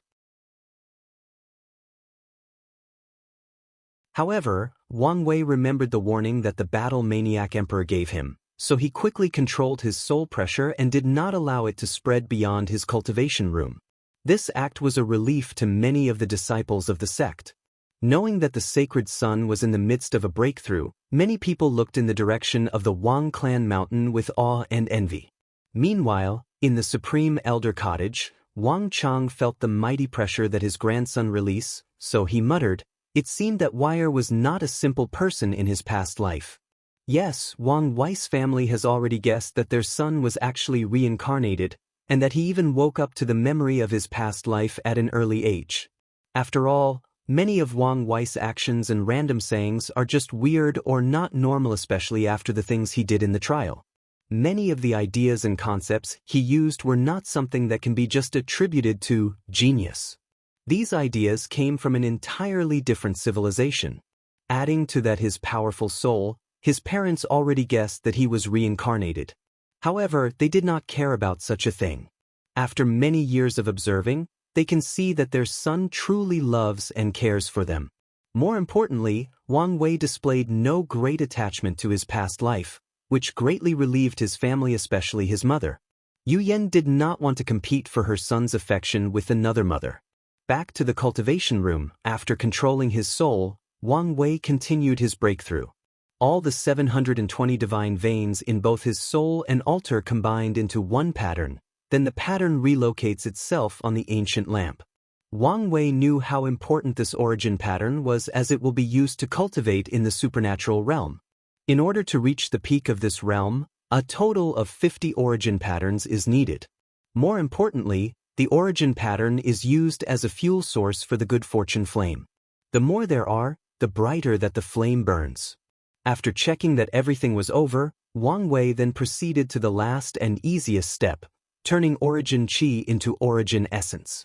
By controlling the good fortune flame, Wang Wei slowly burned his origin qi, thus further refining and processing his origin qi, turning into a higher quality of energy. After an unknown amount of time, his vast origin qi was left with only a quarter of its original volume. However, the quality was more than 100 times more than before. Moreover, Wang Wei knows that origin essence is not a simple transformation of origin qi. Origin essence allows cultivators to have many weird or uncommon abilities. If origin qi was still in the category of martial arts, then origin essence reached the level of immortal arts. With it, cultivators can use all kinds of strange, powerful, and inexplicable spells or origin abilities. After the transformation was finished, Wang Wei watched how his infinite divine sea only produces origin essence now instead origin qi. He knew that his breakthrough was over. Then, he opened his eyes while looking at his floating body that was in the air. Unlike his previous ability to fly due to control of spiritual energy of heaven and earth, now flying was like a natural ability that did not require any learning or practicing. To be more precise, flying in the divine altar was like Wang Wei created a few invisible jetpacks on his body, but now, flying was as natural to him as a bird. It was like another one of his limbs. Wang Wei left his seclusion, then he flew straight into the sky. Boom, boom. Instantly, he broke through the speed of sound and reached Mach 5 while flying. However, Wang Wei had a frown on his face after checking his speed. According to information he knew, typical supernatural realm cultivators will only have a speed of Mach 1, meaning his speed was 5 times that of them. However, he was not satisfied. You should know, back in the trial, Ji Song used his gravity control technique to reach the speed of Mach 5 for a brief moment. And Wang Wei himself can reach Mach 7 while running on his feet with his powerful fleshly body. So, he was not satisfied with this speed.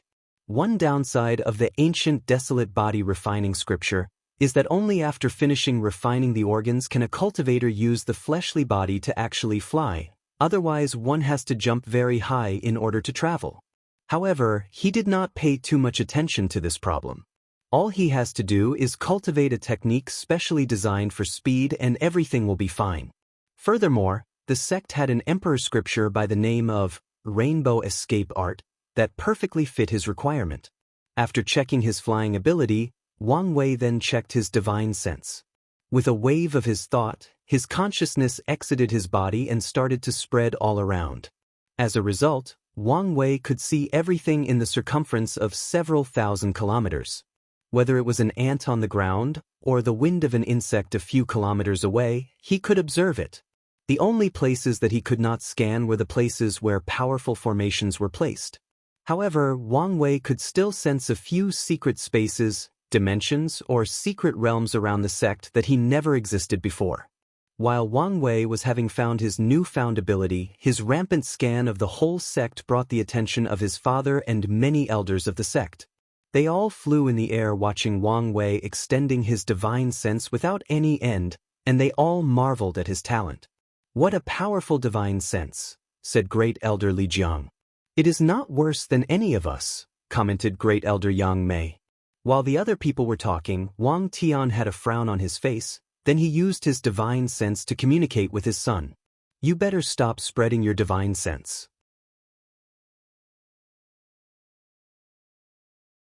Although it is as strong as a saint, you have still not reached that realm. Without a primordial soul and the power of law, it would be difficult for you to sustain such a large spread without injuring your soul or spirit." Wang Wei then suddenly woke up after hearing this. His father was right, as he was a little too impulsive. Although his soul is strong, he should not abuse it as he sees fit. Furthermore, after his breakthrough, he discovered that his soul was not as powerful as he imagined. However, the quality of it was beyond his understanding. After reining his arrogance, Wang Wei looked to the sky. There he saw massive dark clouds starting to gather. He knew that his heavenly tribulation was coming. You're tuning in to the Wandering Hero YouTube channel. Don't forget to subscribe and join us on this journey to catch the most captivating stories.